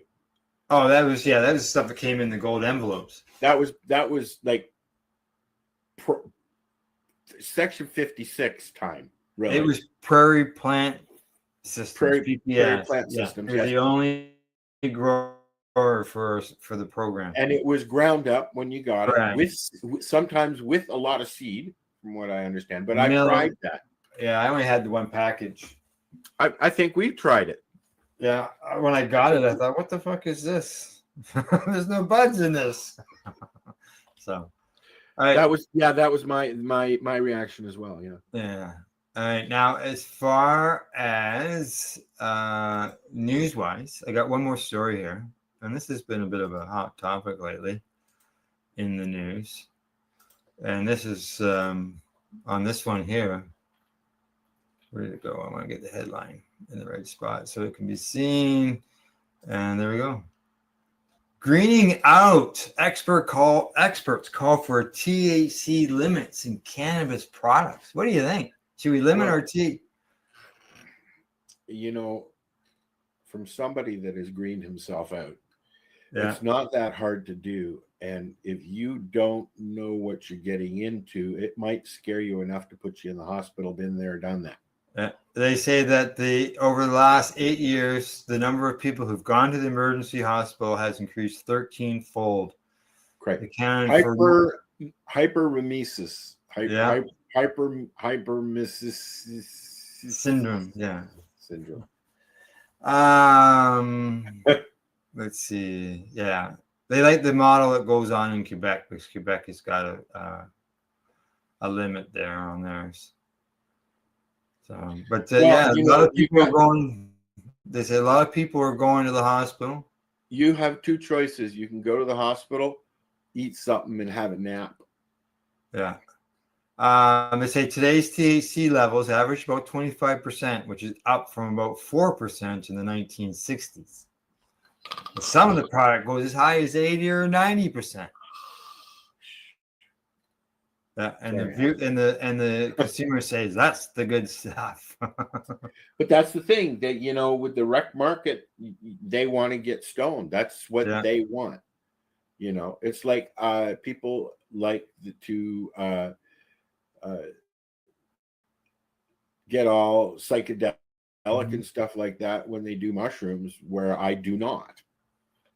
You know. Yeah. So there you go. I know there's other stories on this. Yes, there's been a lot lately. Been a lot of them. Again, every 2 or 3 years it pops up again. Yeah. So they say because it's stronger now, and the numbers went up once legalization came in. Well, more people are consuming it and greening out. I look at greening out before legalization. Yeah. Yeah, you know, over the years I've greened out, but I look at it as, you know, if you're people, they don't call that. Yes, exactly. You know, I thought I thought they don't say overdosed on alcohol. I thought I was having a heart attack, Al. Yeah, you've heard me tell this story. I thought I was having a heart attack. I called 911, and the first thing out of their mouth when I got to the hospital was, "It's hyperemesis syndrome. You've been smoking too much weed." I was like, "No, you know what?" I said, I've been a cannabis educator for almost 20 years. It ain't happening. Sorry. Don't even start. And she just clammed right up. But every like I said, every few years there are stories that pop up, and they're more fearmonger stories than anything. Because like drinking, you drink too much, you're going to have a hangover. You smoke too much, you're going to wake up with a dry mouth, pasty face, maybe a little bit too tired, and thank God for the what do you call it effect? Yeah. What do you call it?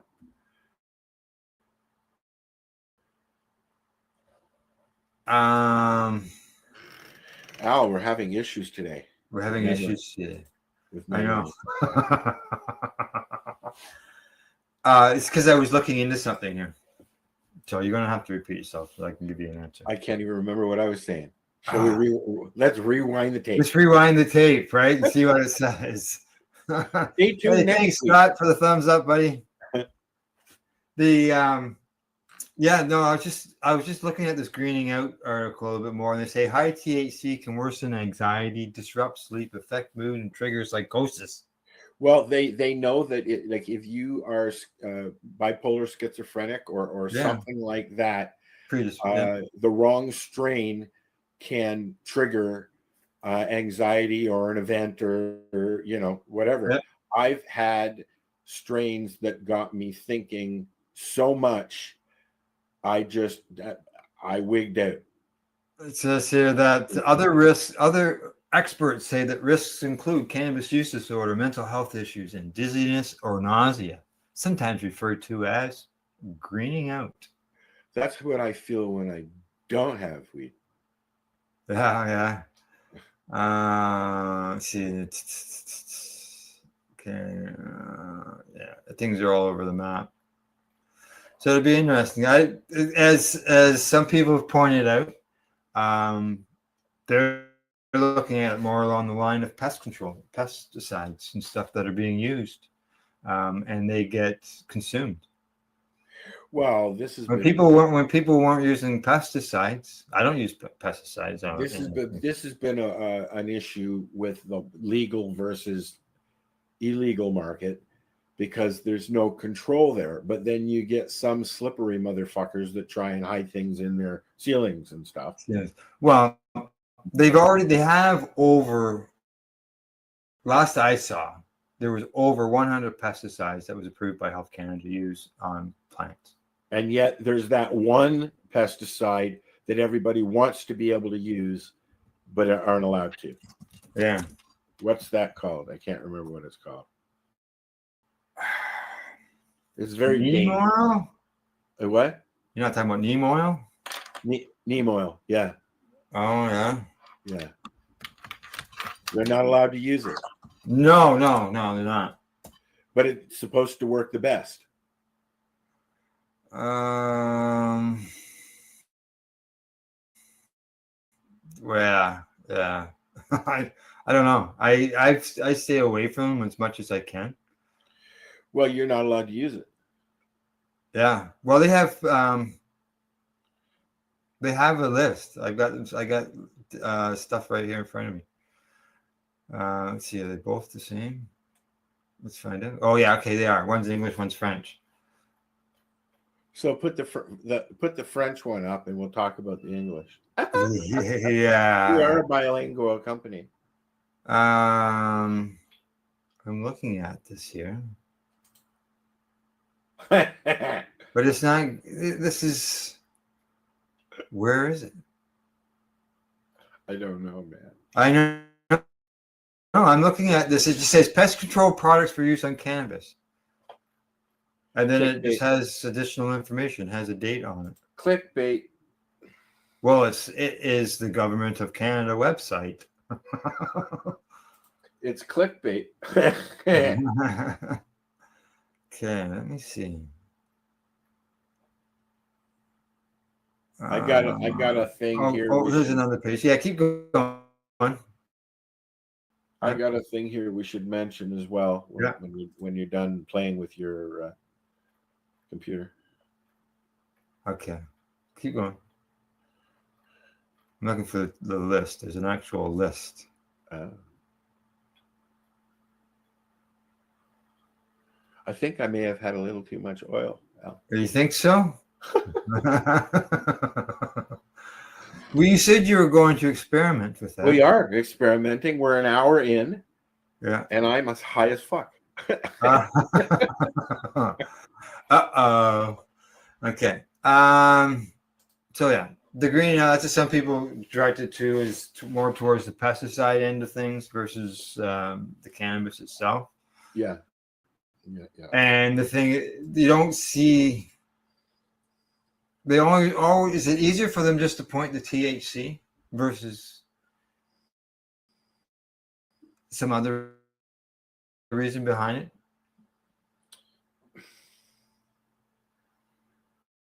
I don't know. I don't know enough. Yeah. It's dangerous to use, then it shouldn't be used. No, exactly. Right. Yeah.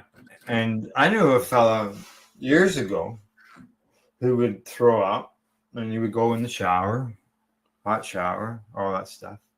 But I also know that they use pesticides. I've smoked stuff that made me sick almost instantly. I've had stuff that's given me a headache. Yeah. Yep. Huh? Mama Hawk wouldn't smoke anything but hers because anything else gave her a headache. Oh, really? Is that and she knew what she was doing, but she was, just a little. yeah, exactly. Mama Hawk was one of the first batch of people that were allowed to grow for themselves back in, I guess it would have been 2001. I think it was the first 6. And she was one of them, I believe. Was she not? I don't know if she was one of the very first ones, but one of the early ones for sure. Yeah. Like I got mine in 2006. I went and got my first one. I went out to see Rob. Okay, here we go. Big Terp.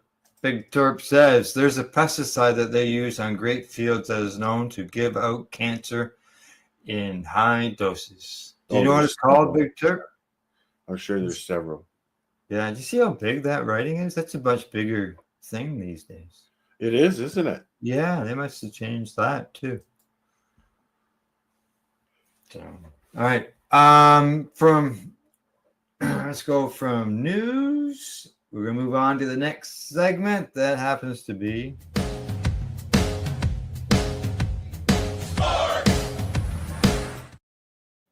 I'm gonna do one for tech stuff too, I think. Oh yeah? I think so. Yeah, you're a techie. I like gadgets. Your gadgets. Go gadgets. Yeah, we might get in trouble for something like that. Yeah, I would think so. All right. So for sports, I've got one story and some short little sports. Before you go to sports, I wanted to bring up the fact that oh God, so worse.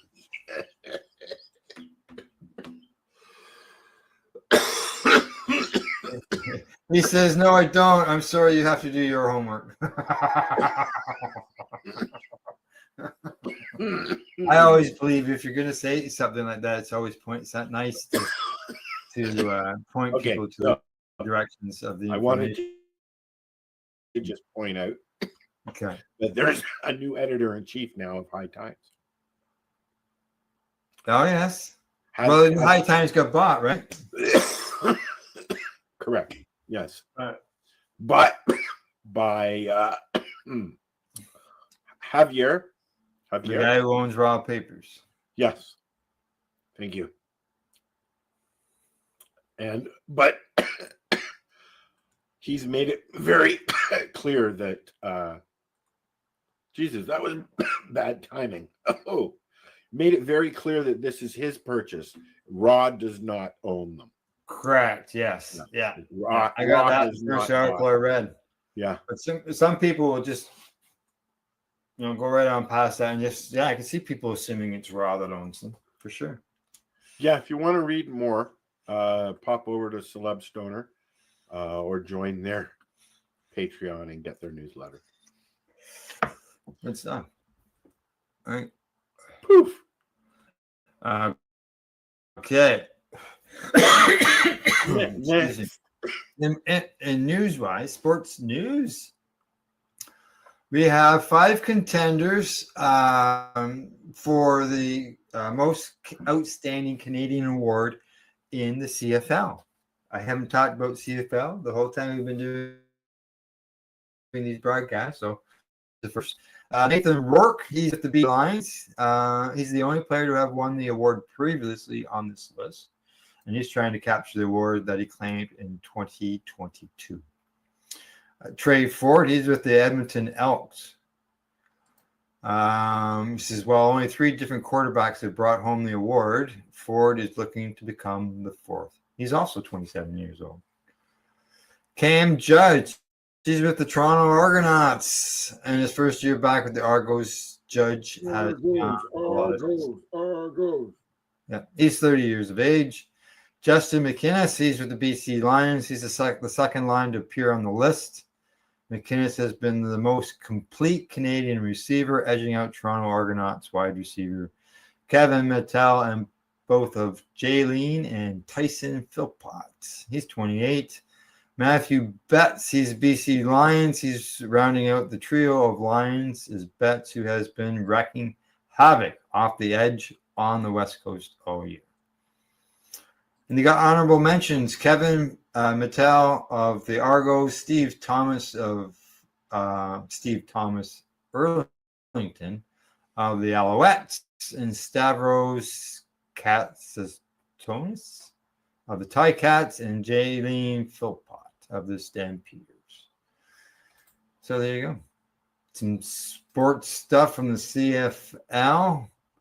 And as far as score-wise, not much in the way of sports last night from what I've seen, but I don't need to share that. I can just let you know that in the WNBA, the Lynx over the Sky 91-78, and the Mercury beat Volkyrus. That's 78-77. That's a close game. So there you go. Some scores.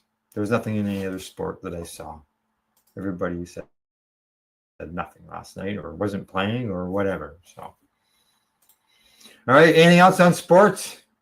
I've been watching Wrexham. Wrexham? Yeah.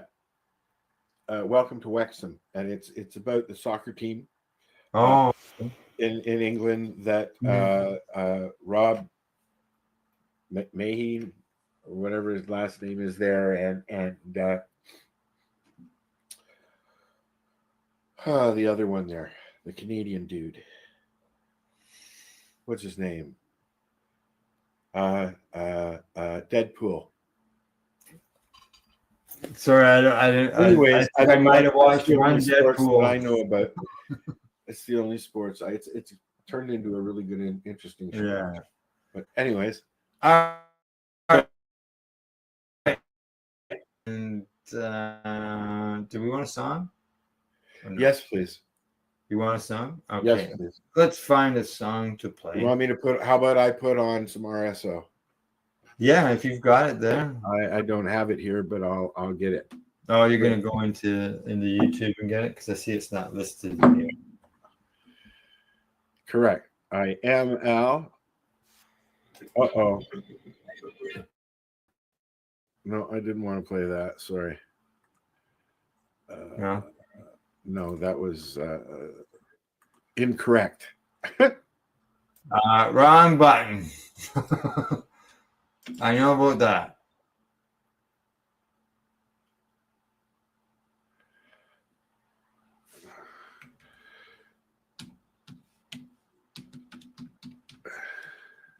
Oh, I got a phone call coming in, and the thing is that he knows that I'm live on the air. Oh, I hate that.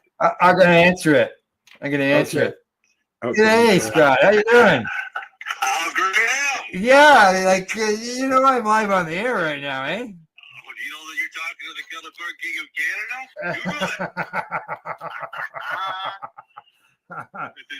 How are you? I'm very well. I have, if you're interested here, I have a box carbon filter that you're more than welcome to. Okay, all right. Well, I'll give you a shout when I'm done with the show, but I'll get all the details on them then.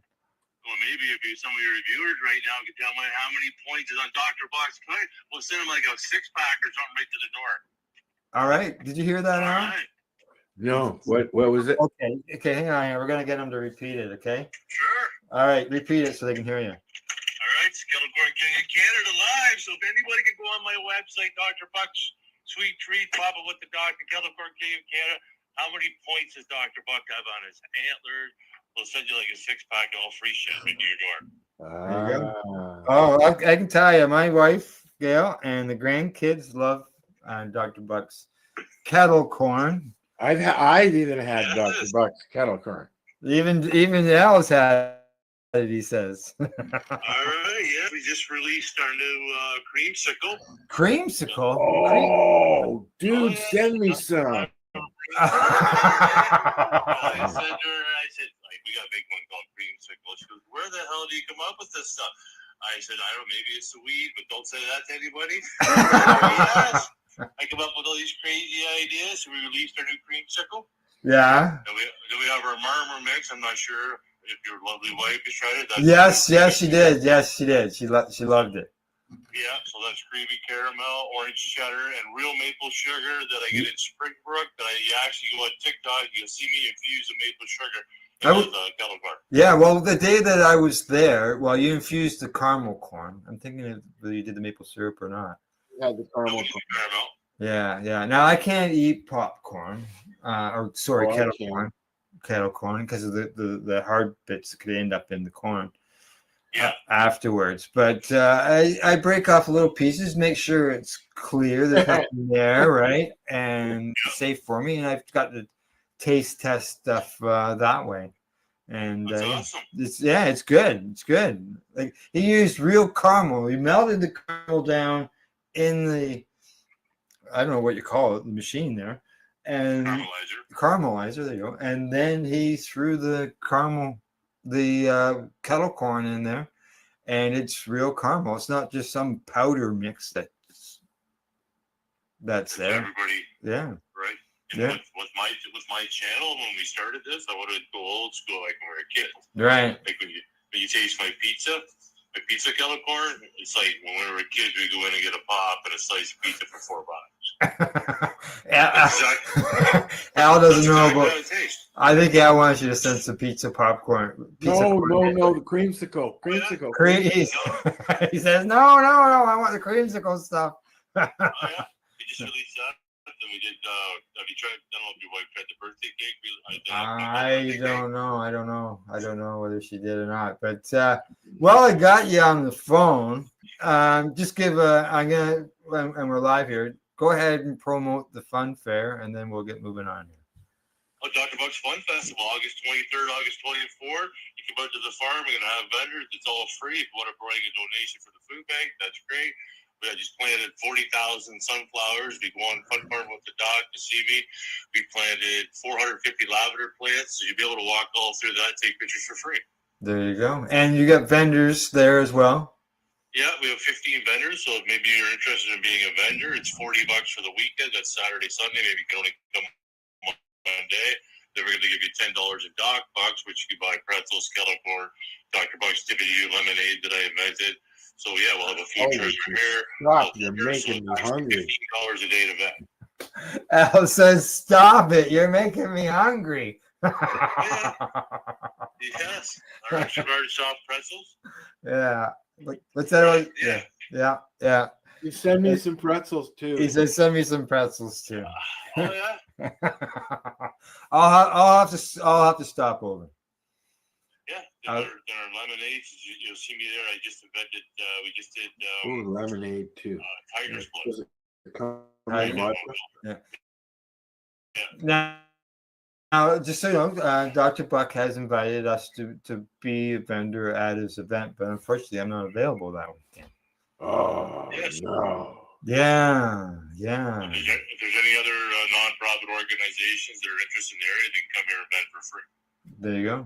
So if it was Lions Club, is something, maybe it's a thrift store, maybe either a farm supply, whatever locals. I've always been a person that tries to support local, right? So now, if you even now, I read all my printing, all my stuff. Now we're in locals. I deal with the gentleman in Marmor, their exposure. Yeah, yeah, Right. So yeah. you see all my labels, my business cards, Correct. and everything takes to him. Like we're going to put up signs today. He printed all my signs. Good. Right. Good. Yep. Yep. So shop local. Shop local and shop We're all local people. and shop at Dr. Buck's Kettle Corn. Shout out your website one more time. Go on drbucksweetstreets.ca. If you go on TikTok, pop up with the doc. The Kettle Corn Canada, Fun Farming with the doc. Like I'm like Clark Kent. I got more than one identity. He's right. He does. That's already happened. All right. Okay, we'll let you go, and I'll be in touch. All right. Thanks. Take care. You're welcome. Yeah. Bye. There you go. So kettle corn. Yeah, he's won awards for his kettle corn. He's posted awards and stuff like that. So, we were going to go to a song. Do you still want to go? You got a song ready? Yep. Okay. I does. All right. Fire it up.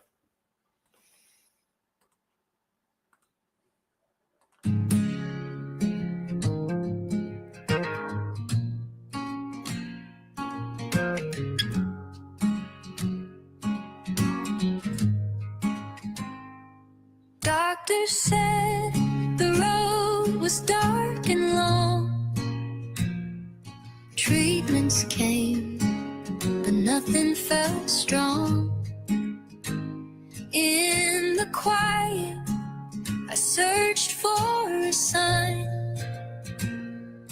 Found a name that lit up my mind.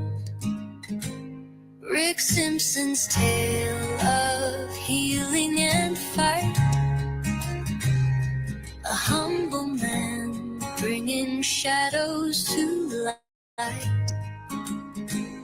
From the earth, an oil so pure. Whispers of a natural cure. RSO saved me, lifted me high, brought back the stars to my weary sky. From the depths I rose anew, grateful for the gift of this healing dew. Each drop a promise, each day a song. Felt my body growing strong. Nausea faded, appetite returned. In the gentle glow, my spirit burned. Skeptics question, but I believe in nature's arms. I was relieved. Rick's own journey paved the way for souls like mine to find our day. RSO saved me, lifted me high, brought back the stars to my weary skies. From the depths I rose anew, grateful for the gift of this healing dew.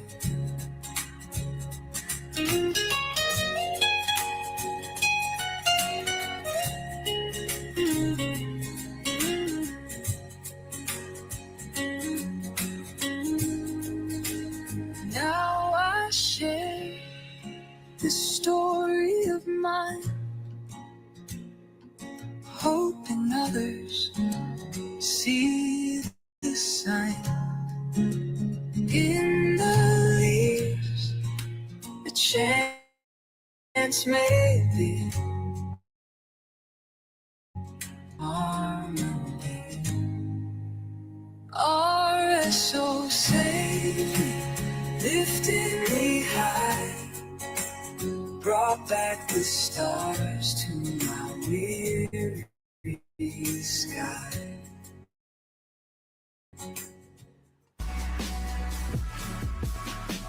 Tune in Fridays at 7 p.m. Eastern Time on 420radio.ca. There you go.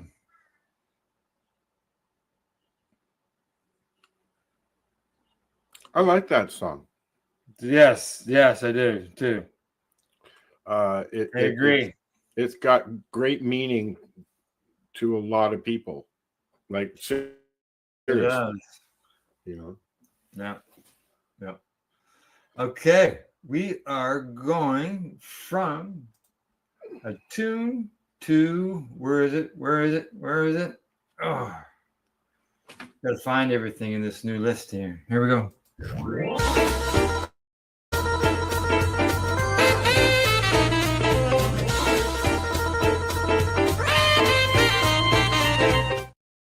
I think it would be nice if we had a choice of views. I like the old view.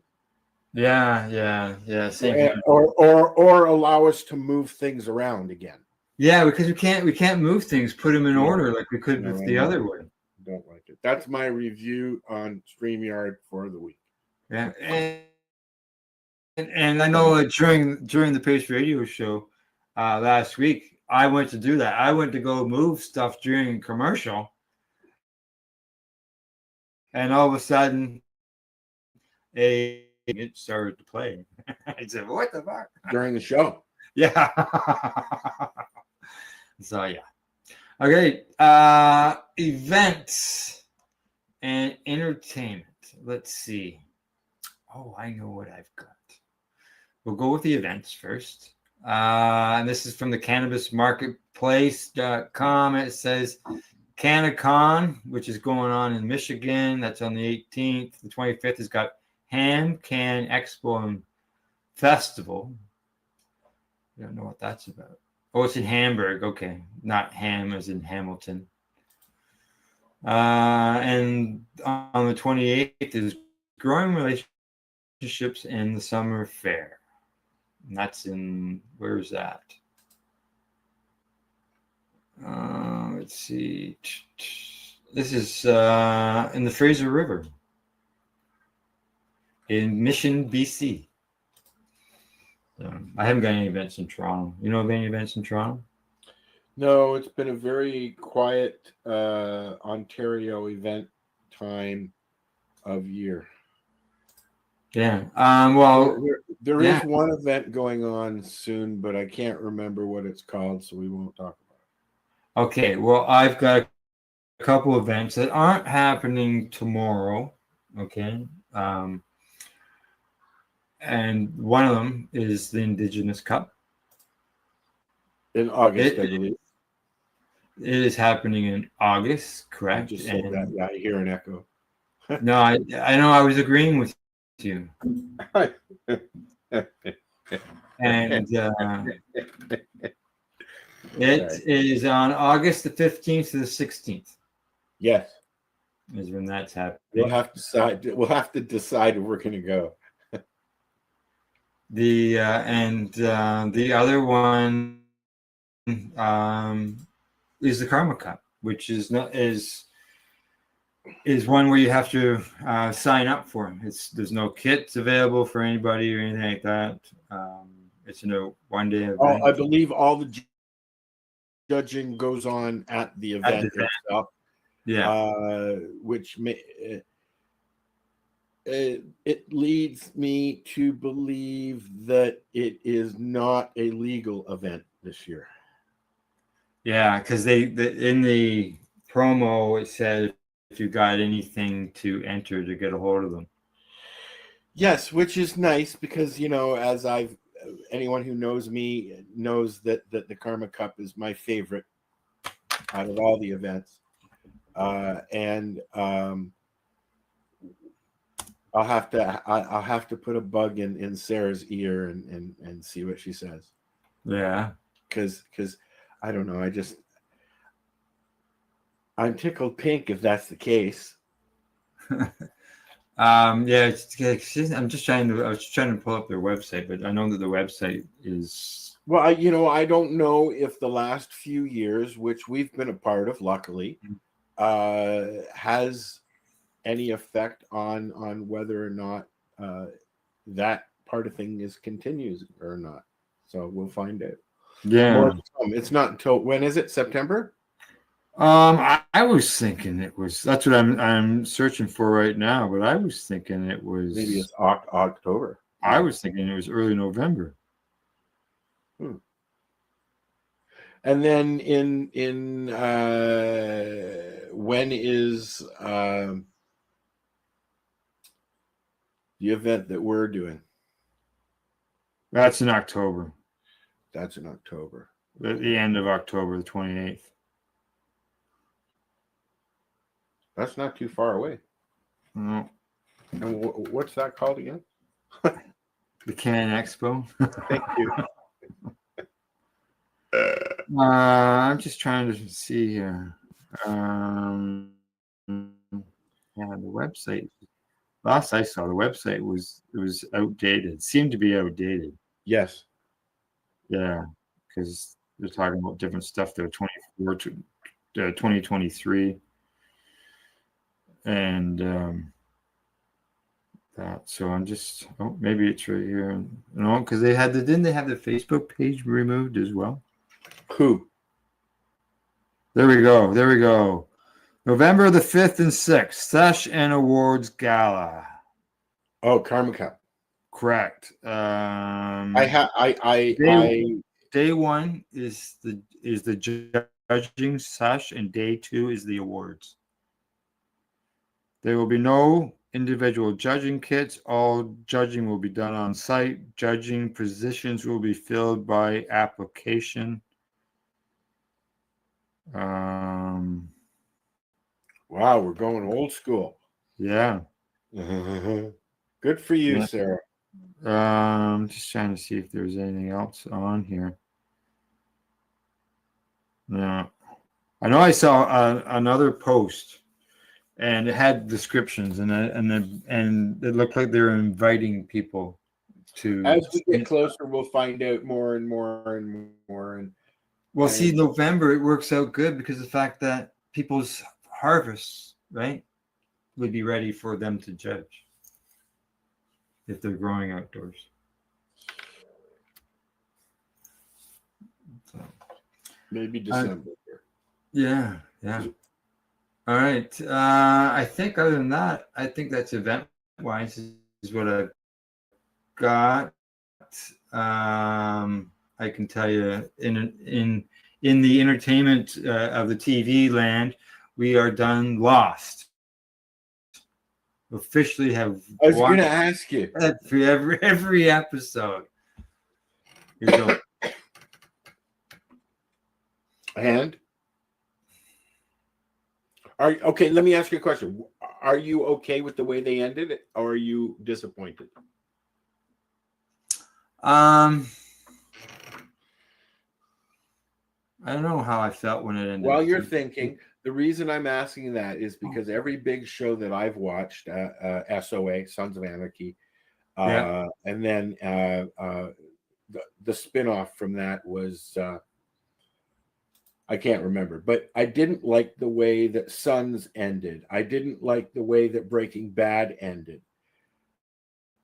Even though with Breaking Bad, you kind of knew the way it ended because that's how it started. Right? Right. Like the first episode starts at the end.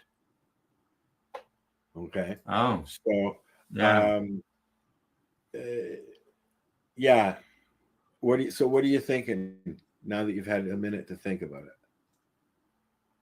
I don't know. Were you satisfied? I can't remember. I've watched 3 different shows since we did a show last. Yeah. and I can't to talk about it with you, and I can't remember one of them. So I'm on the same page as you today. Okay. Now, also in entertainment is Gail and I. We got invited. You're getting married. Friends of ours invited us to go out with them because they had some extra tickets. Other people canceled, and we were offered these tickets, so we went to see Ron James in Campbellford. Oh wow! He was at the it's called West Bin. It's a well-known place that has a lot of, I'm gonna say, theatrical stuff. They have theaters. They have, Okay, I get you. and like, it's a barn. It's an actual barn. It's been all cleaned up, and the doors open on the sides, and they've. I have a Ron James story, so you can. Yeah. Okay. Yeah. So I did take some recordings. So I've got one with me. I got one right now. I got loaded up. Oh, Okay. awesome. And let me see if I can find it here so I can get it started. Okay, where's the go button? In the center, Al. At the bottom, in the center. It's not. Down. It's behind the share screen. Oh. Oh yeah. Oh, hang on. There it is. Is that it? No. No. Oh, there it is. Okay. Now, how does it look on the? It looks fine. Just press. Okay. Yep. Here we go.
He had lots of good jokes. We laughed. I haven't laughed that much in a long time. Every subject you could think of. As he said, there we went at nursing homes. There was Trump jokes. There was Canadian government jokes. And of course, when you go to a comedian thing I've only been to a couple times, but you always hear about the people in the front row. If you don't react in the front row, you get picked on. And he went at some people in the front row. He was talking Canadian politics, and Pierre Poilievre jokes at him. And that riding, Northumberland County, is a conservative riding, so he expected some type of reaction from the people, and he went at them because they didn't laugh at his jokes about Pierre Poilievre, and he said, "What's with you guys down here on the front row?" So it was good. We had a good time. We went straight hour and a half, hour and 40 minutes, no breaks. We had 2 glasses of water on a stool there that he never sat on, and he said it was the hottest show he ever did, and he was talking about temperature. I know it was like 32 degrees outside at that time, and we're inside with a packed house. Place was full. And he's very good at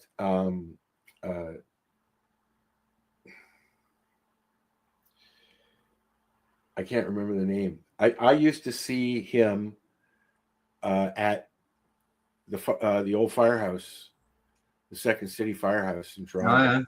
At their dinner theater. We would go for my birthday to the show and then have dinner, or have dinner and then go to the show. And he was part of the troupe back then. Okay. With Colin Mockery and a few other people that have gone on to stardom. Right. Very, very funny and instant. He's very quick. Yeah, very quick. Very quick. Some guy hollered out from the crowd something at him. And so he responded to the guy, and then he says, "Oh, thanks for breaking up my set." You know, I was sitting in the car on Bayview, waiting for my mom, and she was in one of the stores, and I'm chatting with Kelly, and all of a sudden I see Colin Mockery walking down the street, and I went, "Oh shit, Kel, that's Colin Mockery!" And as he was walking by the car, he leaned over and he went. And he kept, but he was still walking. Right. That's a group. My point is, that's a group of people that was the next generation of Second City. I mean, we had Dan Aykroyd and Gilda Radner and all of them at Second City, and even John Belushi, I think, was up in Toronto from Chicago. For a little while, but that's where they did the show. The Second City show was in Toronto. Yeah. We used to go for birthday dinners at the firehouse back when it was the restaurant and theater. Oh yeah. Now it's Gilda's house now, I believe. Okay. Yeah, I've heard of that. Yeah. Isn't that it was named Gilda Radner's Gilda's House is a home for women to get help and escape situations and things like that, right? Not escape situations. Well, yeah, I know you're getting that, and that's what I've heard about the place as well. Yeah, Gilda Radner was married to Gene Wilder, right? Yeah. For a long time. Yeah. Let's see. Anything else? We're out of segments. We've covered everything today. I think it's time to go and make ice cream. Time to go make ice cream. All right. Sounds good. Did you? I put the recipe in the chat for anybody who wants to make ice cream with Al as well. So. All right, that's it. We can say goodbye. Goodbye, everybody. We'll see you all next week. Ciao for now, as they say. Tulu, all those words. TTYL. Shut up and push the button, Al. All right, here we go.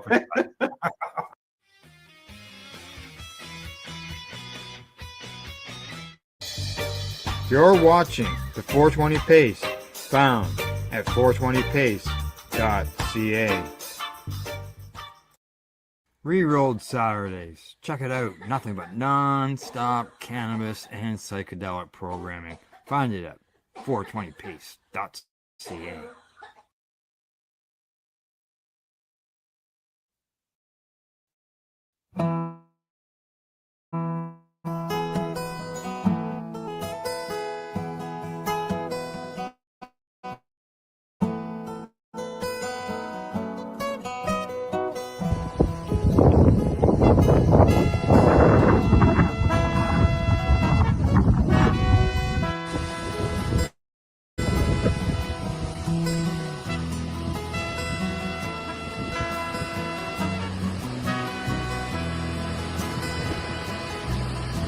Cannabis whispers sway to the breeze, under the sun where the heart finds ease, rustling leaves in a vibrant scene, nature's embrace, many agree. Let the good times roll and shine.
You're watching.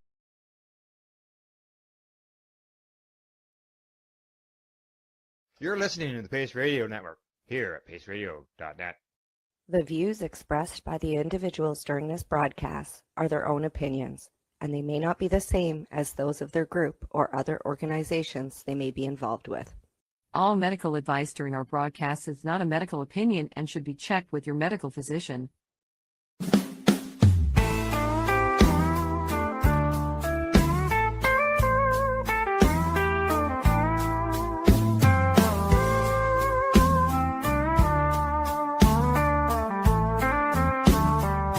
Look at all that money, yeah, the money that they've spent. Take another look and take some time for him. Don't cut trees for paper, 'cause it hurts the environment. Stop deforestation, yeah, it's time for hemp. Well, an acre of hemp makes 20 barrels of oil. No need for pesticides to poison all our soil. People got no food, they got no clothes, they got no rent. Well, it's time for him. Yes, it is. It is time for hemp. I want to thank you for tuning in to the big broadcast today. I am Casper Leach, and we are focused on this wonderful plant known as cannabis hemp. And I do want to let you all be reminded that anytime you hear the word joint on the big broadcast, we want you to fire up your pipes, your bongs, your vaporizers, and take time for hemp. And speaking of joints, I have a groovy joint host on the program today from up in Canada. He's also a very active individual in the world of media called Pace Network. I'll let my joint host, Al Graham, tell you all about it. Hey, Al. Hey, how you doing, Casper? Groovy, baby. All right. Yeah, a quick little summary, paceradio.net. It is where you'll find the Pace Network, where we are advocating about cannabis as well as psychedelics.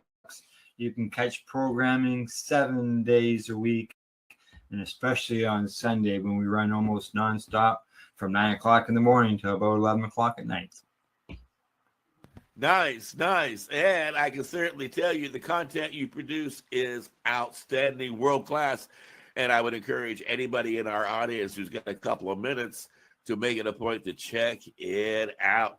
And also, Al Graham, I think you and I both have an agreement when it comes to sometimes when you enjoy cannabis, you get the munchies. And one of the best things to enjoy when you have the munchies is Old Southern fried chicken. And speaking of Old Southern fried chicken, I know an old Southern dude who knows all about fried chicken, and he's down in the bottom part of the United States where Florida rocks and rules the beaches. Al Bird. Hey, Al. Hi. Yeah, I'm in Southern Florida, Jimmy Buffett land. All but right. I'm a Yankee. I'm not an old Southern boy. They tolerate me down here, and I'm very thankful for that. But actually, folks, this is going to be a little different half hour than you may be used to. You're used to a lot of talking and not a lot of video, maybe. But here we're going to kind of twist it. We're going to do some video, and we're going to talk just a little.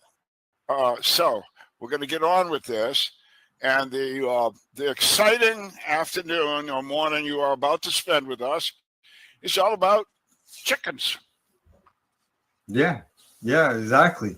It is. It's about chickens. It's about the reefer roasters. And that's it. Reefer roasters. Yeah, chickens. Reefer roasters. Now, what would reefer roasters be about?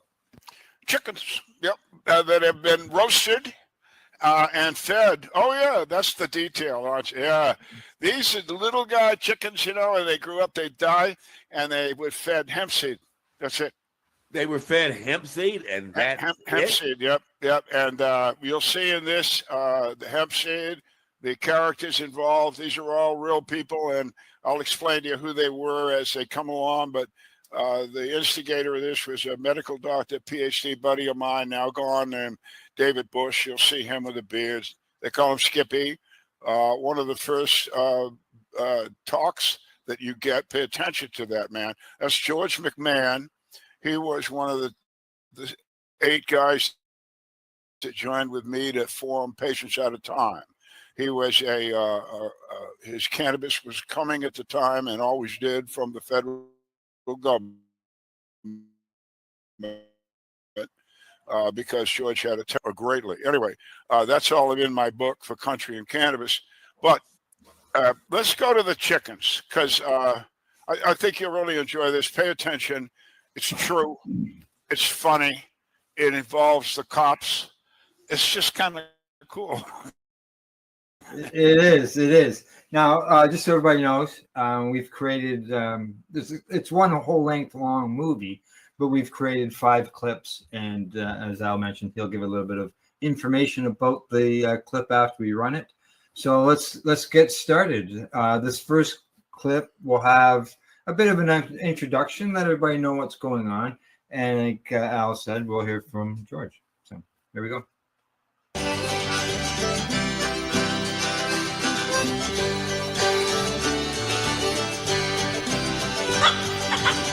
Well, you know Skippy went down to the farm with 10 pounds of hemp seed under each arm. His feet are moving, his mind a clicking. He was going to feed that hemp seed to a chicken.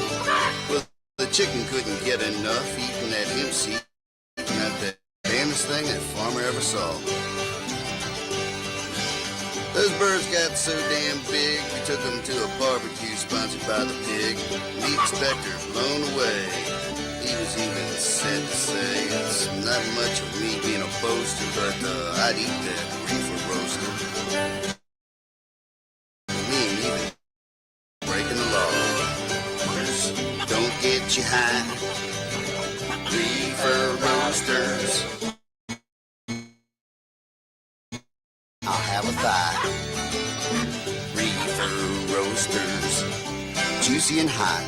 Reefer roasters. Not just pot.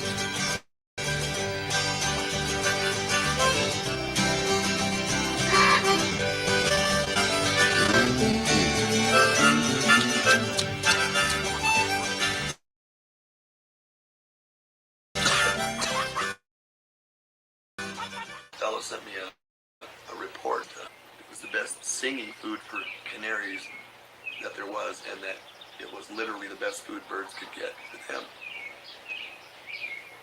I'd already heard in Europe they had used it to feed chickens and thought it was a good deal, and it apparently their study said it was made their chickens fat and healthy. So it went from there until my friend decided to raise some and invited me to come to a barbecue. Wow. A policeman's benevolent organization through a really nice barbecue. Excuse me. And the reefer roasters went, and there were chickens raised here on this farm by some friends of mine, specifically for that. And they're fed this really healthy diet. And these were great chickens. That when we took them we took these chickens to the location, the first thing they had to have done was they had to be inspected by a meat inspector. The inspector's remarks were to the effect, this chicken meat looked so healthy that he had not seen meat like that in 15 years. And he'd been a meat inspector for 20-something. Well, listen, that's a clip. And I'm here just to give you a little brief of that. That gentleman that did the speech there and understood that, hey, we fed him hemp seeds and we had it all FDA inspected. And the inspector said, this is the best piece of meat I've seen in 15 years or something. We're not making this up. So you keep paying attention. That was George McMahon. He was one of the 8 guys that came with me with Patients at a Time. He was got his pot from the federal government. It's terrible, terrible quality. Don't get me going there. George used it to go from being a cripple. I've seen him ride a bike for a mile, and he did it on purpose to show me I can do this. Great guy. So we're going to keep going. So now we got the chickens. They're in Iowa somewhere. All right. Now we're gonna see what. Well, okay, there they are. Now Now, what? now we're going to hear from the people who raised the chickens Yeah, and what it was like during the process. Yeah. And Yeah, these are friends of theirs, friends Correct. of somebody's. Yeah, here we go. Ben and Sylvia Olson, farmers in Pocahontas, Iowa, raised the chickens for the Reefer Roasters Project. Well, Skippy originally called us up, and he wanted somebody to raise some chickens for him. And I said, I don't know anybody, and I'm really not too interested in raising chickens myself because I had enough of chickens when I was a kid. So, Skippy, there's got to be farmers in your area. Find one who will raise you some chickens. No, I don't know anyone here anyway. well, about the third time in as many weeks that he called, why I finally said to Skippy, well, listen, it's quite a lot of work to mess around with a few chickens to raise for this project and everything. So how much money are you willing to offer somebody to do this project? And he said $500 gold. And at that point, we tried to get some other people involved in doing the project, and as long as we were doing it, we thought we'd just as well do it up with enough chickens to make it worthwhile. So, they were fed. Skippy provided hemp seed that he bought from the Ohio hempery, and it was shipped here direct from the hempery. And we fed the chickens the hemp seed from the time that they were out of the crates when we brought them. When they were babies, we ground it up in like a coffee grinder. Yeah. Oh, they loved it just from like day a one. powder. And then as they got bigger, they could handle it. Yeah. Just whole seed. That is that's like candy, I think, to them. They're like, imagine your favorite food in one pile and everything else in the other. They would always go for their favorite, which was the hemp. Oh, look at this. The feeder is now occupied with half hemp seed, and these chickens are going crazy with it on the hemp seed half. Now, you think they don't know what's going on. You're wrong. No chickens, Rasha. No. Ben. Yeah. Trying to make them go around from one side. Yeah, I'll tell you, they really do Disappointed when focus on the hemp seed when they see it, man. It's like, wow, I'm gonna get some of that before it gets away. Wow, Al Bird, tell me, I can't remember. Who was the Ohio hempery? Don E. Wirtschafter. Oh my gosh, I remember. Oh yeah, he was a hero. Absolutely. Another big pilgrim in this thing, another one of the pioneers. He set up the hempery. It was the first modern hempery in the United States in Ohio, and it was basically a museum. But Donnie would he could import seeds from somewhere. Now these were cannabis seeds, but they were radiated. So they theoretically didn't lose any nutritional value, but they would sprout. And Donnie brought those in, sold them to Skippy, or gave them to him probably. And those were the seeds. And Donnie Wirtschafter. He's also in this book, another book that I produced, Cannabis in Medical Practice. And Donnie produced a chapter in there on hemp seed nutrition, which Dr. Skippy Bush read, and I'm convinced that's where the idea for this Reefer Roasters came from Don's work. Anyway, great guy, good friend, still with. And I'm going to say this little video too. Those chickens are going for that hemp seed the same way. Watching them do that's like watching members of Congress go for lobby money. Yes. Yeah. Well, let's move on. Now they've been fed. Now, unfortunately, this is a true story. these chickens will die. Okay, Correct. here we go. Right. So now we know they're going to be fed hemp seed and all that. So let's find out what the meat is like. Here we go. A very large hemp-fed chicken was brought out of the freezer for dinner. Yeah, this is one of our bigger birds, and he weighed 5.5 pounds. 5.5 pounds. And that is a Thank you. fine-looking chicken. It's really a rich-looking color. Yeah. The, When we took the birds out to Washington, D.C., you and see it through the frost. they had to be inspected for the contest, the barbecue contest, the guy that, the USDA man, the inspector, came around, and we opened up the carton for him. He looked in and took one look, said, wow, that's, What's this? you know, yeah, it was like, pulls it up, it's fine. No problem, right, George? It's been in the freezer, and we're going to go out and barbecue chicken. So I just thought I'd bring it out here and show it to you. This is part of the breast right there. It's really pretty meat. I really like the dark color to it, and the isn't that pretty? Yellow fat in there. It's a nice looking piece of meat. We'll see how it tastes in a little while. Okay. We're going to put this on the fire out here at the fire pit, get the fire going here in a few moments, and we'll have barbecued chicken like you'll all love it. Excuse the sunglasses, but I gotta wear them to cut the heat from this fire.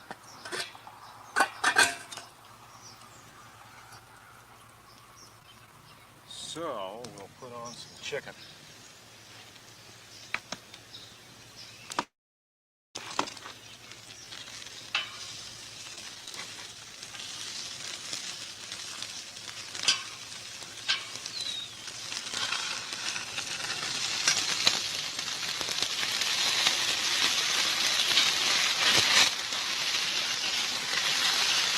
Whoa!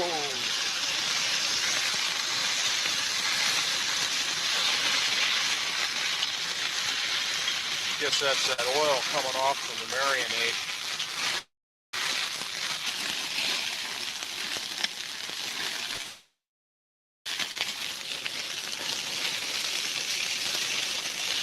Okay.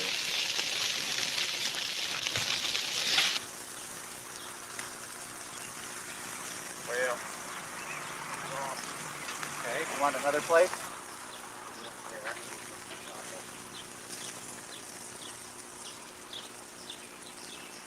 So there we are. They cooked the chicken and you saw the meat. He was describing it, how the color, the fat. I haven't seen that in a long time myself. Guy's got a great fire pit. Right. Unfortunately, we can't taste it. So what we need to do is go further into this story, because this wouldn't be a story unless they took it someplace to taste it. And you heard George earlier talk about this benevolent association in Washington, D.C. I don't know if that's even possible, but we'll just leave it alone. This is a police benevolent association, which you'll see it equates to the DEA. Oh my gosh! That Oh yeah, Yeah. We're getting Here we go. serious now. Yeah, exactly.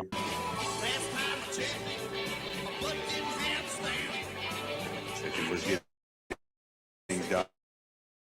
All sorts of people were coming over to the tent, reading the literature, examining hemp products, while marijuana leaves fluttered in the breeze. Everything was going well, and then the narcs showed up.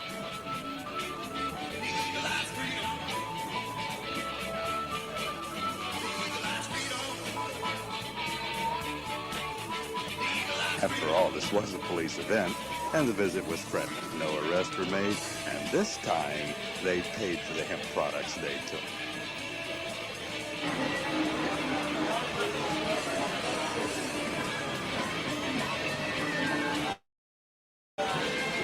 Get grab one.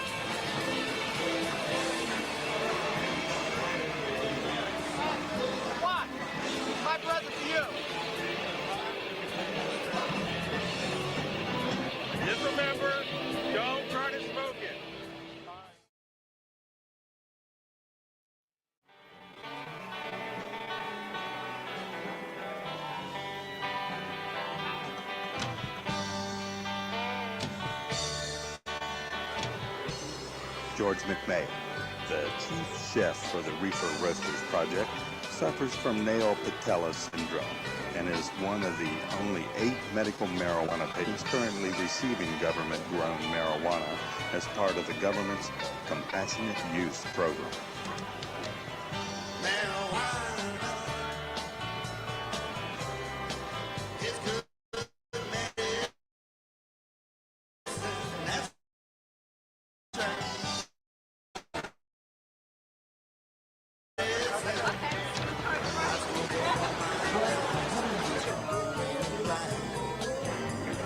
Heard the rumor that we're ahead in every category.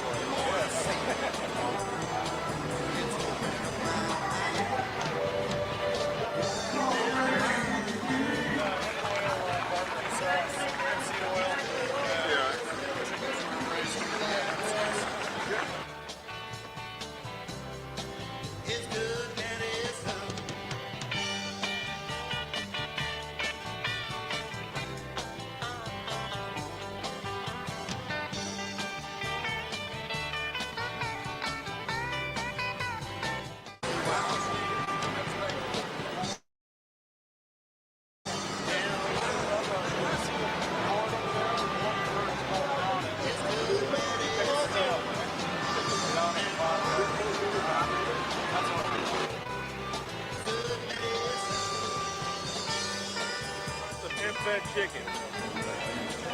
What? Hemp-fed chicken. Come on, try just one taste. The barbecue sauce is made with a hemp oil bed, seed oil bed. It's no THC, it's okay. It's a good piece of chicken.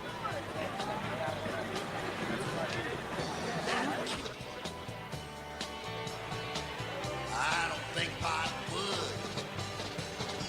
Marijuana is good medicine. Marijuana is good medicine. That's right. Marijuana. Right there, boys. That'll do it.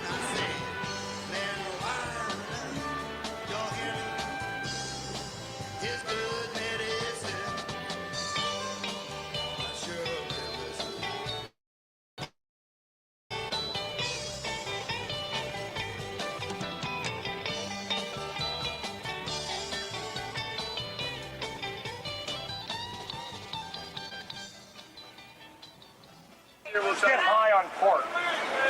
All right, what happened? What we got here? Wonderful, Skippy. Above and beyond the college. Yeah, we don't have any film left. Well, you smoke them. Yeah, and we smoke them too. The Metropolitan Police has thanked PC Normal for growing reefer roasters on hemp seed and cooking them for the barbecue battle judges. I'd call that a nice outcome. Really? We're building good relations with the community police. Yeah. I can certainly tell you, Albert, it is nice to spend time with old friends again. It's like having them, or it's like being at a picnic with them and then heading off to a hemp fest. Seriously, whoever did the filming of this presentation did an amazing job. I feel like I'm hanging out with old friends, enjoying good times. Yeah, I've always enjoyed this, and that's why I wanted to. Skippy gave me this video before he passed on. And I've always wanted to do something with it. And remember Skippy Bush and George McMahon and the other people in that. And remember that this is 1994. You know, it was 30 years ago. A couple of things that got to me is seemed a lot friendlier then. Almost everybody in the film had a waist. Just a little dig. But they won. See, they got the first prize. Even the DEA had to say 30 years ago, this is pretty good stuff. And so the other thing we've been focusing on at Time for Hemp is nutrition. And again, you see how good that chicken was? Well, if you eat a chicken that looks that good, It's got to be good for you. If you eat a beef cattle that have been fed grass and hemp, just think what it could do for you, because it's going to do good things for that cow. And here's a background. We got to go. Here's your background. If you go into the local store, the grocery store right now to buy birdseed on the counter, 3-pound bag, 5-pound bag, you look at that. There'll be hemp seed on the list. There will be hemp seed on that list. Bird seed, even now today, has hemp in it, and it never has been taken out. When marijuana was taken out of the pharmacopoeia, basically in 1937, it was specifically left in that hemp seeds would remain in bird seed. That was the only exception. So here we are, Reefer Roasters. I hope you enjoyed it. And there's 2 or 3 heroes in that video that we wanted to let you know are out there someplace. Yeah, and it was so nice to see them walking around and having a good time and laughing and spending time with their family and friends. And it was like spending a day with them. Don't you think so, Al Graham? Yes, exactly. And that's what I liked about the festival scene. You got to be there, being part of it, seeing it and feeling it. I was going to the music there. I was enjoying it. There's some good tunes there, Yeah. Well, you're right. We are down to the end of the wire. So everybody get Al Bird's book right here. Is like for country and cannabis, and make it a point to go to the Pace Radio Network, Pace Network up in Canada, and do visit timeforhemp.news. Lots of free downloads, and help us raise the voice of the cannabis hemp movement, and let everybody know how important it is to take time for hemp.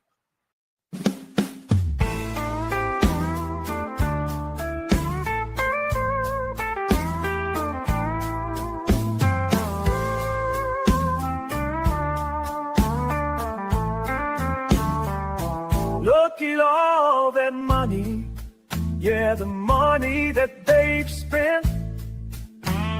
Take another look and take some time for him. Don't cut trees for paper, 'cause it hurts the environment. Stop deforestation, yeah, it's time for hemp. Well, an acre of hemp makes 20 barrels of oil. No need for pesticides to poison all our soil. People got no food, they got no clothes, they got no rent. Well, it's time for hemp. Throughout Earth's history, hemp has been used, no mystery. Hemp was legal to pay your taxes for more than a century. Check your facts. The founding fathers make sense to me. It's time to grow hemp legally. Think of all its uses. It's money that's well spent. Right now, no excuses. It's time for hemp. Sustainable green industry, that's our intent. A better place this world will be. It's time for hemp. Fuel and food and clothes and soap, housing, cars, yeah, cars, no joke. Henry Ford built a car of hemp. It's time for us to do it again. People be employed with balanced farming as it's meant. Right now, it's time for hemp. Hemp is a true necessity for the wealth and protection of this country. These are words of Jefferson Thomas. He grew hemp. Why not us? It's time to lift the hemp ban. It's time to lift the hemp ban. Yes, we can. I know we can. We can make a difference. Yes, we can. Yes, I know we can. who can work together and lift the hemp ban. Look at all that money, yeah, the money that they've spent. Take another look and take some time for you. Don't cut trees for paper, 'cause it hurts the environment. Stop deforestation. Yeah, it's time for hemp. Time for Hemp is a Pace Radio Network content provider. You're listening to the Pace Radio Network here at paceradio.net. The opinions of the individuals during this broadcast are their own, and may not be the opinions of their group or other organizations they may be involved with. All medical advice during our broadcast is not a medical opinion and should be checked with your medical physician. Enjoy the buzz of legalization with Campbellford Lifestyle Shop. From lights to plant nutrients, books, consumption accessories, and more, we've got all your basics to grow or consume cannabis. Visit our info center or take a look at our piercing services and body jewelry, now available in-store through Campbellford Lifestyle Shop, 17 Bridge Street West, Campbellford.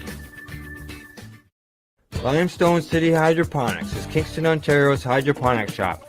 Take your growing to the next level and create the optimal environment with a tent kit, or maximize your yield with an ebb and flow flood table kit. Either way, Limestone City Hydroponics has more sizes and options to fit your needs. Are you looking for the power of the sun that adapts to your budget? Then look no further, as they have professional grow lighting. They have indoor grow systems that are easy and cost effective, with many options to fit your living space and lifestyle. Cultivate your growing potential. We have everything you need to succeed. And if you can't make it to the store, they offer local delivery to the greater Kingston area. Remember, when you're looking for experts to help you grow, then look no further than the locally owned Limestone City Hydroponics, 105 Sunderland Drive in Kingston, Ontario. Call them at 613-548-0420. We are people advocating cannabis education here at paceradio.net. Re-rolled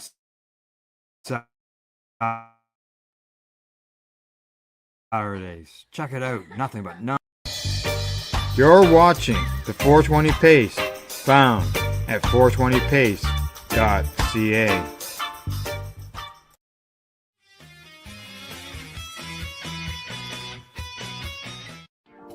You've been watching Re-rolled Saturdays. Thank you to our guests, our hosts, and our viewers. Up next, Re-rolled Saturday Nighttime Edition. It gets started at 4 p.m. See you then.